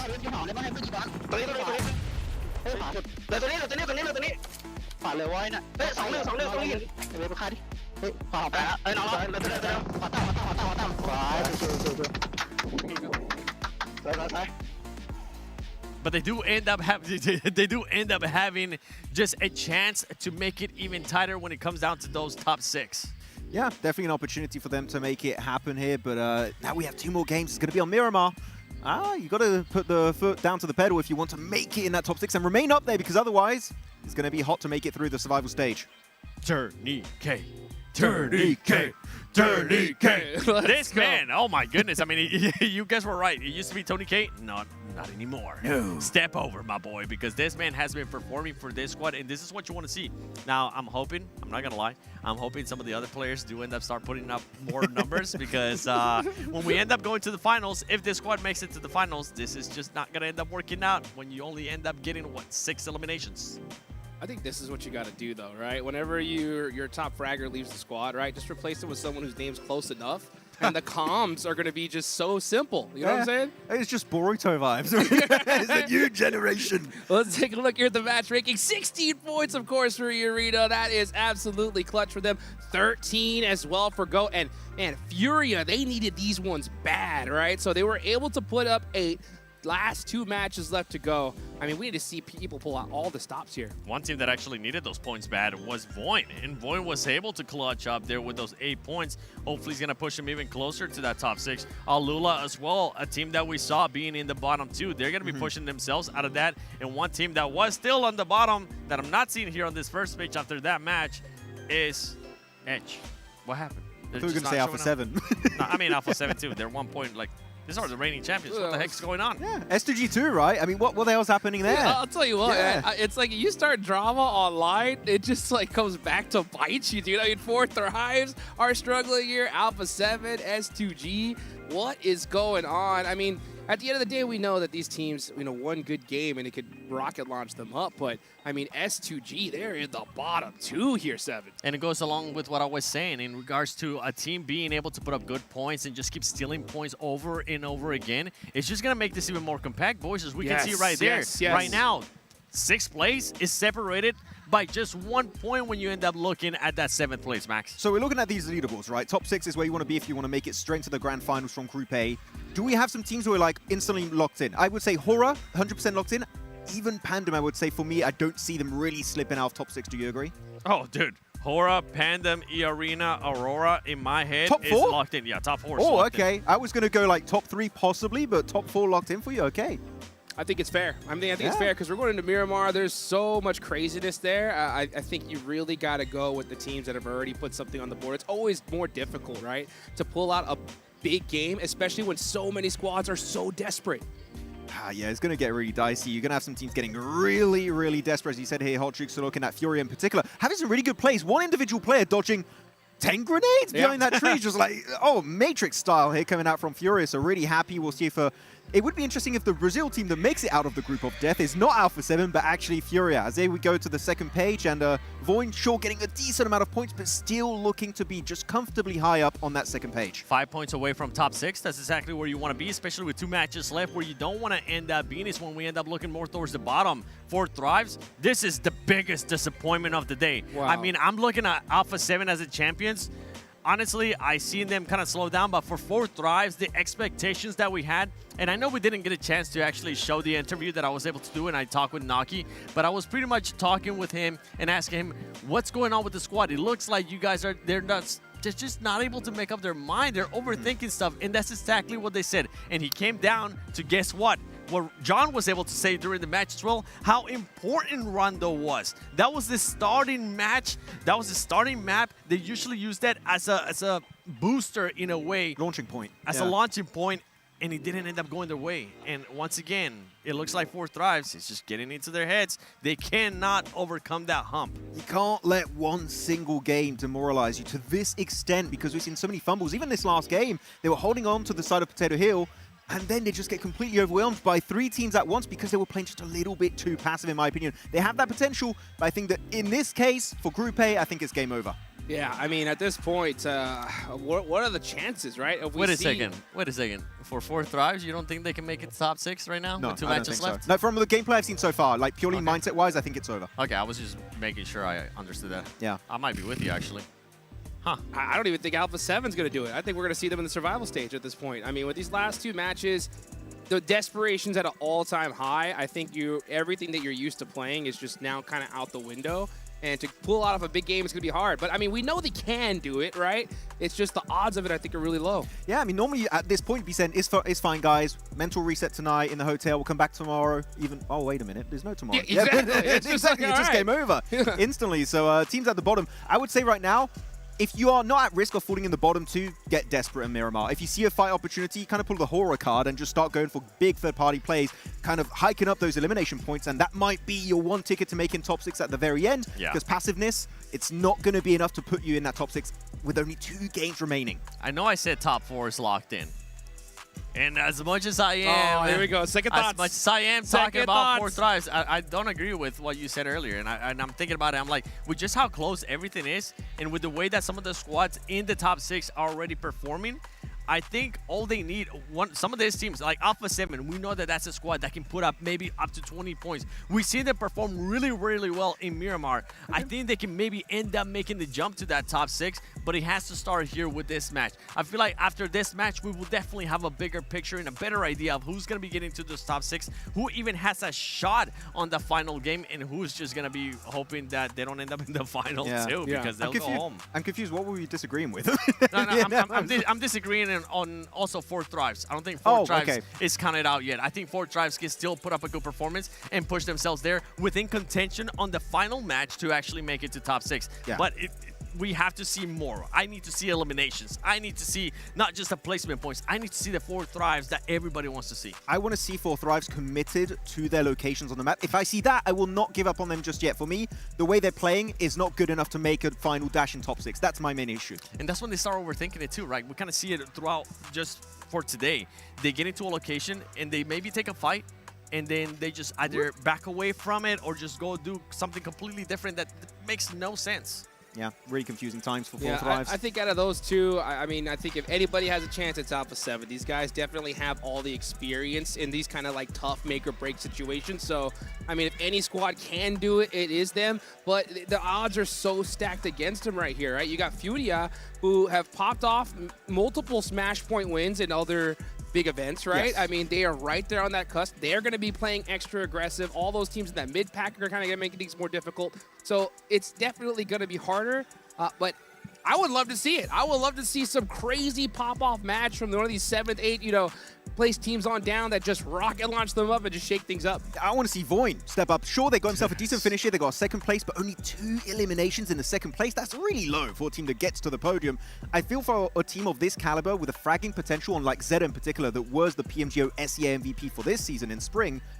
Where's that fragging power that we saw back in SCA? It's not here right now. They're just purely making it at the top of the second page off of placement points. That fragging potential is not there just yet. So I'm just smiling over here because now being here in Southeast Asia, being in Indonesia, being in Jakarta, I have been hearing rumors that SEA is not what it used to be.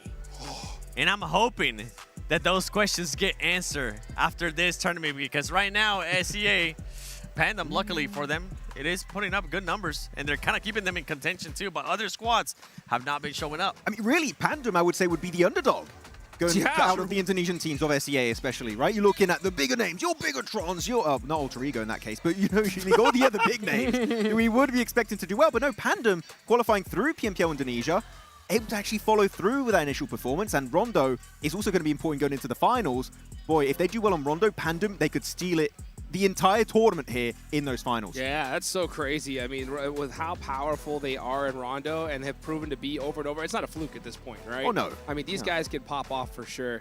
And, you know, we want to see a little bit more consistency at some of the other maps, but, I mean, when you have performances like that, it definitely shows your domination. One thing that I go as I look further down the leaderboards, I think there's 3 squads in particular that have gained a serious fan. Okay, guys? Right? I'm talking about Alula. I'm talking about S2G, and I'm talking about Etch. And that fan is Rosemary, dude. That guy is screaming at the top of his lungs for these 3 teams to pop off right now. Why do you say that? Because, you know, They eliminated four them. thrives is right above him. Oh, okay. All right. Sure. Interesting take. Is he watching? Maybe he's just angry. I'm not watching PMGO Season 1. Rosemary who? I'm just kidding. Oh, my Okay. gosh. He's not here. Yeah, he's Actually, not that's here. a solid question. We were getting asked, who's better? I mean, right now, you would have to say Falag, but if you actually take into contention everything, Rosemary is a much better player with an insane amount of trophies to speak for himself. Falag has finally decided catching some of the other trophies, but this performance right now is not what people want to see. Well, here we go. For the first time in this tournament, we are going to Miramar. We're headed to the desert, baby. The last 2 matches for Group A. Let's see which teams are going to be able to make that clutch win, that crazy amount of eliminations to rocket launch them straight into the grand finals. And we're talking earlier about plane paths that we were able to see that we didn't really like in Erangel, especially towards the end. We actually liked the last one. And this plane path right now, Max, I'm not hating it. Straight down the middle. Right over the side of El Picado itself. El Picado. El Picado. El yeah. Picado. And over Picado, sending it over to the western side in El Pozo. There you go, El Pozo. There you go. Talk about El Pozo.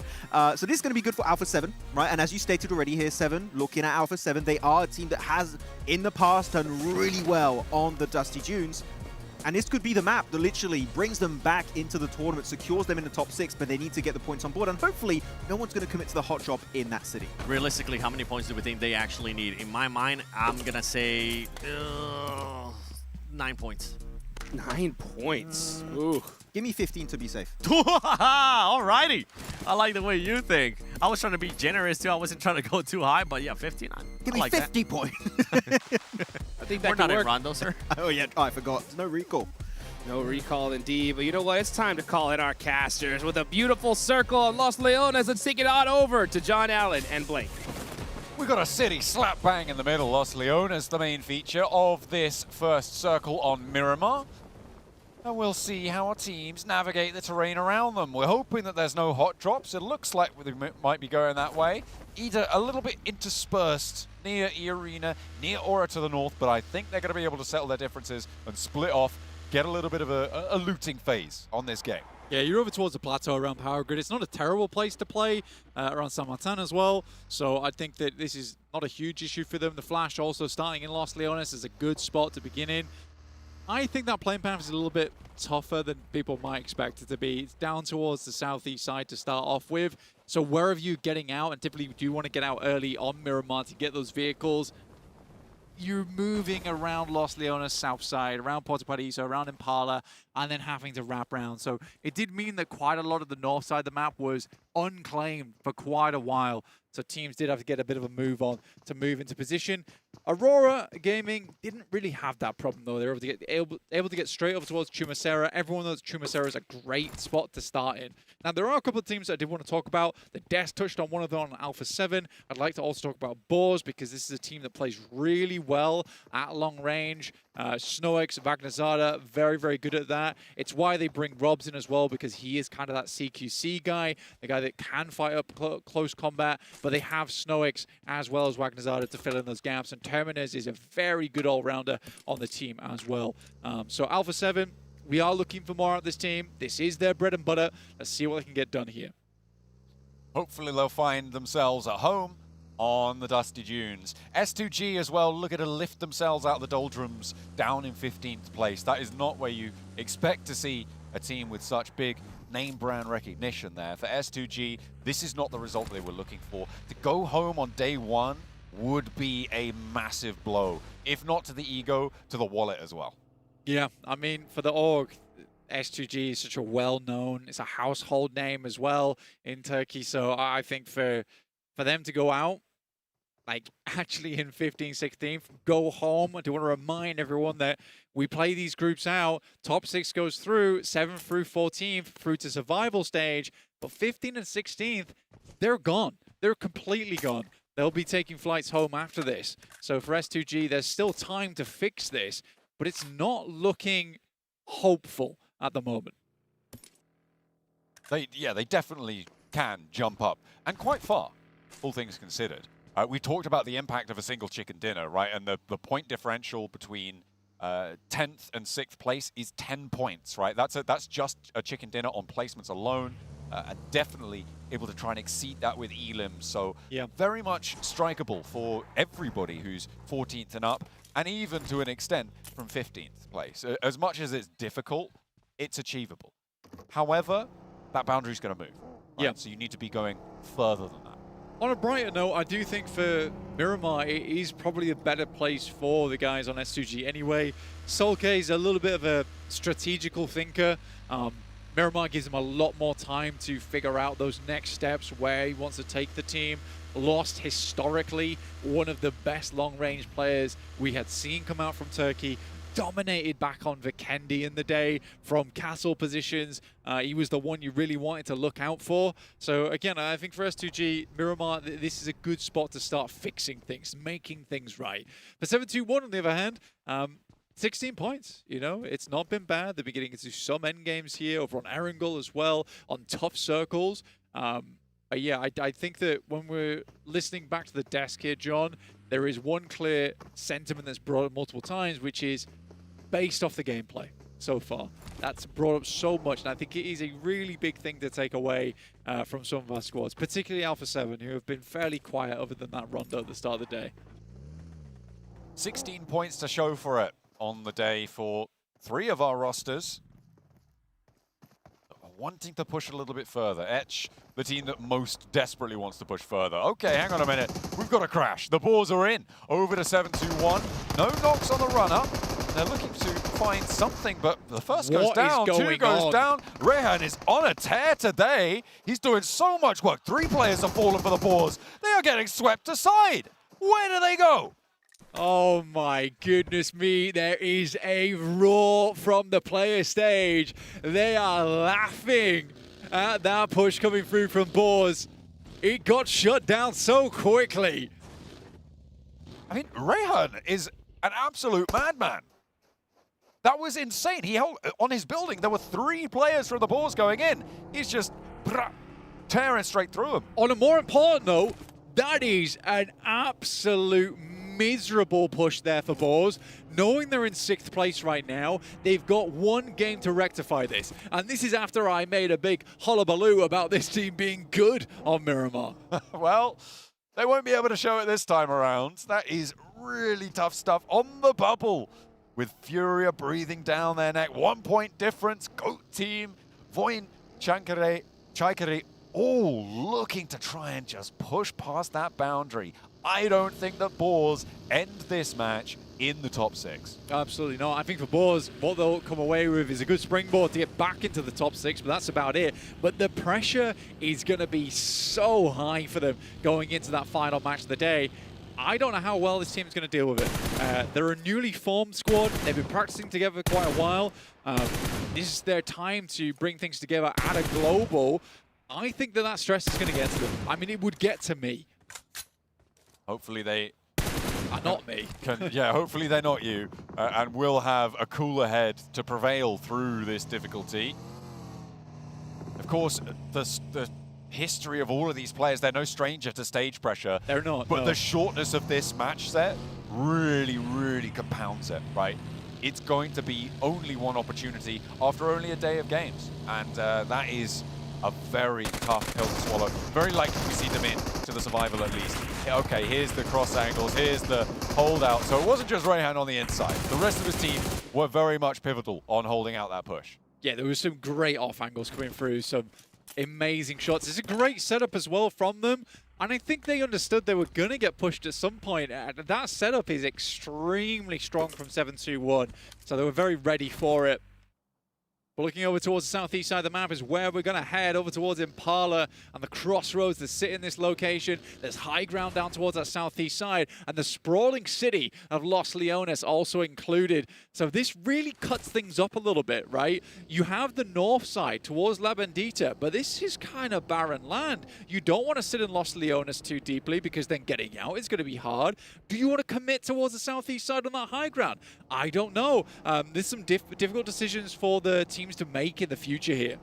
I'm interested in the teams that are chasing right now. For GOAT team, this is great, right? They're in 8th place. They've already got an elim. They are really starting to hound down that 6th place. But for Furia, on the other side of Los Leones, they are actually right next to Voinchaikari. So there could be a battle to decide who gets the chance to take on GOAT team on the south side. It is very much this group of 3 teams that is chasing that are all in the same location on the circle. The Boars want this to go really badly. They want that to stop. Can that stop, please?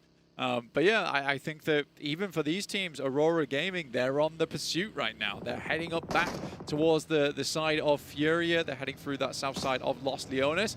Ida here, trying to escape. They're right on the funnel. And this is the problem La Bendita causes. Teams have to move around the side, which more often than not, pushes teams closer together. So you have Alpha 7, you've got Pandem, you've got Ida. Ida now has to make this big swing towards the east, towards Impala. They're likely going to run into Alpha 7 at some point, and because Alpha 7 took a bit of a wider wrap earlier on, they have priority on the zone.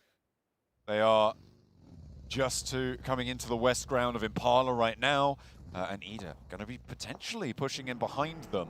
A difficult hold, or Ida could try and actually go further east, try and escape Alpha 7 altogether, wrap around Impala maybe? I mean, that's a really bold decision if they go for it. You could swing warehouses potentially, but that's a living spot. That's not a get a big game spot. I think, to be fair, I think it might be a good option for them. We're into stage 2, so the blue zone's survivable. You imagine that maybe there's someone in Impala already. You go around the back of those mountains.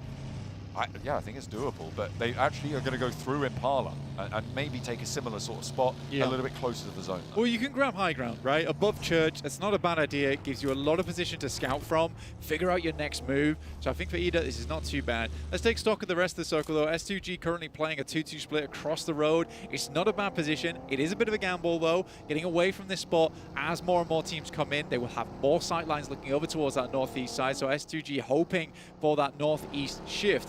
Aurora Gaming actually were able to kind of snake their way through Los Leones, but that's the circle that S2G is looking for. That's decent, that's workable. They are on the northern side of it a little bit, but a lot of the teams are already to their south. Getting through this cut, you do need to be moving fast with a direct target. For Alpha 7, if they've scouted out that there's the building free south towards this junction, they might look to try and push up towards it, but it's more likely that they just sort of stop, chill out where they are. There is a little bit of cover to be playing around there with the roadside, with those roadside positions as well. They could potentially just stop off there. Ida not going to challenge them. They're all the way on east on Impala already. It's this south side that's starting to become a little bit of a boiling point. Yes, this is around a lot of the high ground as teams start to push out of it.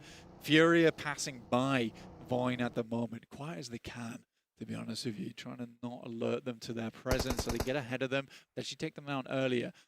Go, though, opening up over towards Aurora. Aurora trying to push further and further through. This is the team that's coming into the circle with limited information, John. It's a high nade. It's a big toss coming through from Ayato. It goes a little bit, swings far. That next one looks fairly decent, but that one also swings down the hillside. An unfortunate bounce on it. Just a little bit over the lip. It's not going to connect. The spray downs look pretty good, though. Pretty solid. Force. Wow. Okay, that was Focus who managed to get that one out in the open. That wasn't from the angle that we had there, but still able to do a lot of damage. And with Reapers dispatched on the off angle, the nades are going to continue to bombard. Connects on that one. Top re-knock. Doc and Ziol now, 2 players alive for Aurora. Looking to try and pick up the pace here. Try to get those reses. Try to move out and get the res out in the open. It looks like they've managed to look for it and go lose a player to a knock from Edge. Edge getting a knock here is a big deal for Aurora Gaming. They are under the vice right now, and it is squeezing at the moment towards them. They're able to get a player out down towards the party bus, get themselves a quick res as well in the meantime. It's a tough position to leave for Aurora Gaming, but this is a tough game to leave early anyway. They're currently in 4th place. They get a decent game here. They pretty much secure their top 6 going into the final game. That's what you're looking for. Top 6 is what it's all about. Get through to the finals directly. Aurora Gaming, they are really not having a good day. I mean, yeah, that's an immediate double knock. There is really no way now that they can get out to get those reses. They're playing on us too. The question is, how far can they go? Grab 6 points on this game, 4 points on this game. That may just be enough to be able to secure that top 6 spot for them, and they will have to try and play a commiserative game now. Yeah, Goat just put the hoof on them. Did not let go.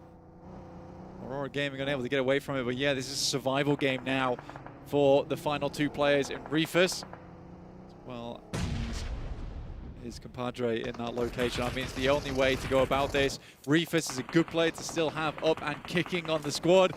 Really has been pulling his weight today on the team. Circle moves far down towards the southeast side. This is just horrendous terrain all around. Teams are going to have to play a real blinder to get this to work for themselves. But first, many teams are going to get themselves out from that north side and also the west. You got Pandem, 4th Rise, the Flash all trying to make this squeeze on the western edge. They don't want to pass through on this open ground on that north side. It is a tough ask for a lot of these squads. Alula with now 1 player left standing, losing the player in between the silos to a Ida put pressure on. Will continue to do so. Just claws now remaining for Alula. S2G regroup blank. They've moved out to their east point and are potentially looking to put their nose into the south of their spots. That regroup necessary and done without any disaster. Yeah, they hear the degradation of Alula on this south side, right? They can see the players going down in the Elim feed. They decide maybe this is a good time to start moving across here whilst teams down there are distracted. For Claws, it's not likely he's going to clap back too much over towards them, so this is a good opportunity to start moving. Ida as well as Alpha 7. This has been a hard game for them. It's been tricky on this east side, and they have had to pull off some tricks of their own to make their way out of it. Ida did take that high ground as we suggested. Now they've got Rita scouting down towards the south side on those warehouses. It's playing out pretty much as we expected. The Flash, though, coming up against 4th Rise. This is not what they wanted to happen. There is a knock over towards Zeus. 4th Rise fighting for their lives here. Needing to put these points on the board. Team Flash want to take it away from them. Zeus still knocked, but not flushed just yet. Falak leading the charge with T24 as well. Entering the building. IQ trying to play backstop, but those angles will be diminished. The power of his position will be taken away. Bozy on the off angle there. Might be in for a nice nade out to the back line, but a 1-for-1 trade on the inside. And Team Flash keep control of their down players. A big pickup there, and Topsy looking to get the res early. In the meantime, GOAT team are taking casualties across the way, and they are trying to chime into this fight too.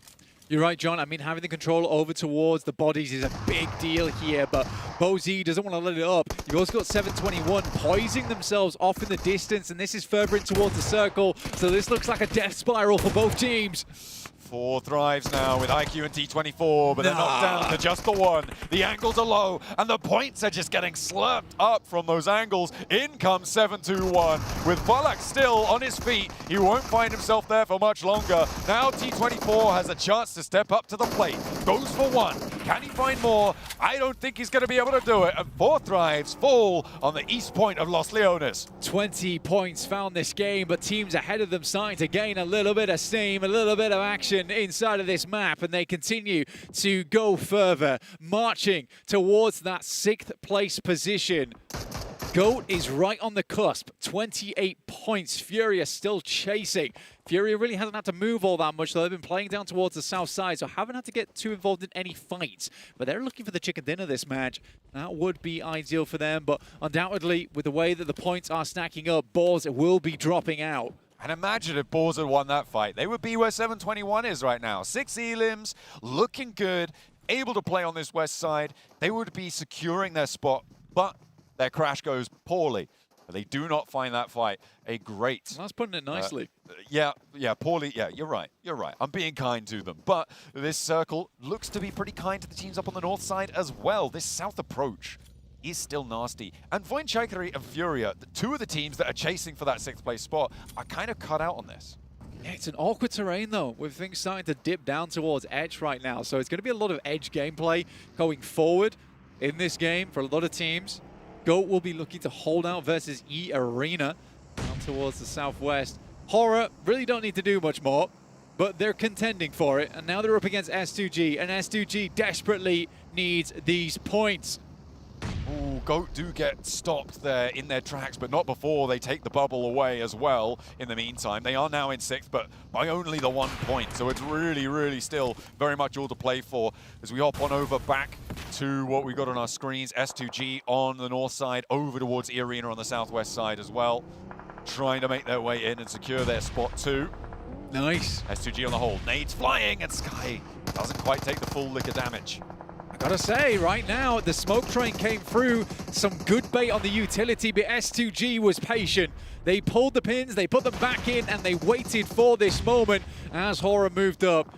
Again, I like the bait coming through from Horror, but it just has not worked here, and it's a fantastic nade posted round the side, and S2G come out looking squeaky clean. Not can be said for Alpha 7, though, as they take more and more casualties, and they are down in 13th place. Just 17 points, the previous PMGC champions. And they may become the bubble team after this match as well, with S2G looking strong on the north side. The placement's going to be kicking in soon. Alpha 7 draw far too short for their own liking. Alpha 7 being on the bubble of elimination going into the final match, Blank, is an insane story. It is almost criminal.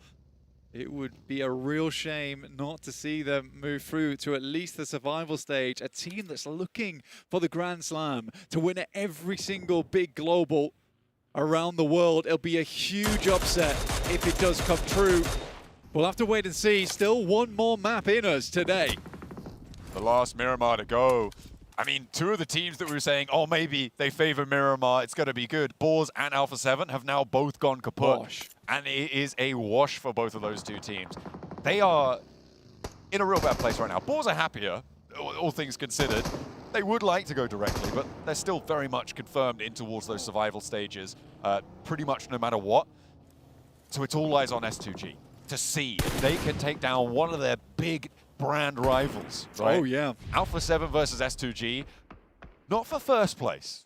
Scrapping not out. even for 3rd place, not even for 6th place. For a spot in the survivals. Just scrapping it out towards the bottom of the lobby. For Edge, they're hoping to get some points. And right now, with that position, it's looking likely. Unless something absolutely disastrous happens here to Edge, you'd assume that they'd be making it through. Aurora Gaming, they do have Reefus. He's out on the sidelines. He's just waiting. Biding his time, looking for those placement points. Again, for Aurora Gaming, those placement points, anything they get here is good. They just don't want to drop out the top 6. It's a massive boon going straight towards those grand finals. It takes a lot of the pressure off. Ooh, a lot of damage to Furia. They've taken a knock. Eagle now going low as well. There are off angles coming on through. Ida making it tough. Furia going down to a lot of shots, and a knock came through from Point Chikari as well. I mean, this is good news for the Bulls. If this south side resolves with both of those two teams going down, it means that no one's going to accelerate away from them. But if one of them earns the points from the other, that's still not good news either. I do think for Fury here, yes, they had this south side, but they needed to start posting up scouts, right? That's the big thing they need to have happen. They need to secure this eastern side as teams came in, because Ida's going to cause a big amount of problems for them. Might even cause some casualties. Right now they are dealing with it successfully though. There's still players in the back there with Emre, Swain, as well as Darkin. But they've got the bead on Furia now, which is kind of a problem. It is a real tough going for them. A nice pickup comes through over towards Swain, and Ayala looks for the flush. That one will be snaffled away. Furia move up into 7th, so the Boars drop 1 place further. More potentially on the cards, and maybe the Goats are next up to go down. With the placement points also kicking in fairly soon, they may be able to guarantee breaking that tie against Goat team in that 6th place. 7-2-1 may have finally met their match in the arena, as his only Joker to get knocked here. Looks like they're going to be able to put that one back together. Mormon steps forward, has got the spray down for the backup with his teammates. Wow. Okay, that was way too dangerous for my liking. Now they need to get the reses on pretty quickly because Arena have to move. I mean, that was pretty intense, dude. Very, very intense. Almost was disastrous for them. Furia moving up over towards the remnants of Ida. Good shots coming through from Darkin. Emre is down. Darkin trying to keep it all together. Finds 2, but it's not enough. Furia able to roll over the spot, but at what cost? They do jump up into 6th. They are flagging now, though, and S2G are over the hill. Their chance to put more points on the board as they get their position on the east side. A big flex out for them. Pandem as well on the southwest edge, looking to try and hamper Arena as they leave the spot to crash in towards Etch, of all teams, in the middle. Yeah, I mean, Etch is just trying to get themselves out from that bottom side of the tables. S2G clean up Furia. Now, the huge thing here is now the tables get so incredibly tight for the top 6. You're 28, 29, 32, 35. It's all possible on that next game, even for 721. Voin is also going to post up some big points here, potentially, from this south side. The last game is going to be monumentally difficult. It's so close on these tables. I mean, even on the 11th, on the 14th place bubble, it's going to be a tough go of it, right? Because you're talking about 1s of points between these teams. Yeah. Even if that's the case, right? You're talking tiebreakers at this stage to see who's going to be able to jump through. S2G have elevated themselves here, Blank, out of 15th place. They are into 14th. And they will be jumping up further as well. The question is how far. Of course, the placement points guaranteed to them when they finish their game will guarantee to push them further. But the question is how far. With 5 elims, an eastern side flank onto the majority of this lobby, they could go far. Could. I mean, it's a hard one, man. Our format right now is like running a unicycle through a barbed line tunnel, trying to get towards that top 6. I do really feel for the players in this situation, but you got to give it your all here. It's the only way. For Voin, they're still looking strong on that south side, but S2G, it's been a good performance so far. Mormon, great nade over towards the guys on Pandem. They are looking battered and bruised, but they immediately went for the res, and Mormon just has to post another one. It's the easiest second nade of his life. And he looks for more as well. Gets a knock, gets another point, and Pandem cannot find their feet here in the solo scrap out. More nades still in the pocket for Mormons, and he wants to post them over. Not quite connecting, just into the buggy in time. He may be running dry now on the nades, though. Doesn't have any more in the pocket. Has to try and burn out the ridgeline. Pandem try and divert. Etch now up to bat against Pandem. Playing They've left the building, though. They have left the building. They flexed out. They've pushed up. They were trying to third party. And the internal team now has to deal with it. The first knock is good, though, and a lot of damage done besides. Speed nades in through the corridor, tries to bounce it, looks good for the knock, but he gets the flush instead. The long range, but there's a player behind him. They need to be worried about him on the inside. Oh no, he's given them the turnaround. And the solo now for Pandem may have opened up Etch. Dimsy looking to make this happen. Fajita goes incredibly low. Dimsy's going to go for the first aid kit at the same time as Fajita. He'll hit his first and can peek first. Moves over towards the backside, towards the paneling. Tries to get towards the top of the stairs here on the decking. But Fajita in a troubling spot now. For Etch, they made a classic mistake. Left the building whilst all the players were still in vehicles. But very quick decision making from Pandem. You've got to give them that.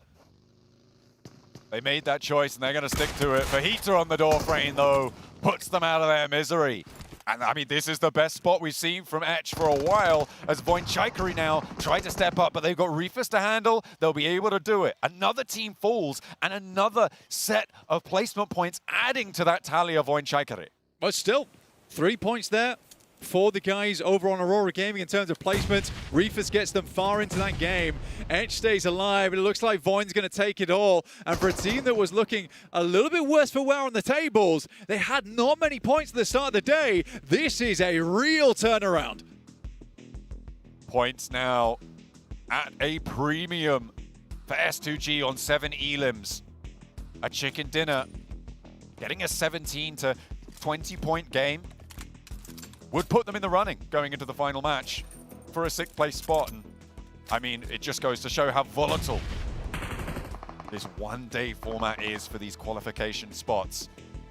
It's very likely that they've already done enough to solidify their position out of the bubble on the bottom side, but how much further can they go? Voinchikari as well, looking to try and jump up into that 6th place spot. Yeah, what else can they grab here? For S2G, the way they're lining themselves up, they've got an MG3 as well, which is nice. But for S2G, the way that they're lining themselves up, it looks very much like they're trying to set themselves up for a big endgame win. What you need to be doing, Voinchikari try and step out and immediately lost. Sends him to the belt. They've got 2 loot crates, man. I mean, this is S2G games to lose. It's going central on this next circle. It's closing already.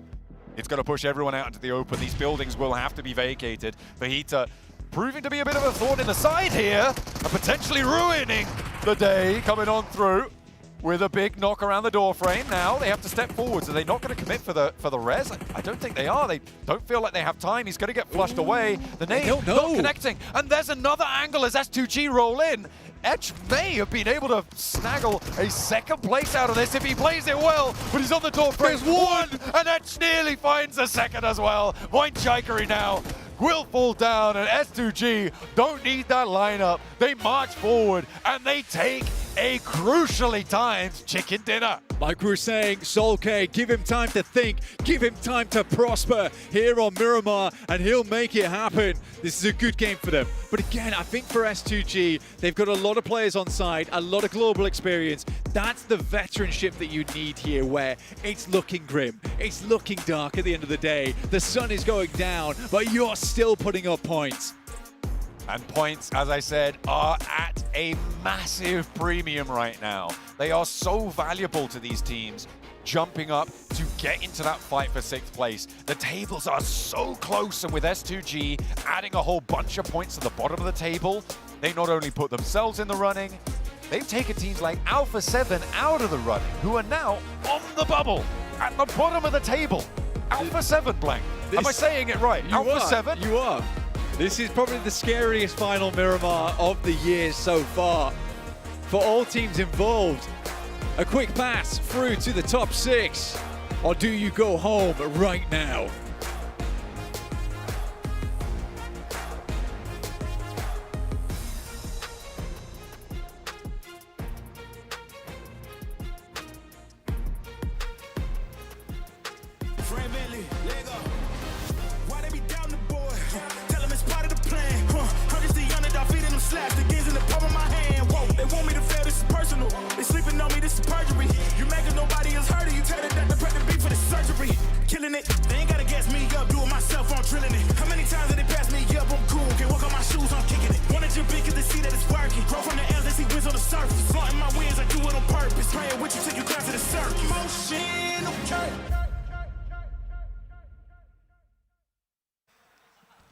What is happening?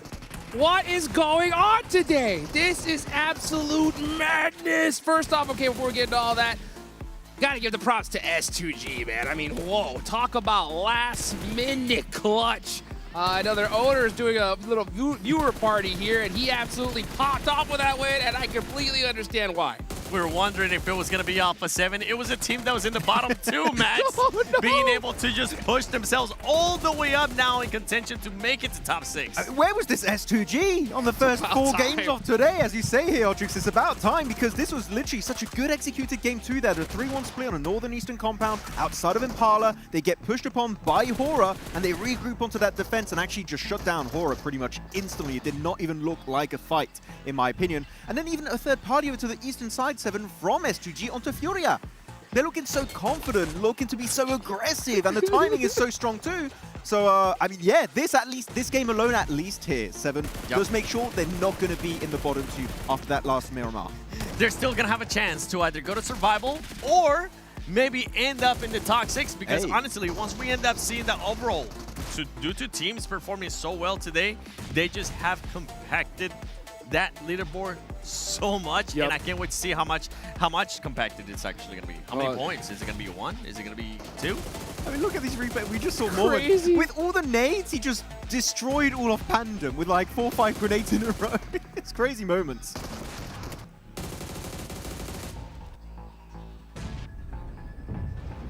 Ajil. Ayo, boy. Pedin. Berdua guys. 2 1. Waduh. Nice. Mati zona boy. Kau belakang boy. Absen, Cok. As you can see, the final blow, they're allowed to be able to hear some player comms, but oh, what craziness. And I gotta give some love to Etch as well, man. Those guys fighting for their lives towards the end there with that shotgun, just trying to keep their tournament hopes still in the game, right? But actually a very big mistake from Etch this game, I think, which is they had a strong compound, kind of also protecting Reefus in the meantime. It was very interesting, that dynamic. But then they sent it to the western side, looking to be aggressive on Pandem, and Pandem are like, if you're fighting us, your compound is free. So we're going to go for a quick pivot and try and snatch it away for ourselves. And actually, it kind of disrupted the entire game plan of Etch. So I feel like they took it a little bit too aggressive here, and they missed out on what could have been a very strong podium finish. Yeah, crazy strong podium finish indeed here. But man, I'll tell you one thing as well. One team that was starting off very, very slow and suddenly started really heading off for the races here. It's got to be 7-2-1 here, 7. Yeah, well, we're giving credit there to Edge. We got to give credit to 7-2-1 because my goodness, that defense that they had on board was absolutely spectacular. Not only that, I think it was Rehan that was able to get 2 players with that DBS, and they just shut down the push from Boar so quick that I don't even think Boar was expecting it to happen. It was just in the blink of an eye, and 7-2-1 was on top. We didn't know we queued for TDM. That was really quick. What's going on? But no, especially the fact that Boar went out. They were the cutoff team, right? In 6th position. They went out, followed up by then Go, and then who was remaining there? It was Furia. They got actually a decently strong finish there at the very end. So maybe Furia could be looking to make a final jump in the top 6 and be the one team from Brazil to be in top 6, which we wouldn't expect. I mean, they are the champions. Yeah. I mean, it could totally happen. I mean, they got that clutch factor in them. We've seen it before, right? And one game to really rule them all here at this end game. It's actually absolutely wild. And I wish there was some cameras on us during that Boar fight, because all of a sudden, the whole entire lobby just started, like, there was players laughing, cracking up. We were like, what's going on here? And just, I mean, a crazy reaction, especially when you're on that cutoff.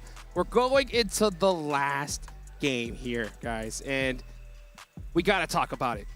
Alpha 7, right? These guys are so far down the leaderboards. Why am I a little scared, 7? Why am I just a little bit nervous? I don't like this. I don't like something that we haven't taken into consideration. What? It's a previous rivalry that happened before. Oh my goodness. Not S2G versus Alpha 7, but what's one team? I'm gonna test you on this. I'm gonna put you on the spot. What's one team that had a rivalry with Alpha 7 in the past? It starts with an H. What, Hora? Yes, sir. Oh, back in PMWCO last year. Oh, that one. Sir. Yeah, okay, yeah. And that's a team. Hora Esports is a team that's currently in the top 6. Oh, and we've seen it in the past. Usually this happens in the final day. And this, even though it is the first day of PMGO Season 1, it is the final day for Group A. And I'm expecting some people to just throw a little bit of a no one's going to let that go if you go from world champion to bottom 2 of your group, right? Brother. That is going to be held against him for the longest time, and that's going to be some good meme material for SGG. Dude, well, I mean, I was talking about Dynasty at the beginning of the show. I was talking about them maybe they're going for becoming the triple crown. It is best a dynasty team for the bad one. ever.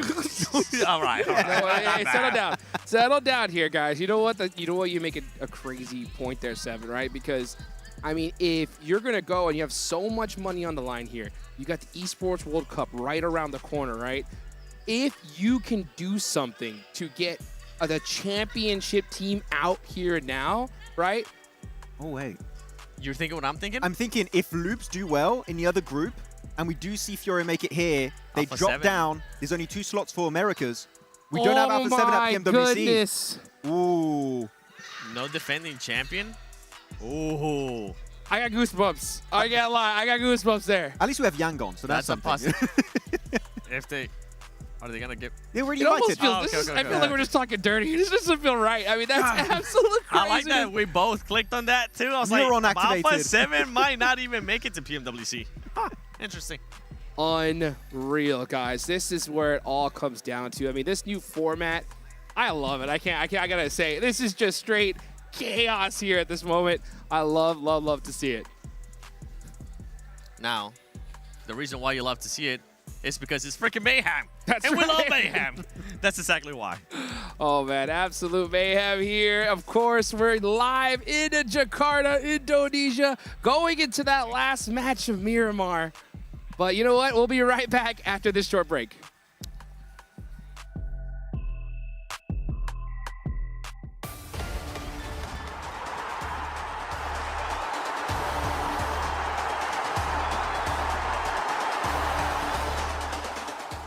Allu'da tanımıyorum. GK. Ben ETS'yi de tanımıyorum. GK. GK. Ele ya. Oi, rapaziada, eu sou o Rivo, sou jogador da Alpha 7 Sports. E aí galera, sou o Carrilho, jogador da Alpha 7. Merhaba arkadaşlar, ben Keç.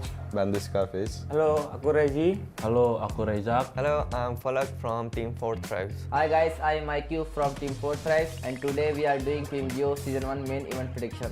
Chimpando. Vamos começar assim já? Eliminado, acho que é demais. Ó galera, lembrando que eu torço pra todo mundo. X-Force Reader. Kau di sini lah ya. Sorry. Which team is this? I don't know about them as well, so I will just put them there. No head, guys. Fortrice top 3 yapar diyorum. Yapar. Kesin yapar. Mortiki. Kasih. Gir.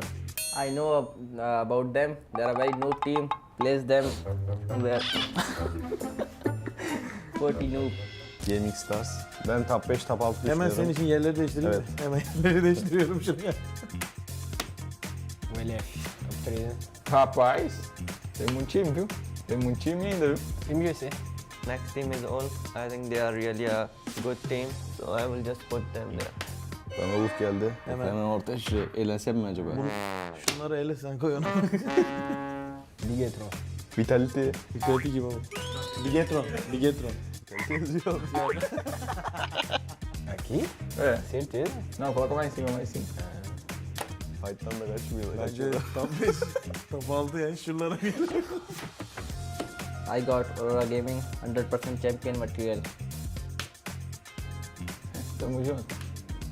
Loops. Mana nih? Sini. Ya situ aja. Allu'da tanımıyorum. GK. Ben ETS'yi de tanımıyorum. GK. GK. Ele ya. 5 more eliminated. Maybe one can be Etish. I think we will choose the teams we don't know much about them. So I think Etish. Wolves भी है वैसे. 7 वो लीला उड़ा दो. Wait, 1, 2, 3, 4, 5, 6, 7, 8. Ya, done. Sebenarnya bisa aja ini. Ini bisa nih taruh di sini. Tapi sama ini juga bisa nih. Nah, tapi enggak. Takımın kesinlikle gidebileceğini düşünüyorum. Tanımıyorum. O yüzden eliyorum. Yani Allah'ı hiç tanımıyorum. O yüzden eliyorum. 1, 2, 3, 4, 5. 6. takım nerede abi? Onlar buradaymış. Orada direkt buraya koyalım. Onlar böyle. kendinden elendi zaten. Fortree'yi de 3'e koymamızın sebebi yani güçlü bir takım. Sonuçta onlar da şampiyon olarak geliyorlar. We are just noob team. या अबे हमें IP चाहिए था सबको eliminated में था मेरे को ऐसा अच्छी चीज को elimination में डालते हैं. Quem vai ficar top 1 é a 7, top 2 é a Aurora, top 3 é o LF, justo. Acho que a FL briga pelo top 3, Lupus pode brigar pelo top 3, Fúria também pode brigar, 4T. É brincadeira aqui os parceiros da R8, da VC, da Enigma. Tamo junto, viu? Eu tô só brincando com vocês. Mas vocês quiserem pra cima também, pode vir. Oke, jadi inilah prediksi versi kita. We just rank these teams based on our knowledge, so don't get mad. İzlediğiniz için teşekkür ederiz. E eu desejo muita sorte pra todo mundo que vai jogar essa PMGO. Bye bye.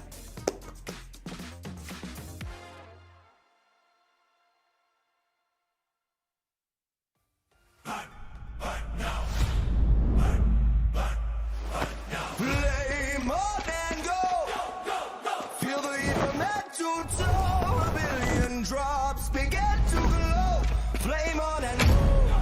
The soul is in our control. From the draw to the last one standing show.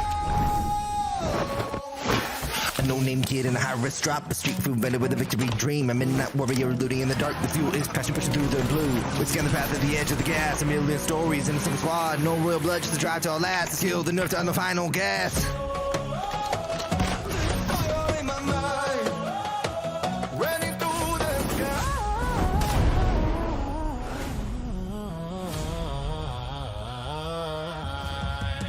Play more than go.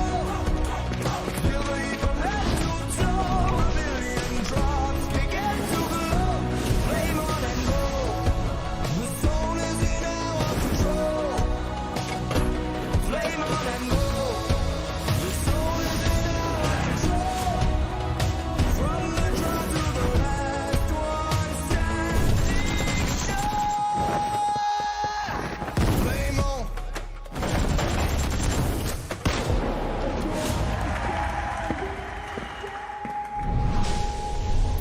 Flame on.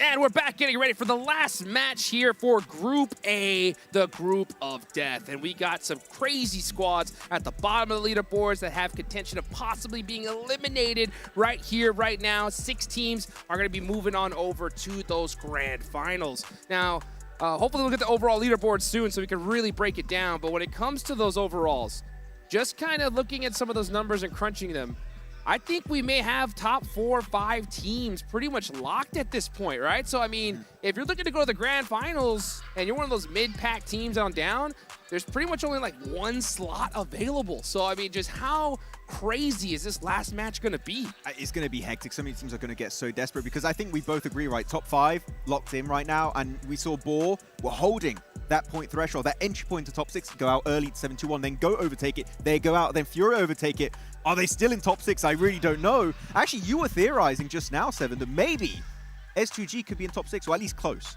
I think with that performance, honestly, I would be surprised if they are not in top 6 because of just of how compact. I know I've said this multiple times and I feel like I sound like a broken record, but it's just the way that this format kind of allows things. It's just of how compact everything is. One good performance like that can send you from being in 15th place all the way up to top 6. Imagine you're bottom 2 and you qualify. That's like, crazy. How did we get here? It's unreal. I mean, it's unreal. And this is the craziness of just 6 matches all by itself, right? Now, you see all that crazy chaos coming into play here, okay? What do you think is going through the mind of Alpha 7 here, right? Do you play your normal game? You have to kind of adapt, obviously, and we know they can adapt, right? Do you think they're going to kind of go more aggressive off the rip, slow things down? What do you think? Me? Yeah. Oh. You're the Alpha 7 guy. Oh, no, actually, I am usually the Alpha 7 guy. I want to know what you think what Alpha 7 is going to do. Oh. If I were them, genuinely, I would just try and make it to the late game, low eliminations, just avoid bottom 2. I would give up on top 6, avoid bottom 2. I mean, that should be your main focus. Obviously, right? Yeah. But there is that back of their heads that they know absolutely nobody likes Alpha 7 usually, and everybody wants to have beef with Alpha 7. So I honestly wouldn't be surprised if we end up seeing some team hunting Alpha 7 and say, hey, remember those 2025 PMGC champions? Guess what? We knocked them out of the first global event in 2026. I feel like that's pretty good bragging rights. What if S2G and Horo just like, let's go El Pozzo? But the thing is, S2G is still trying to qualify. Even if they are in top 6, they're barely going to be within that threshold. So I don't really have them in contention to be one of those teams that tries to hunt down Alpha 7. I do have Hora in contention to being one of those teams that tries to hunt down Alpha 7 and just sends a nice little reminder of who's the top Who's dog. the boss since PMWC. Could be happening, really. I mean, S2G was just more of a meme, really. I would enjoy it for what I would be love posted it. I would on love Instagram, it. or Yeah. the memes would be just like S+ tier, chef's We're going kiss. to be seeing trash bags all over the place. Yeah, because we know where they drop, right? El Pozzo. And I do want to say this last game on Miramar, the circle was very unkind to them. Very eastern. They dropped to the western side. They're trying to go for that wide northern rotation. Very late to make it into the zone and instantly get gate kept.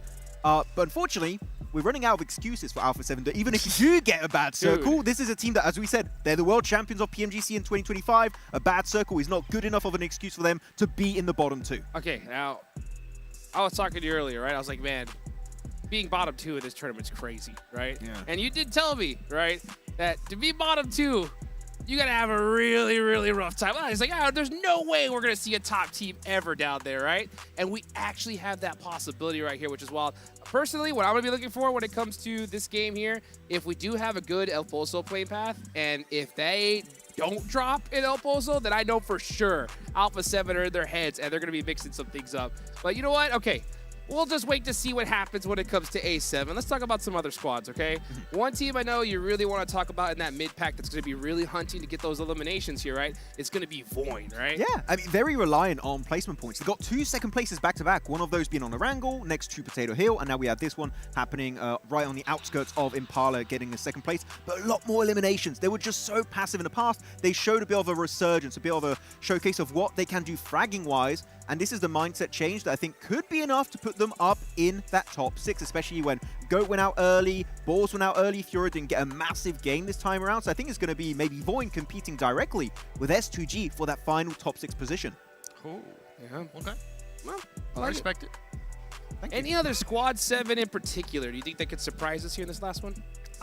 Surprises either good or in a bad way. I feel like Boar throughout the whole day, they have been that team that has been in contention there for that 5th, that 6th, that 7th place, and you just don't know what they're gonna end up doing. You honestly can't tell.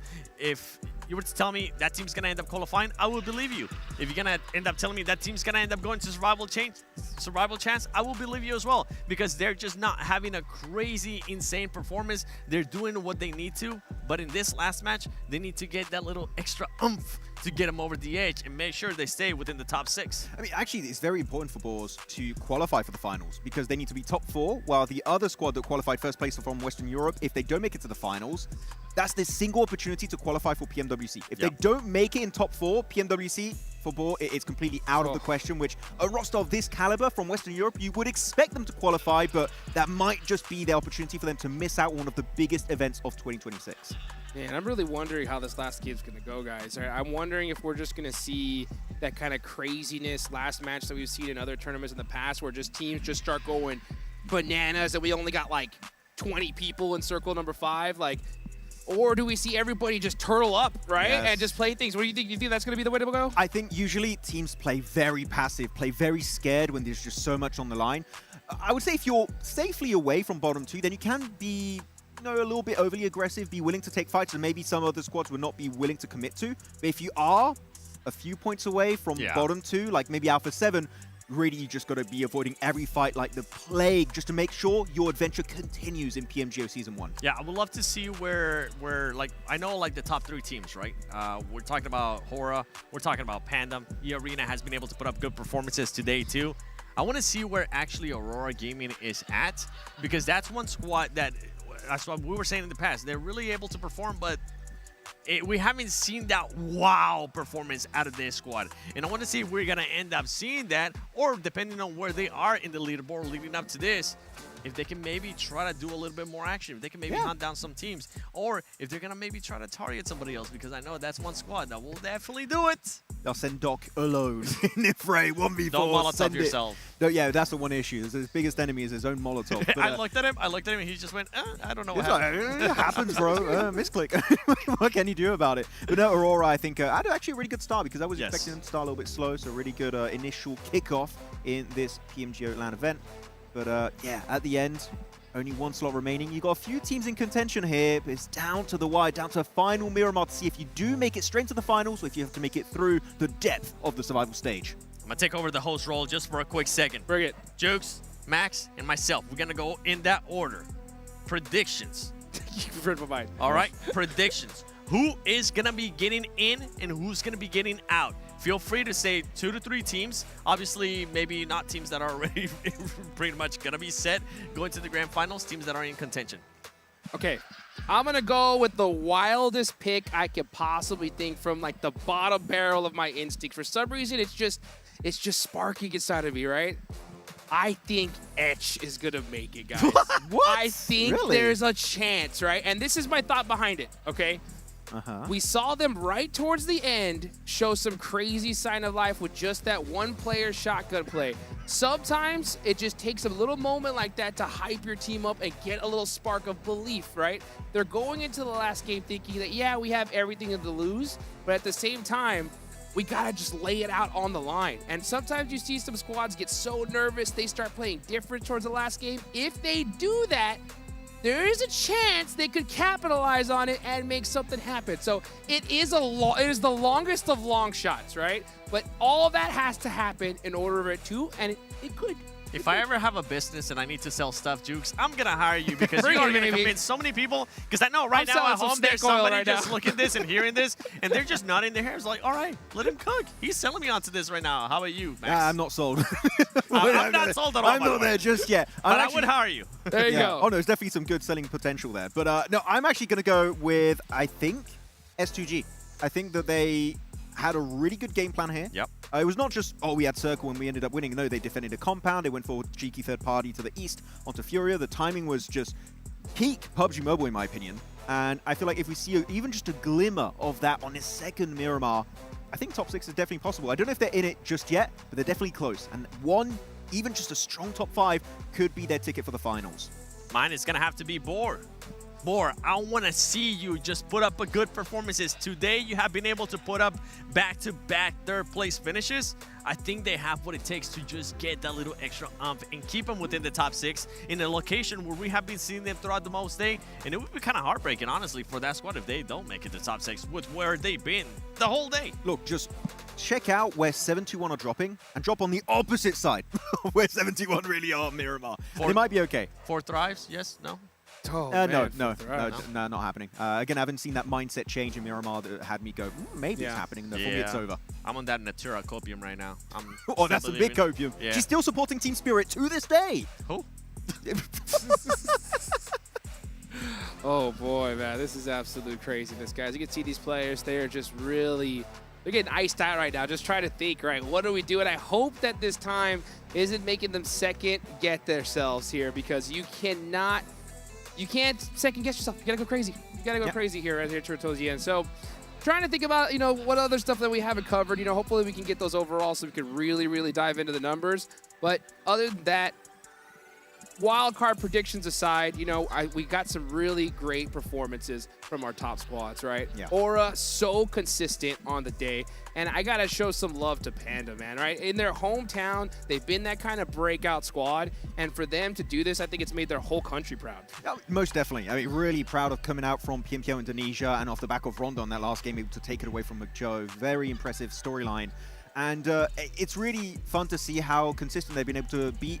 Even though, sure, Rondo is their big outlying game where they got most of their points from that one, we saw some good glimmers of hope on Erangel in particular on that Lumberyard finish. They do get overwhelmed by Horror, but macro-wise, there's a lot of potential. So I do like that they're still learning how to play in these global stages, and they're still looking to adapt as time goes by. I like the way that you positioned that there towards the end, too. There's a lot of potential from that squad. I was happy to see what they were able to do in Rondo, and I was very critical with what they were not able to do in Erangel with what was given to them. That's the difference. Sometimes we have teams, and I'm going to take a little bit of time here as we're getting ready to start the match, so stay with us. But that's the difference between some teams that they're able to actually excel whenever they get put into a position that's just given by the game. It happens very rarely, but if it does happen to you, you have to take full advantage of it. We see teams that are able to do that in an excellent way, and then we see teams that sometimes we're watching them, and you and I are watching them, and we're just scratching our heads saying, this team's just not going to do anything. This team is going to end up going home. That's what I'm thinking about for Thrives, actually. I'm sorry. The gameplay is just not there for me. Gosh. But no, actually, just to pivot on a bit of a positive storyline, then I don't want to be negative too much on this desk. It's Horror. You just brought them up a little bit there. But the fact that they missed out on the biggest event of last year, realistically, which was PMGC, and yet they come out swinging in an incredibly tough format in PMGO Season 1, and yet they're currently looking to look to be first place, be #1 for the group of death is insanely impressive. I'm sure their owner, CR7, would be incredibly proud of their performance. And I think in the finals, with the current gameplay I've witnessed, I think they could replicate that again on the biggest stage of this event. I mean, if you could do it in a group like this, you could do it anywhere at this point, right? Yeah. And I mean, like you mentioned, it's a mini finals right now. Yeah, it really is, right? And the fact that they were able to do that is wild, considering how crazy this is. Of course, guys, we do have a little bit of a tech issue. We'll be right back to some gameplay shortly. So again, stay with us here. When it comes to Group B, right, tomorrow, I wonder what these teams are thinking, right, as they watched how this new format played out, okay? What do you think their biggest takeaway from what they've seen so far today is? Don't suck. That's pretty much going to be the main one. Oh, you know exactly what's happening. You're looking at the reigning champions of PMGC 2025. You're definitely saying don't suck. Because if you do, guess what? Anything can happen. You're going to have a team go from 15th place, possibly into the top 6, going into the last match. And then you're going to have the reigning champions of PMGC in the cusp of getting eliminated. Yes. Not even going to survival chance. Getting eliminated.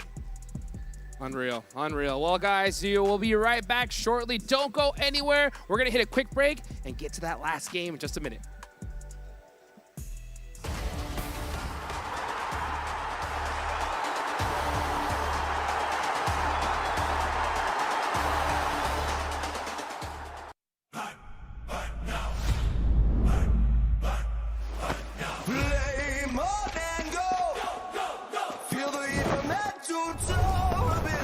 Drops begin to glow, flame on and go.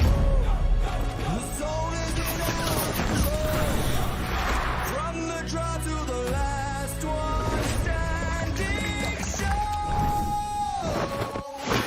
A no-name kid in a high-risk drop, a street food vendor with a victory dream. A midnight warrior looting in the dark, the fuel is passion pushing through the blue. We scan the path at the edge of the gas, a million stories in a single squad. No real blood, just the drive to our last. The skill, the nerve to on the final gas.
Allula tanımıyorum. GK. Ben ETS'yi de tanımıyorum. GK. GK. Ele ya. Oi, rapaziada, eu sou o Rivo, sou jogador da Facete Sports. E aí galera, eu sou o Carrilho, jogador da Facete. Merhaba arkadaşlar, ben Keç. Ben de Scarface. Hello, aku Reggie. Halo, aku Rezak. Hello, I'm Falak from Team 4 Tribes. Hi guys, I'm IQ from Team 4 Tribes and today we are doing PMGO Season 1 main event prediction. Chimpando. Vamos começar assim já? Eliminado, acho que é demais. Ó galera, lembrando que eu torço pra todo mundo. Accross reject. Kau di sini lah ya. Sorry. Which team is this? I don't know about them as well, so I will just put them there. No head guys. Fortress top 3 yapar diyorum. Yapar, kesin yapar. Mortiki. Kasih. Kira. I know about them, they are a very noob team, place them where 40 noob. Gaming Stars. Ben top 5, top 6 Hemen senin için yerleri değiştireyim mi? Evet. Hemen yerleri değiştiriyorum şuraya. O LF, top 3, né? Rapaz, tem muito time, viu? Tem muito time ainda, viu? Time USA. Next team is all. I think they are really a good team, so I will just put them there. Bana Ulf geldi. Hemen ortaya şuraya eğlensem mi acaba? Şunları ele sen koy onu. Bigetron. Vitality. Vitality gibi oldu. Bigetron. Yazıyor. Aqui? É. Certeza? Não, coloca mais em cima, mais em cima. Fight'tan da kaçmıyor. Bence top 5, top 6 yani şunlara bir. I got Aurora Gaming 100% champion material. Tamo junto. Rups. Mana ada? Sini. Ya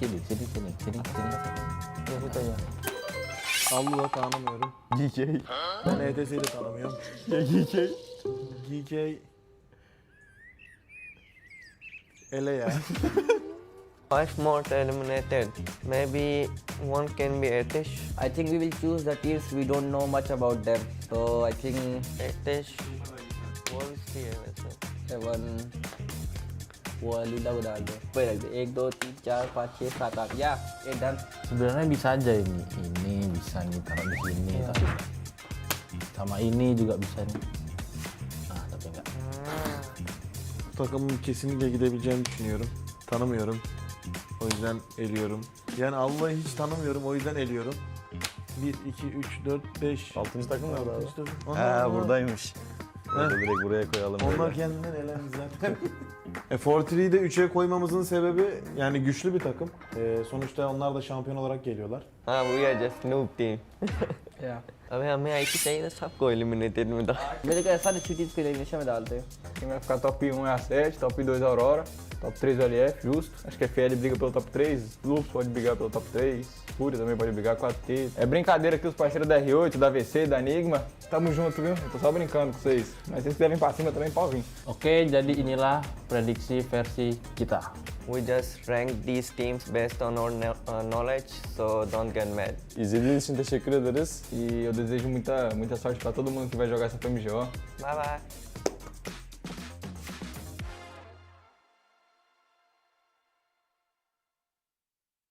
The 2026 PUBG Mobile Global Open Season 1 will be held in Jakarta, Indonesia from June 2nd to June 7th. Top teams from around the world have qualified from their respective national and regional tournaments to secure their slots in this coveted main event. This is the final stop on the road to the PMGO Season 1. 32 teams have emerged from millions of competitors. The first 2026 PUBG Mobile World Champion will emerge right here. This is the grand global stage where every player has the chance to shine in the eyes of players across the world. These 32 teams from 8 regions will play in 2 days of group stages. Group A playing on June 2nd and Group B playing on June 3rd. Each group will play 6 matches and the top 6 of each group will advance directly to the grand finals. While teams in rank 7 to 14 from each group move to the survival stage on June 4th. The remaining 16 teams play 6 more matches to keep their dreams alive, but only the top 4 will advance to the grand finals. The stage is set for the epic conclusion. The grand finals will take place from June 6th to June 7th. Day 1, 6 matches, pure fire. Day 2, the smash roll is activated. The smash point will be determined by the total point score of the day 1 leader plus 10 additional points. Once any team achieves the smash point, they just need a winner-winner chicken dinner to be crowned the champion. If no team wins via smash rule after 6 matches, the top team of the leaderboard will secure their title as the champion. Teams will be competing for a massive prize pool of $500,000. The journey to greatness begins here, the first steps towards the one and only PMGC. The results of PMGO Season 1 will also determine the participating teams for the upcoming PMWC, so make sure you stay tuned.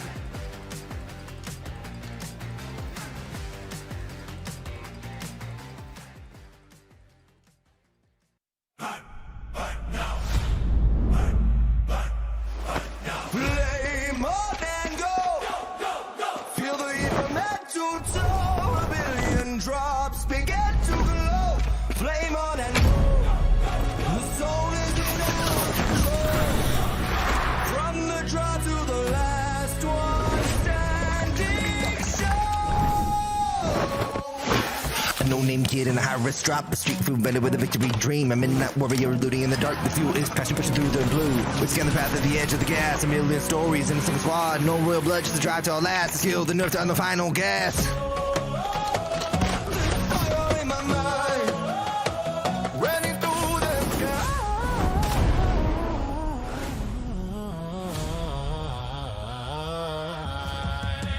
Play more than go. Feel the heat from head to toe. A billion drops begin to glow. Play more than go. The soul is in our control. Play more than go. The soul is in our control. From the draw to the last one standing show. Play more.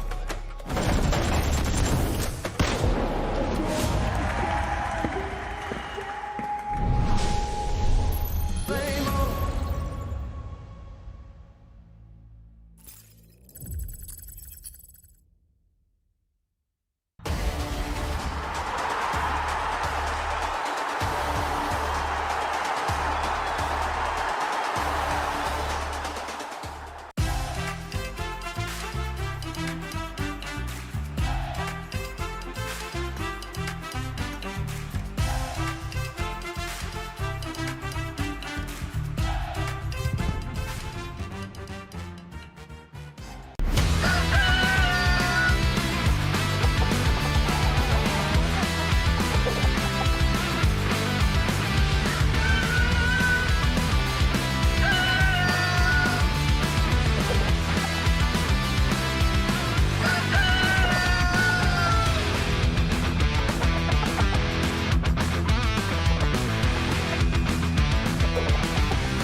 Avlula tanımıyorum. GK.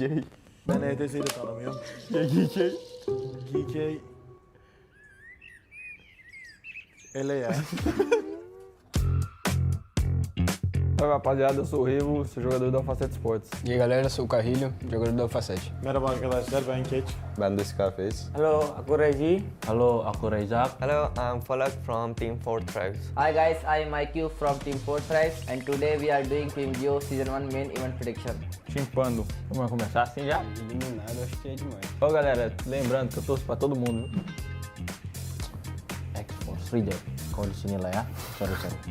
Which team is this? I don't know about them as well, so I will just put them there. No head guys. Fortrice top 3 yapar diyorum. Yapar kesin yapar. Ortiki. Kasih. Kira. I know about them. They are a very noob team. Place them where 40 noob. Gaming Stars. Ben top 5 top 6 Hemen senin için yerleri değiştireyim mi? Hemen yerleri değiştiriyorum şuraya. O LF, top 3. Rapaz, tem muito time, viu? Tem muito time ainda, viu? PMGC. Next team is all. I think they are really a good team, so I will just put them there. Bana Uf geldi. Hemen. Hemen ortaya şu eğlensem mi acaba? Şunları ele sen koy onu. Bigetron. Vitality. Vitality gibi bu. Bigetron. yazıyor. Aqui? É. Certeza? Não, coloca mais em cima, mais em cima. Fight'tan da kaçmıyor. Bence top 5, top 6 yani şuralara gelir. I got Aurora Gaming 100% champion material. Tamo junto. Loops, mana ada? Sini. Nasıl ya? Allı'da tanımıyorum. GK. Ben ETS'yi de tanımıyorum. GK.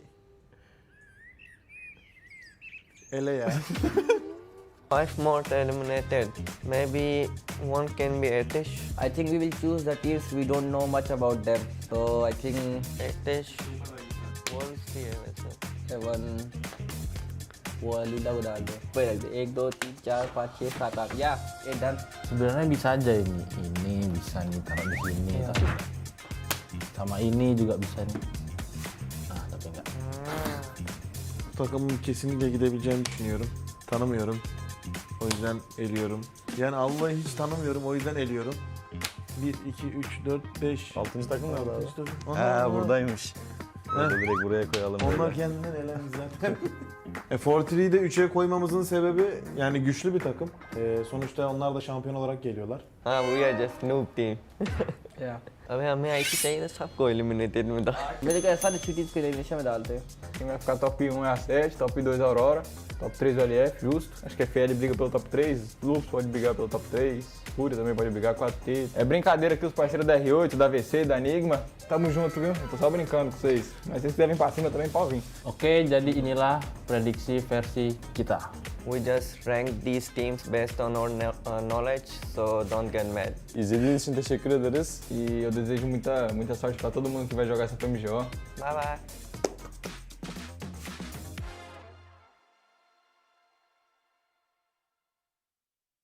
The 2026 PUBG Mobile Global Open Season 1 will be held in Jakarta, Indonesia from June 2nd to June 7th. Top teams from around the world have qualified from their respective national and regional tournaments to secure their slots in this coveted main event. This is the final stop on the road to the PMGO Season 1. 32 teams have emerged from millions of competitors. The first 2026 PUBG Mobile World Champion will emerge right here. This is the grand global stage where every player has the chance to shine in the eyes of players across the world. These 32 teams from 8 regions will play in 2 days of group stages. Group A playing on June 2nd and Group B playing on June 3rd. Each group will play 6 matches and the top 6 of each group will advance directly to the grand finals. While teams in rank 7 to 14 from each group move to the survival stage on June 4th. The remaining 16 teams play 6 more matches to keep their dreams alive, but only the top 4 will advance to the grand finals. The stage is set for the epic conclusion. The grand finals will take place from June 6th to June 7th. Day 1, 6 matches, pure fire. Day 2, the smash roll is activated. The smash point will be determined by the total point score of the day 1 leader plus 10 additional points. Once any team achieves the smash point, they just need a winner-winner chicken dinner to be crowned the champion. If no team wins via smash rule after 6 matches, the top team of the leaderboard will secure their title as the champion. Teams will be competing for a massive prize pool of $500,000. The journey to greatness begins here. The first steps towards the one and only PMGC. The results of PMGO Season 1 will also determine the participating teams for the upcoming PMWC, so make sure you stay tuned.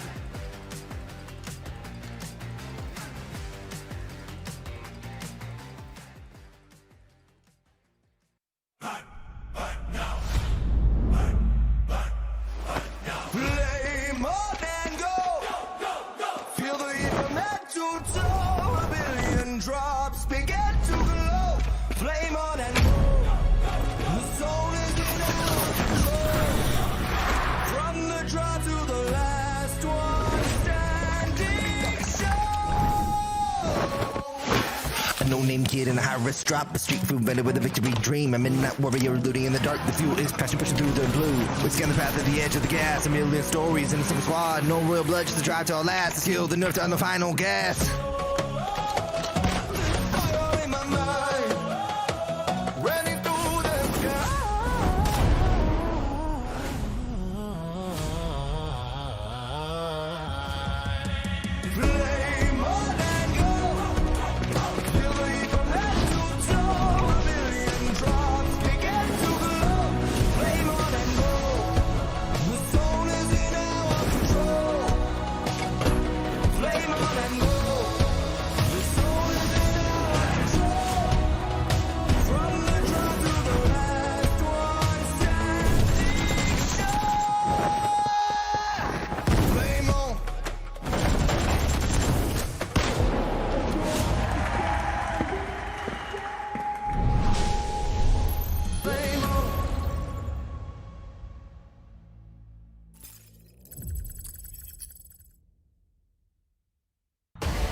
Allu'da tanımıyorum. GK. Ben ETS'yi de tanımıyorum. GK. GK. Ele ya. Salve rapaziada, eu sou o Revo, sou jogador da Facet Sports. E aí galera, sou o Carrilho, jogador da Facete. Merhaba arkadaşlar, ben Keç. Ben de Scarface. Hello, aku Regi. Halo, aku Raizak. Hello, I'm Falak from Team 4 Tribes. Hi guys, I'm IQ from Team 4 Tribes and today we are doing PMGO Season 1 main event prediction. Chimpando. Vamos começar assim já? Eliminado, acho que é demais. Ó galera, lembrando que eu torço pra todo mundo. X-Force Reject. Kau di sini lah ya. Sorry. Which team is this? I don't know about them as well, so I will just put them there. No hate guys. Fortrice top 3 yapar diyorum. Yapar, kesin yapar. Mortiki. Kasih. Kir. I know about them. They are a very noob team. Place them where 40 noob. Gaming Stars. Ben top 5, top 6 Hemen düşünüyorum. senin için yerleri değiştireyim mi? Hemen yerleri değiştiriyorum şuraya. O LF, top 3, né? Rapaz, tem muito time, viu? Tem muito time ainda, viu? PMGO S. Next team is all. I think they are really a good team, so I will just put them there. Bana uf geldi. Hemen. Hemen orta şuraya. Eğlensem mi acaba? Şunları ele sen koy onu. Bigetron. Vitality. Vitality gibi oldu. Bigetron. Yazıyor. Aqui? É. Certeza? Não, coloca mais em cima, mais em cima. Fight'tan da kaçmıyor. Bence top 5, top 6 yani şuralara gidiyor. I got Aurora Gaming 100% champion material. Tamo junto. Rups. Mana ada? Sini. Ya situ aja. Allu'da tanımıyorum. GK. Ben ETS'yi de tanımıyorum. GK. GK. Ele ya. 5 more eliminated. Maybe one can be Etish. I think we will choose the teams we don't know much about them. So I think Etish. Wolves भी है वैसे. 7 वो Lila udah ada. Berapa lagi? 1, 2, 3, 4, 5, 6, 7, 8. Ya, done. Sebenarnya bisa aja ini.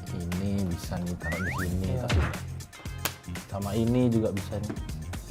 Nah, tapi enggak. Takımın kesinlikle gidebileceğini düşünüyorum. Tanımıyorum. O yüzden eliyorum. Yani Allah'ı hiç tanımıyorum, o yüzden eliyorum. 1, 2, 3, 4, 5. 6. takım nerede abi? Onlar Buradaymış. Orada direkt buraya koyalım. Onlar böyle. kendinden elendi zaten. Fortree'yi de 3'e koymamızın sebebi yani güçlü bir takım. Sonuçta onlar da şampiyon olarak geliyorlar. हाँ we are just noob team. Yeah. अबे हमें आई चाहिए था सबको eliminated में था. मेरे को ऐसा अच्छी टीम को elimination में डालते हैं. Quem vai ficar top 1 é a 7, top 2 Aurora, top 3 o LF, justo. Acho que a FL briga pelo top 3, Lupus pode brigar pelo top 3, Fúria também pode brigar com a T. É brincadeira aqui os parceiros da R8, da VC, da Enigma. Tamo junto, viu? Eu tô só brincando com vocês. Mas se vocês quiserem pra cima também, pode vir. Oke, jadi inilah prediksi versi kita. We just rank these teams based on our knowledge, so don't get mad. İzlediğiniz için teşekkür ederiz. E eu desejo muita sorte pra todo mundo que vai jogar essa PMGO. Bye bye.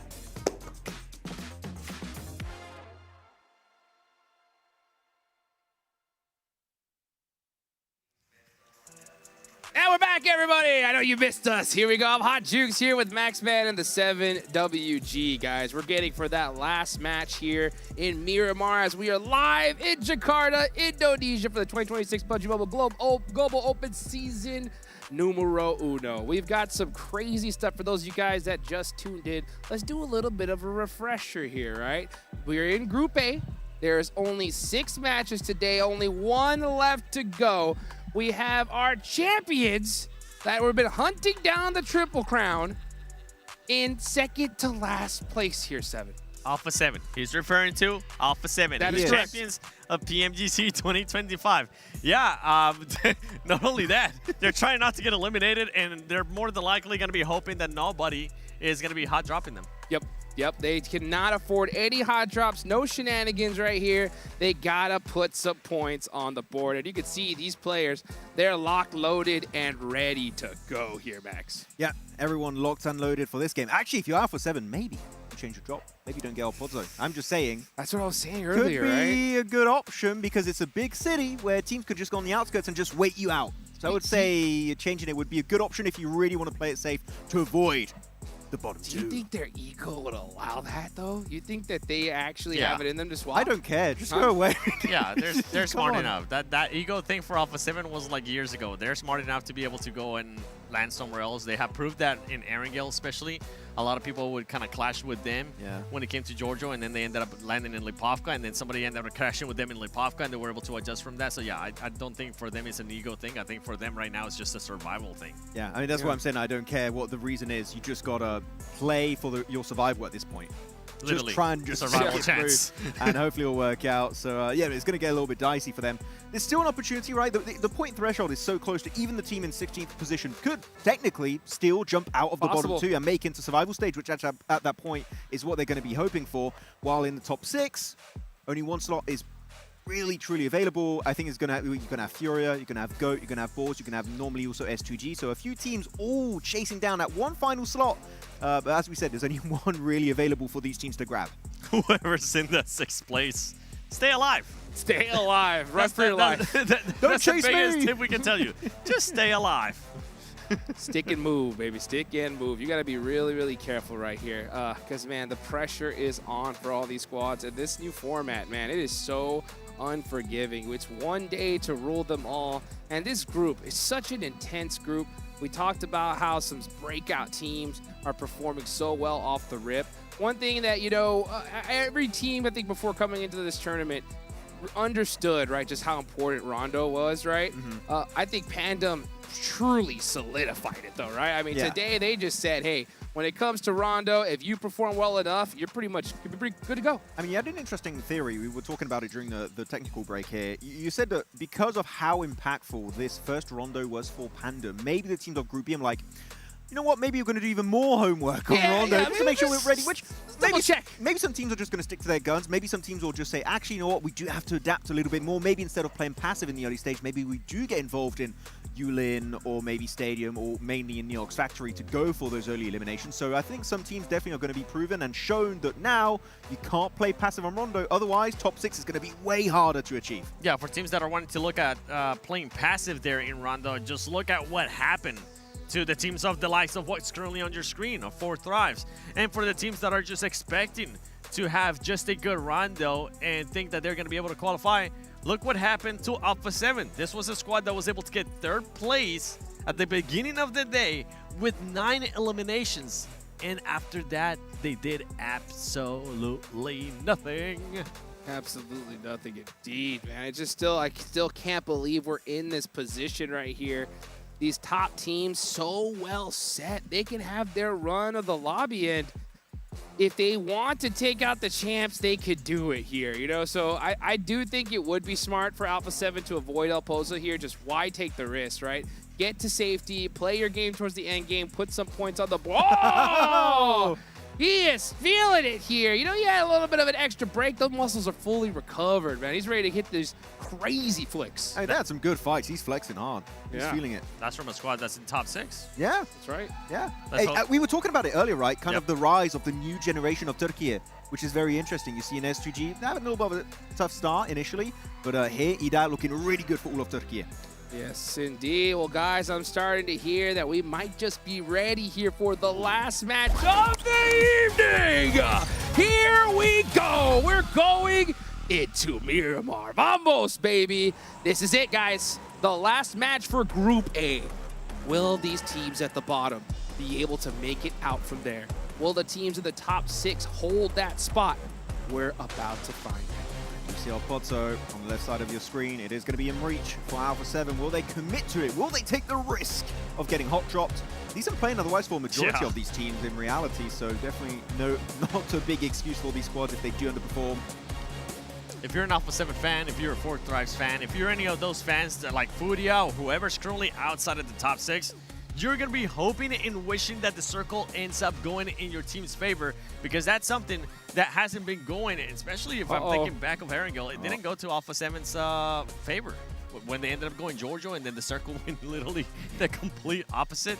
I'm intrigued to see what the circle is going to be doing here in this last Miramar. Well, I can tell you one thing. I'm looking at Alpha 7, and they're headed right towards El Pozo, and I don't see anybody even going in that direction here. It kind of leans into what we were talking about earlier, where you have that gentleman's agreement a lot of times in these lobbies where they're like, we could force the fight on Alpha 7, but you know what? It's not worth it. We're not going to take the risk ourselves. Well, that's just a hot drop. Something to keep in mind, though, it's somebody that's going to end up gatekeeping them, or if they see that Alpha 7 gets knocked later into the match, they will hunt them down because they will kind of force to, and it'll be much easier, too. Well, here we go, guys. Last match here for Group A. Let's go ahead and take it on over to John Allen and Blake.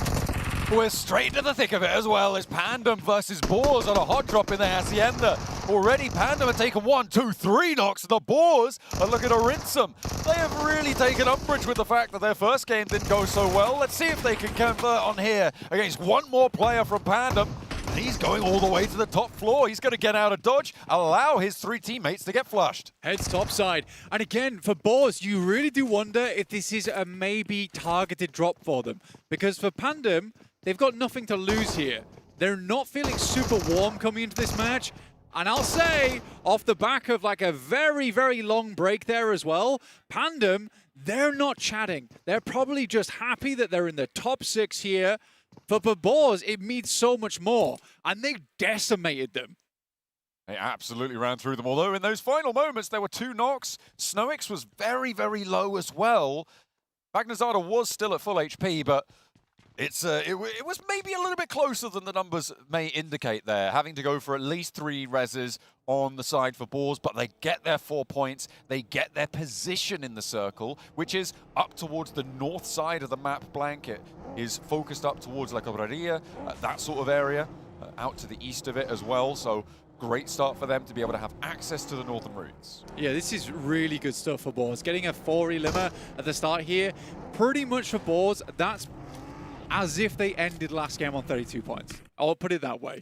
Yes, there are less points inside the lobby at the moment with one team going down, but how likely was it for Boars to get involved on some of these early fights anyway? So I think for Boars, what they can see this as is just 3-4 points. We're starting off with it.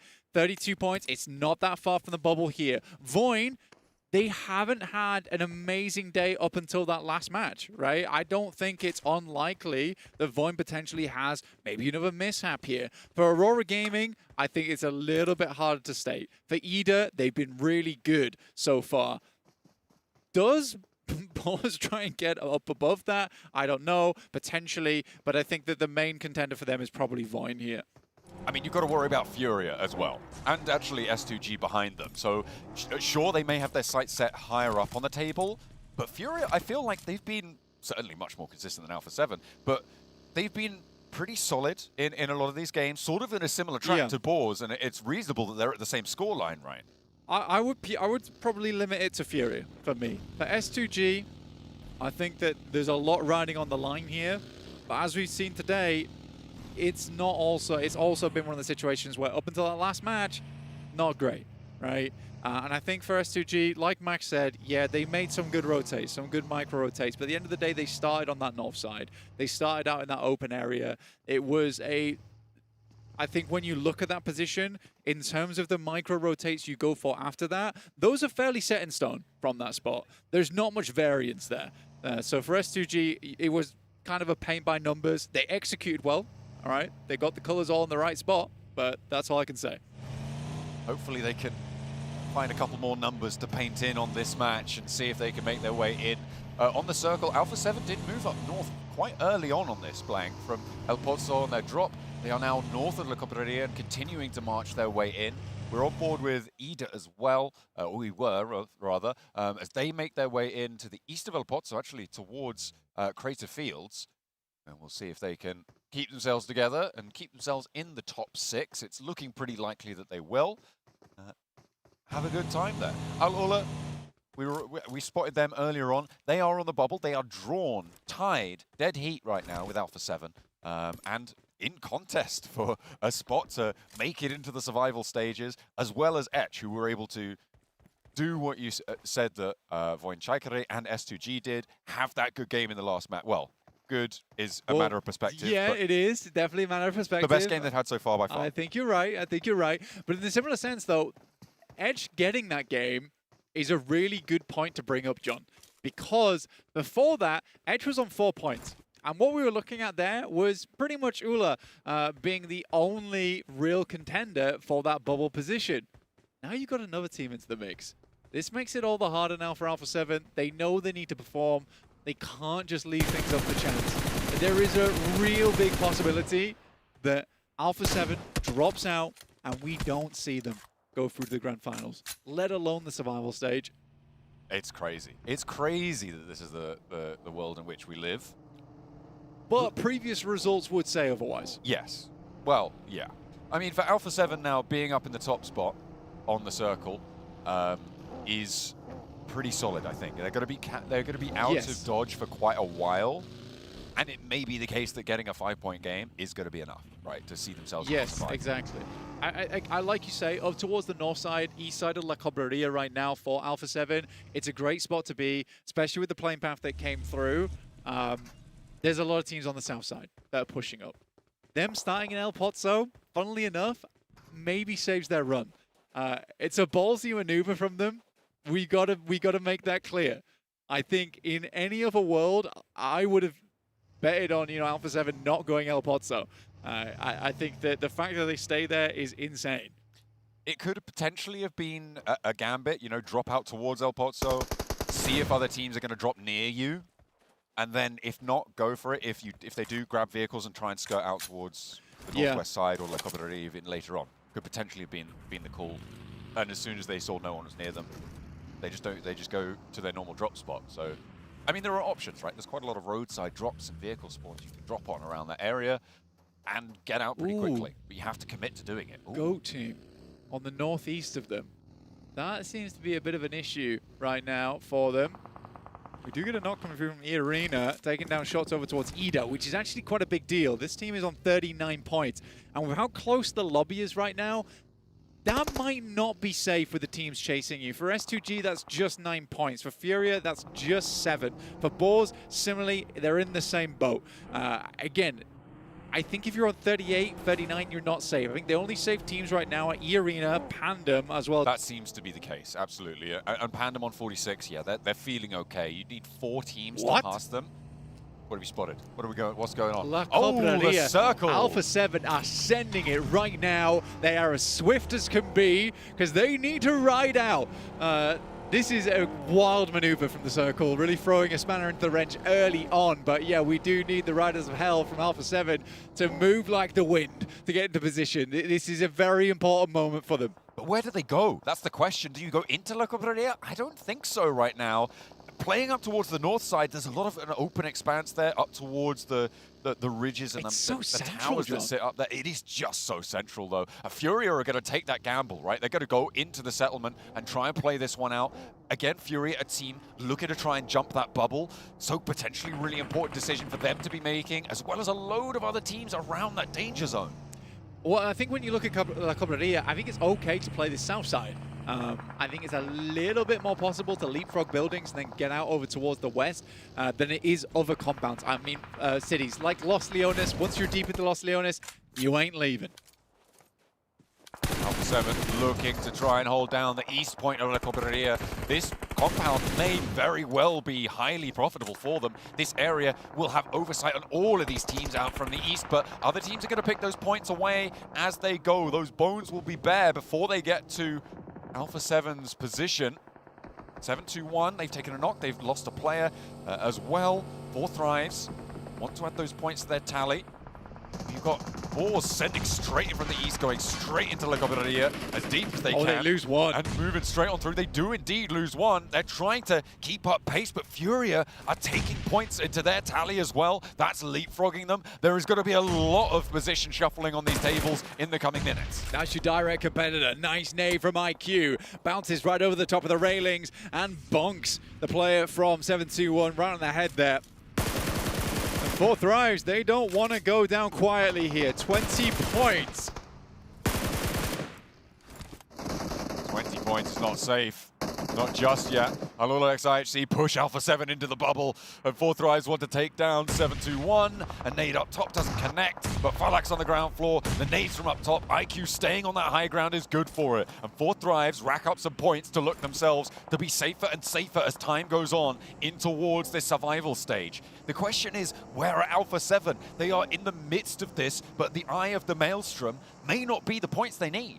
They've shifted over towards the eastern side. Now, next circle, incredibly important because it centers up over towards La Cobreria. Alpha 7 suddenly have not played the best move that they could have done.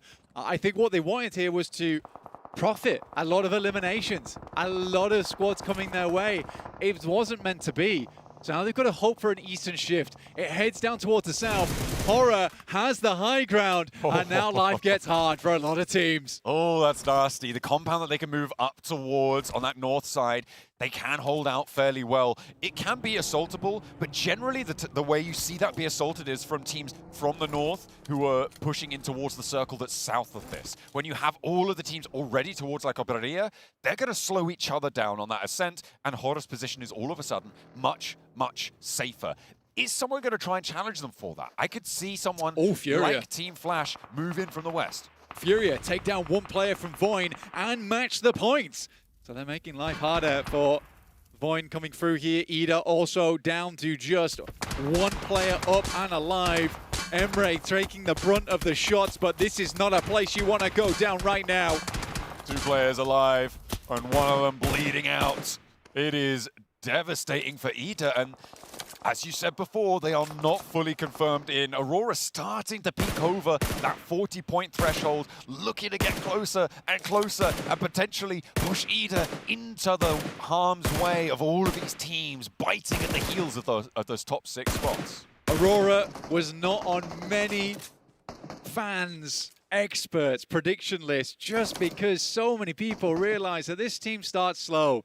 Sometimes they don't come out swinging, but this team felt warmed up, and it was a swift left hook, and it was a good night here over towards getting into the top 6. I think 40 points puts you in a way better spot here. They'd like a couple more eliminations to really solidify their position, but they're starting off strong.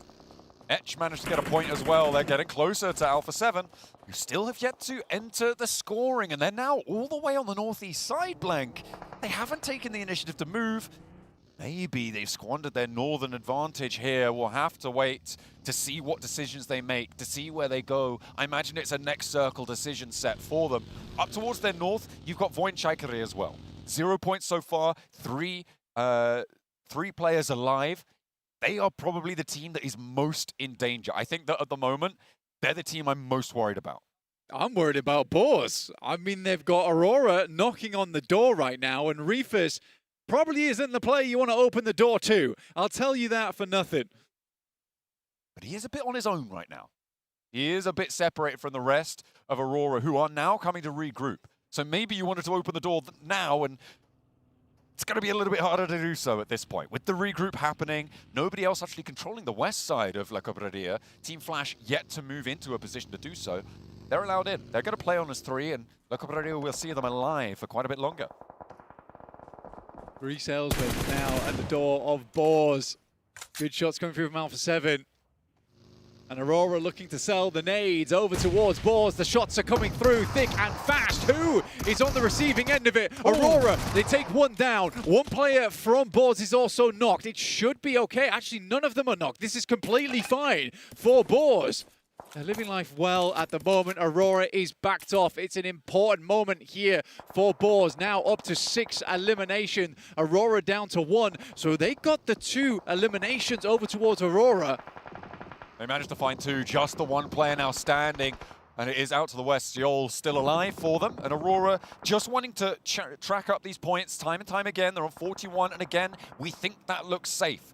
But Ida's position with 39 getting confirmed knocked out now is actually starting to look a little bit more tenuous with Furia, Boars, maybe not Voin Chaikari anymore because they are starting to flag and falter. There is so much danger, and S2G's position as well is big. Really is. It's a nice spot. I mean, they're playing on the underside of the mountain at the moment. Not many teams actually able to challenge them. Fourth Thrives might be able to look over towards the south here. But in the meantime, Alpha 7 are surrounding the guys from Void. This is bad news for Void at the moment, sat on 35 points. They managed to get one little bit ahead of Boars and Furia, but is it too little too late with Alpha 7 starting to sink the teeth in? They've managed to get a point blank, so Alpha 7 are out of the blocks.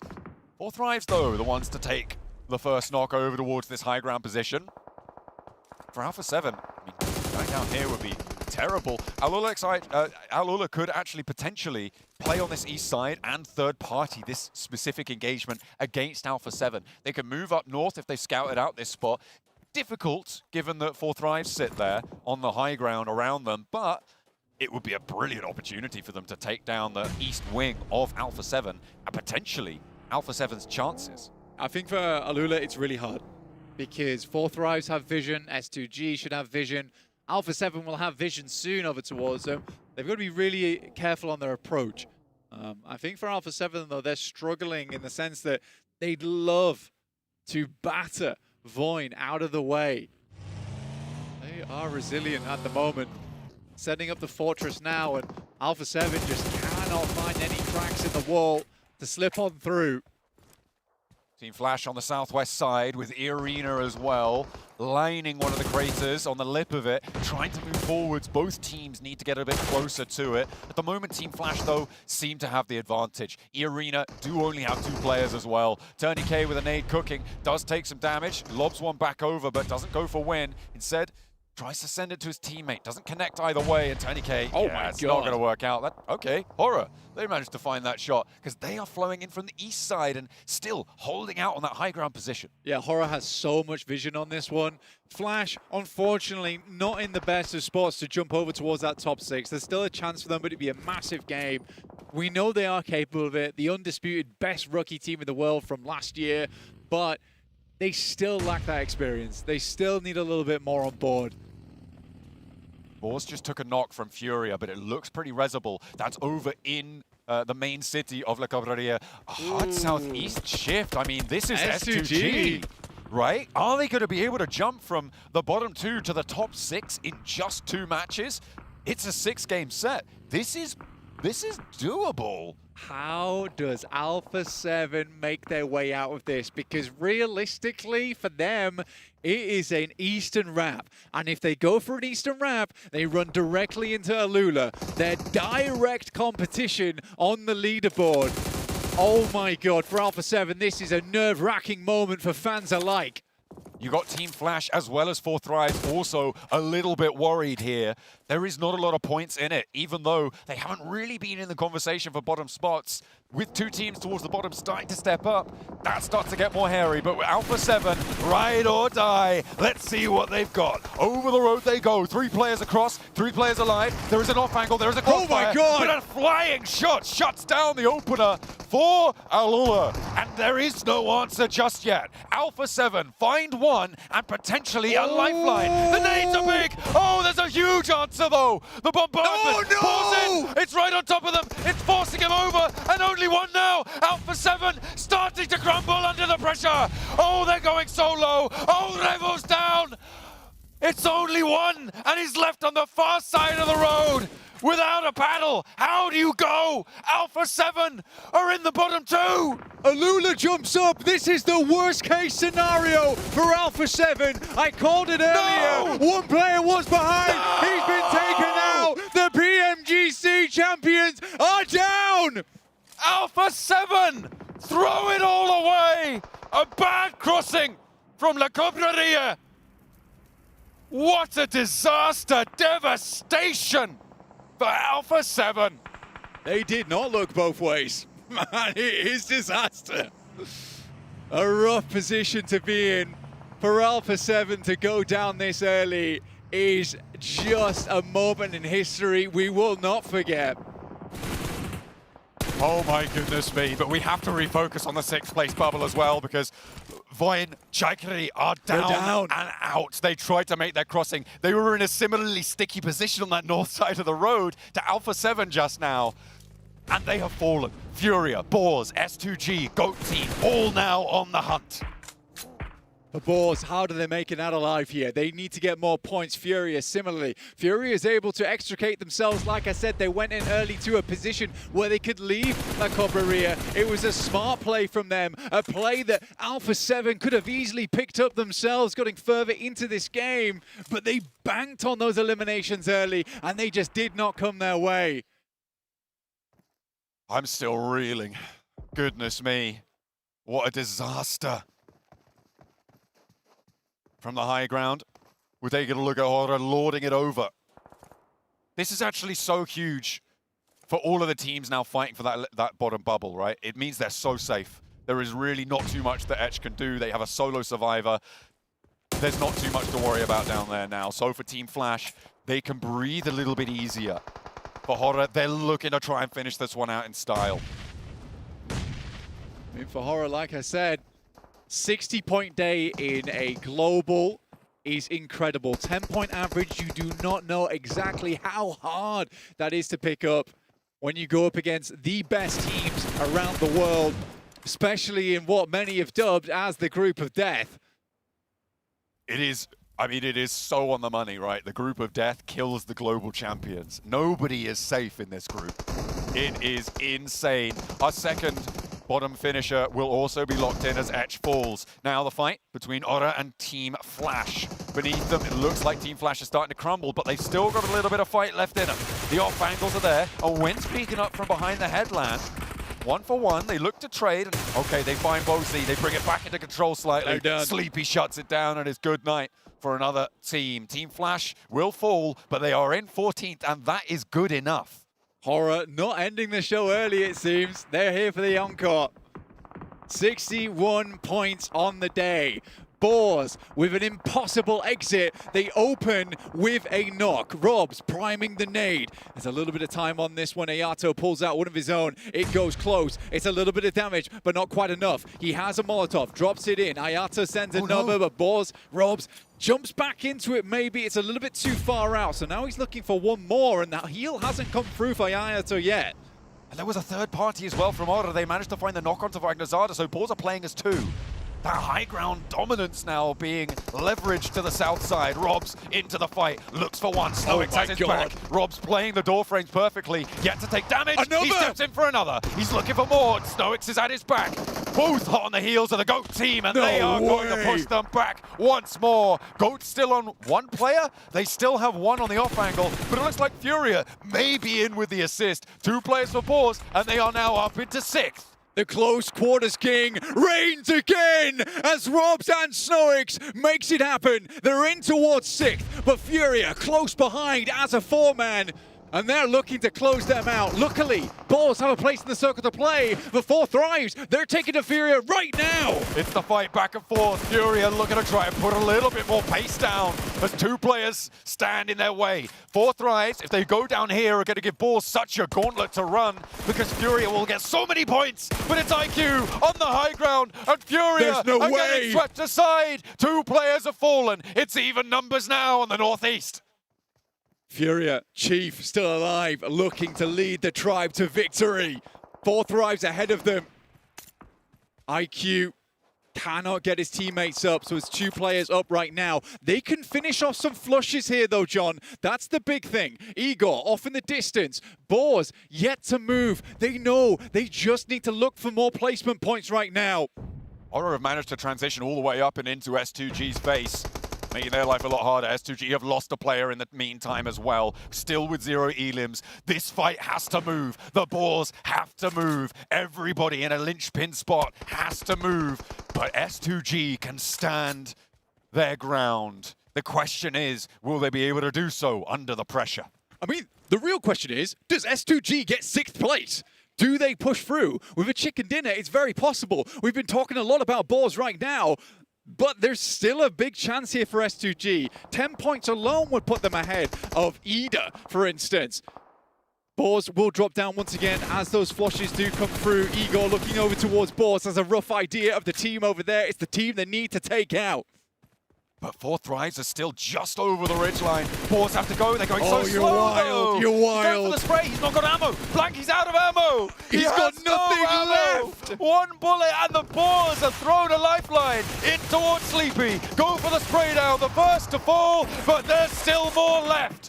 Boars have 1 more chance, but the long-range angle. Aura shut them out. They're in fifth. They jump Ida. They jump Ida.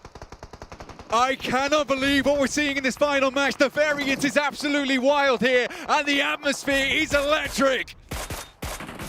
Shots over towards Furia. Are they going to jump Ida too? They do. Even though they're eliminated, there's placement points. But S2G right now, Boars are not safe just yet.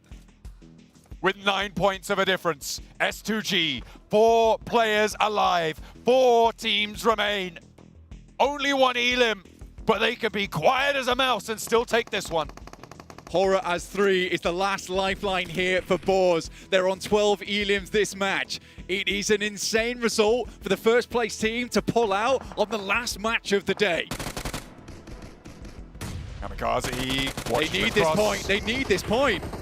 Anything they can get would be just so brilliant. They need 9 points blank, so if they get 3 Elims and second place, that would do it. Horror. To draw level, actually. I don't know who wins the tiebreaker. Horror now banking over towards S2G's western side. 4 Thrive staying as quiet as a mouse at the moment. Trying not to let anything slip. The nade starting to flow over towards that top side. There will be a denial of a point from Alula. Could be crucial. If S2G got that point instead, it could have changed everything. S2G sort of need the first place. They can potentially do it with some Elims as well in a second. An AWM in hand as well for S2G as they get a well-timed package dropped from the heavens. No Fear has been pretty important for Horror. On this position, he is split. They are on a 2-1 against S2G's position. Oh, the circle moves away. Horror can potentially wrap back down again. For S2G, this compound is so crucial, John. The more points that Aura earn as well in this position, the fewer that S2G can. T24 able to face down danger, and 4 Thrives are playing well into this last match as well. He goes over the top. It's a good bouncer. It's a good air burst. Player is extremely low. Instantly looking for the heal through the smoke. It's a nasty headshot, but S2G are not getting involved. They are really playing this one quiet, reluctant to go forwards. T24 now last to stand. Oh my god, this is bad news for S2G. They are not getting the points, but Blank, they are still 1 mark closer to pushing the Boars out. And they find a knock. They find an Elim. That's the second Elim that they found, so they do need at least 2 more and a second place. They've managed to get it. They need Elims. They need Elims. Right now, pretty much just the chicken dinner, right? You need to clear Horror here. But the center zone does not favor S2G, and Horror is hot as hell. With No Fear getting pushed off the high ground low, they are waiting for it. The AWM trained on him, laser focused. Misses the first, misses the second as well. Still has quite a lot of ammo in the back pocket. How does he get out though? Yeah, how does No Fear get out? There's no vehicle there. It's going to rely on the other teammates moving in and causing a distraction. That's exactly what they're going to go for now. He goes for the shot, and he goes for it. The play zone takes down No Fear. Oh, that might be more than enough. The nade over the top. Otter still putting the cat amongst the pigeons. 1 goes down. 2 players now up and in their face. Low HP. They're trading off the aggro, and it's just Sky. S2G might have done it. They may have been able to do it. Closing the jaws. They snap tight, and S2G with the God tier run. The Miramar Maniacs do it again. Incredible stuff. These guys brought their Sunnies to Indonesia and made it happen in the final 2 matches. They swept the Boars aside, and these guys must be tremendously upset. I cannot imagine having that run in La Cobreria only to go down now. Goodness me, what a Miramar. So much volatility. Ida and Boars getting pushed out of the top 6. Ida getting pushed out of the top 6 on their own was kind of crazy. They were so high up on the tables, but they go down, and the Boars right on that cusp as well. Just gonna pushed out by that chicken dinner. Cameraman showing no mercy, by the way. That's dear. unbelievable. Oh no, you can't be showing Alpha 7 right now. They have got to be feeling like trash. For Alpha 7 to go out and then S2G to get in, that's an insane storyline. That is an insane storyline. I don't think we've had as much tension, as much volatility, as much excitement in a single match as we've just had in that Miramar. What a way to close down the first day. If that doesn't tell you need to tune in for the next matches, I don't know what does. Let's head to the desk to see what on earth they could say about that.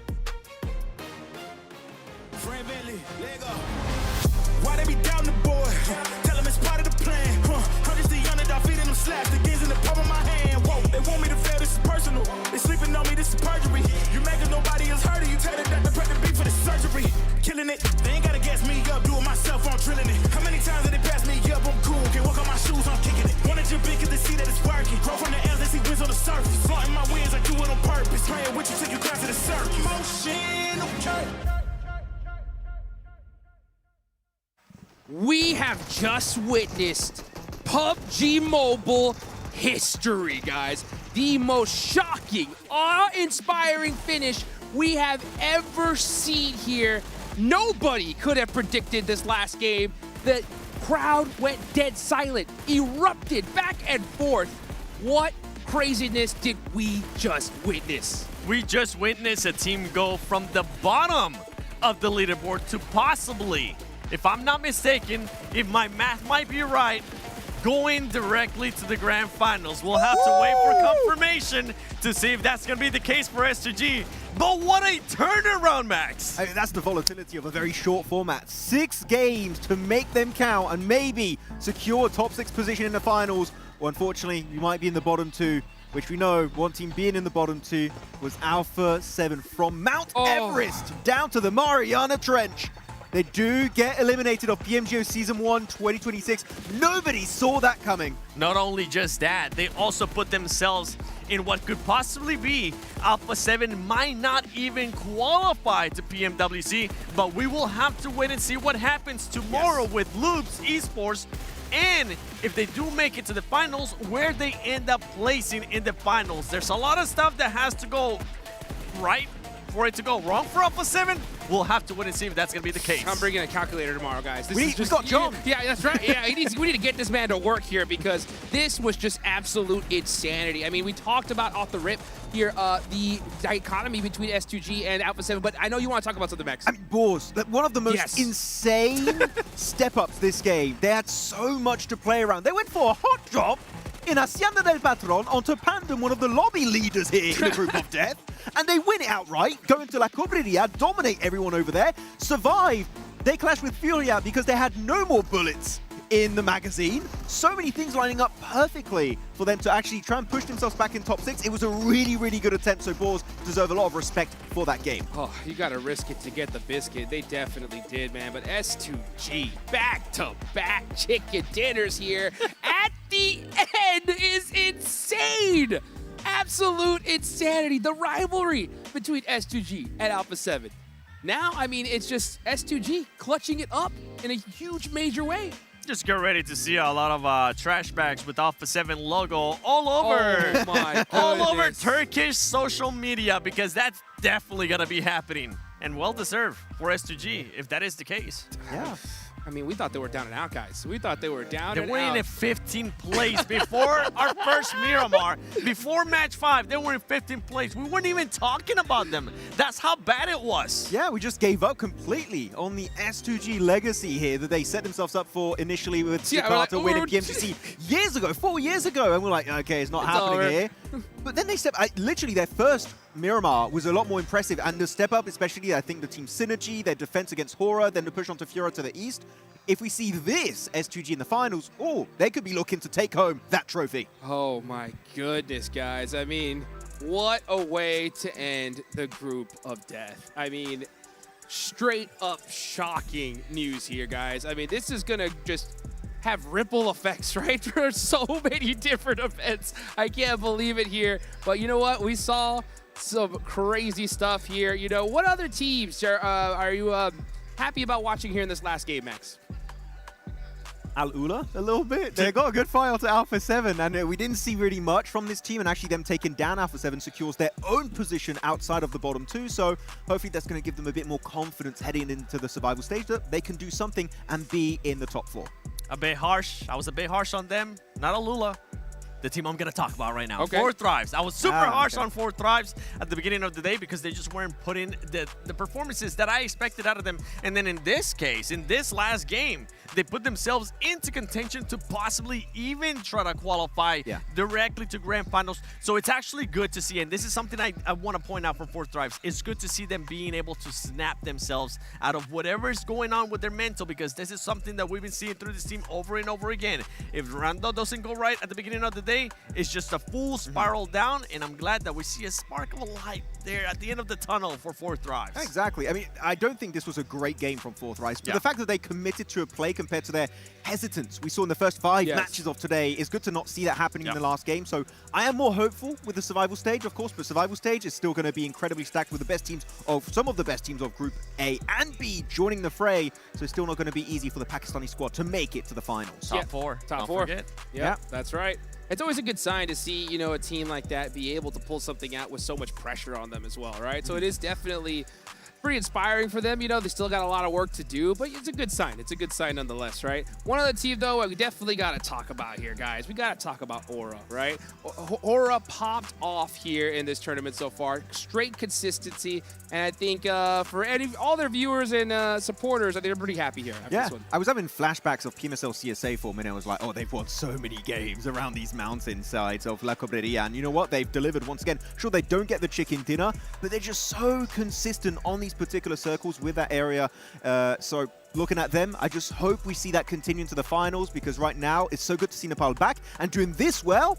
Whew, yeah, Nepal is back on the map. Chicken dinner? They didn't even need it. They're already so far ahead in the leaderboard. They're like, maybe win the grand finals. You know what? Let's let S2G in and have some fun with us. But I'm with you. I'm actually really happy with the way that we saw Aura perform here in this global event, in this day, in this 6 matches, because this team had a lot of question marks in my head of how they were going to be able to bounce back, of just the heartbreaking finale that they had to their 2025 esports year. And this is a great start to a 2026. You know what? I have a little bit of a conversation for all of us here on Des. Sure, go ahead. Do we think we have the PMGO Season 1 champions in our top 6 currently that just qualified? Yes. Yeah? Yeah. You think so? Yeah. Oh, okay, interesting.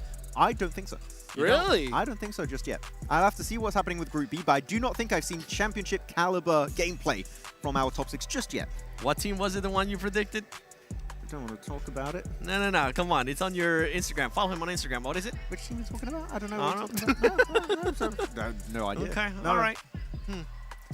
Man, Group B's ridiculous, guys. Yeah, settle down, guys, right? I'm trying to think, man. I don't even know what I'm more excited for tomorrow, right? Am I more excited to see just how crazy Rondo is going to be? Am I excited to see what Loops is going to do tomorrow? I mean, what are you really looking forward to? I mean, especially Loops, right? That's going to be one of the main core storylines for tomorrow, because you said it earlier, right, Seven, that this is not just this finals event that's at play. It's also PMWC. And if you really look at the entire scope of 2026, this could hinder their chance of qualifying for PMGC 2026. We might not have the reigning champions at the end of the year at PMGC. Oh, man, let's take a look here at S2G pulling out that second chicken dinner.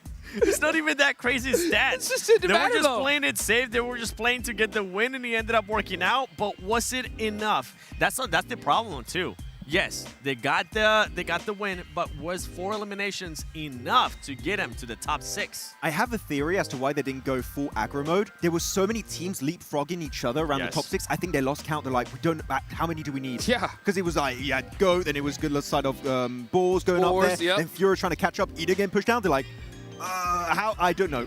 So just try and get as many points as possible. I'm sure that was their attempt in that Miramar match. They didn't want to try to cross any roads. They saw what happened to Alpha 7. They're like, you know what? We don't even want to have to worry about looking left and right. We'll just stay here.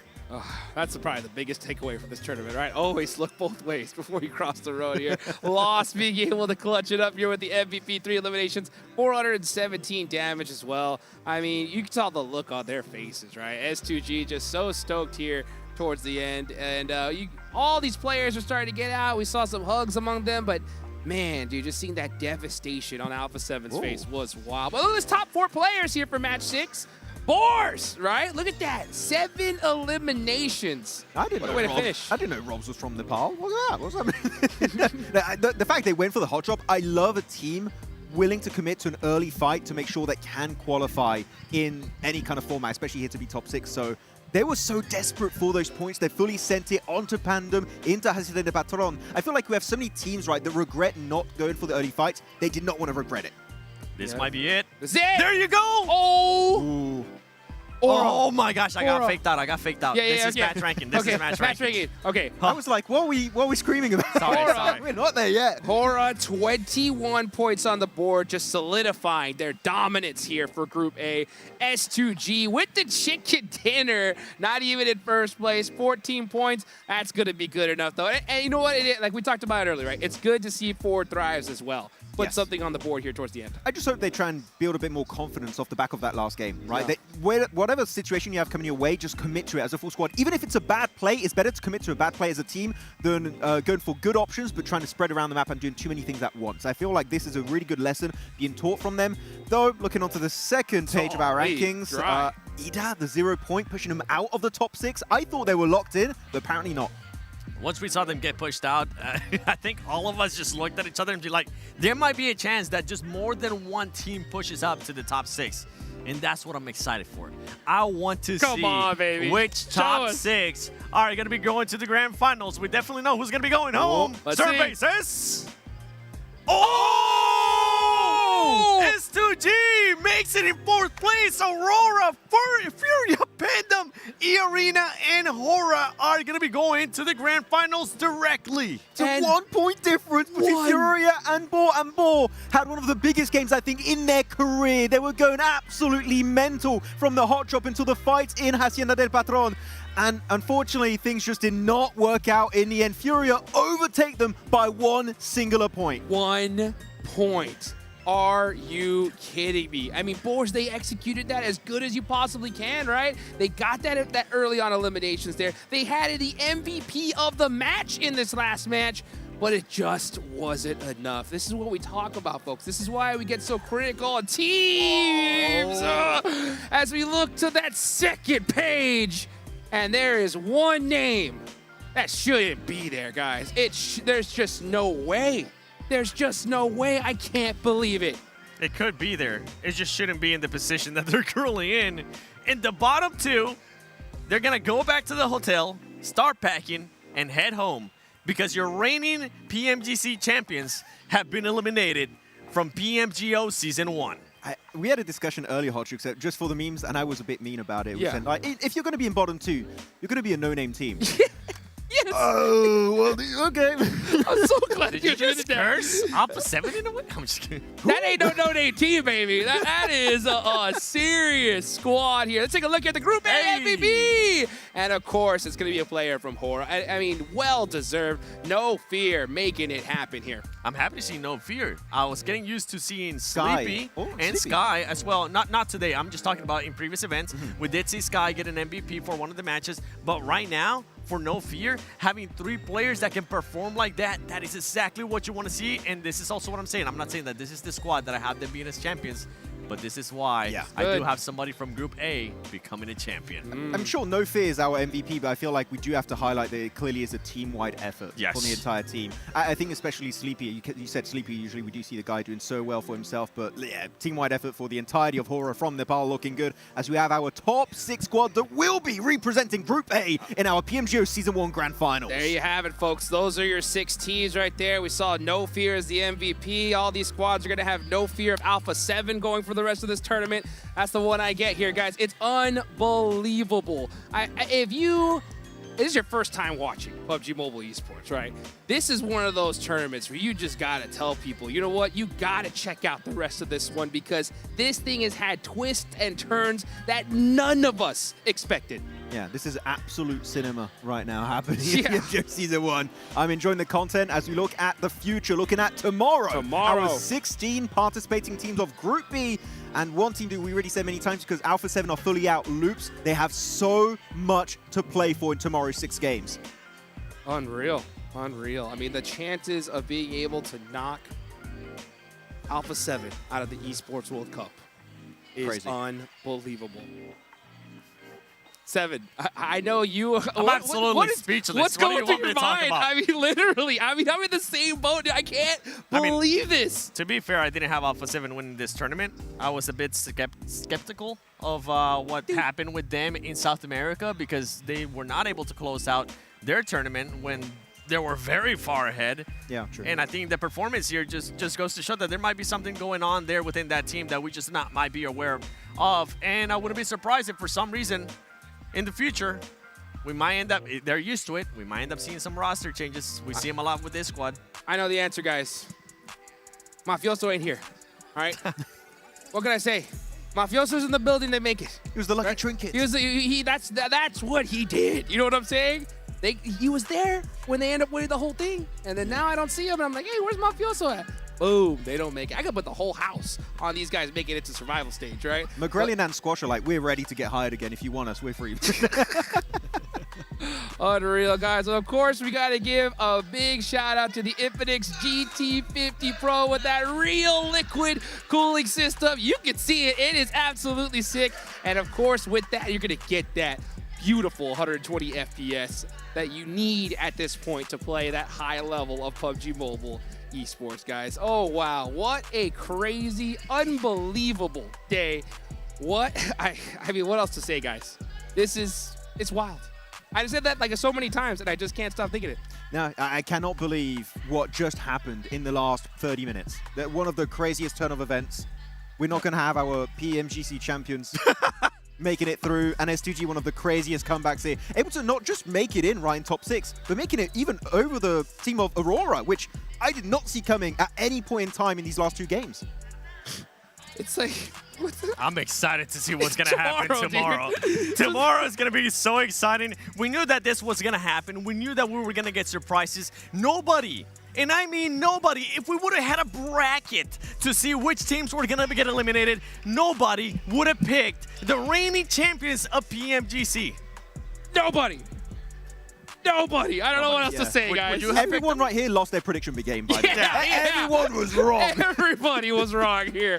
Oh, my goodness, man. Wow, what a tournament, guys. Make sure you got your calendars marked. Tell everybody here. Group B is going to be something to watch for sure. This was it here for day number 1. People are just walking around shaking their heads. Everybody. What are they looking at me? Down. Oh, my gosh, guys. Wow. Well, I hope you guys enjoyed the show. We definitely did. Again, for the last time, thank you to Infinix. Watch the Esports World Cup go around the corner. Mark your calendars. We'll be back tomorrow for some more PUBG Mobile action.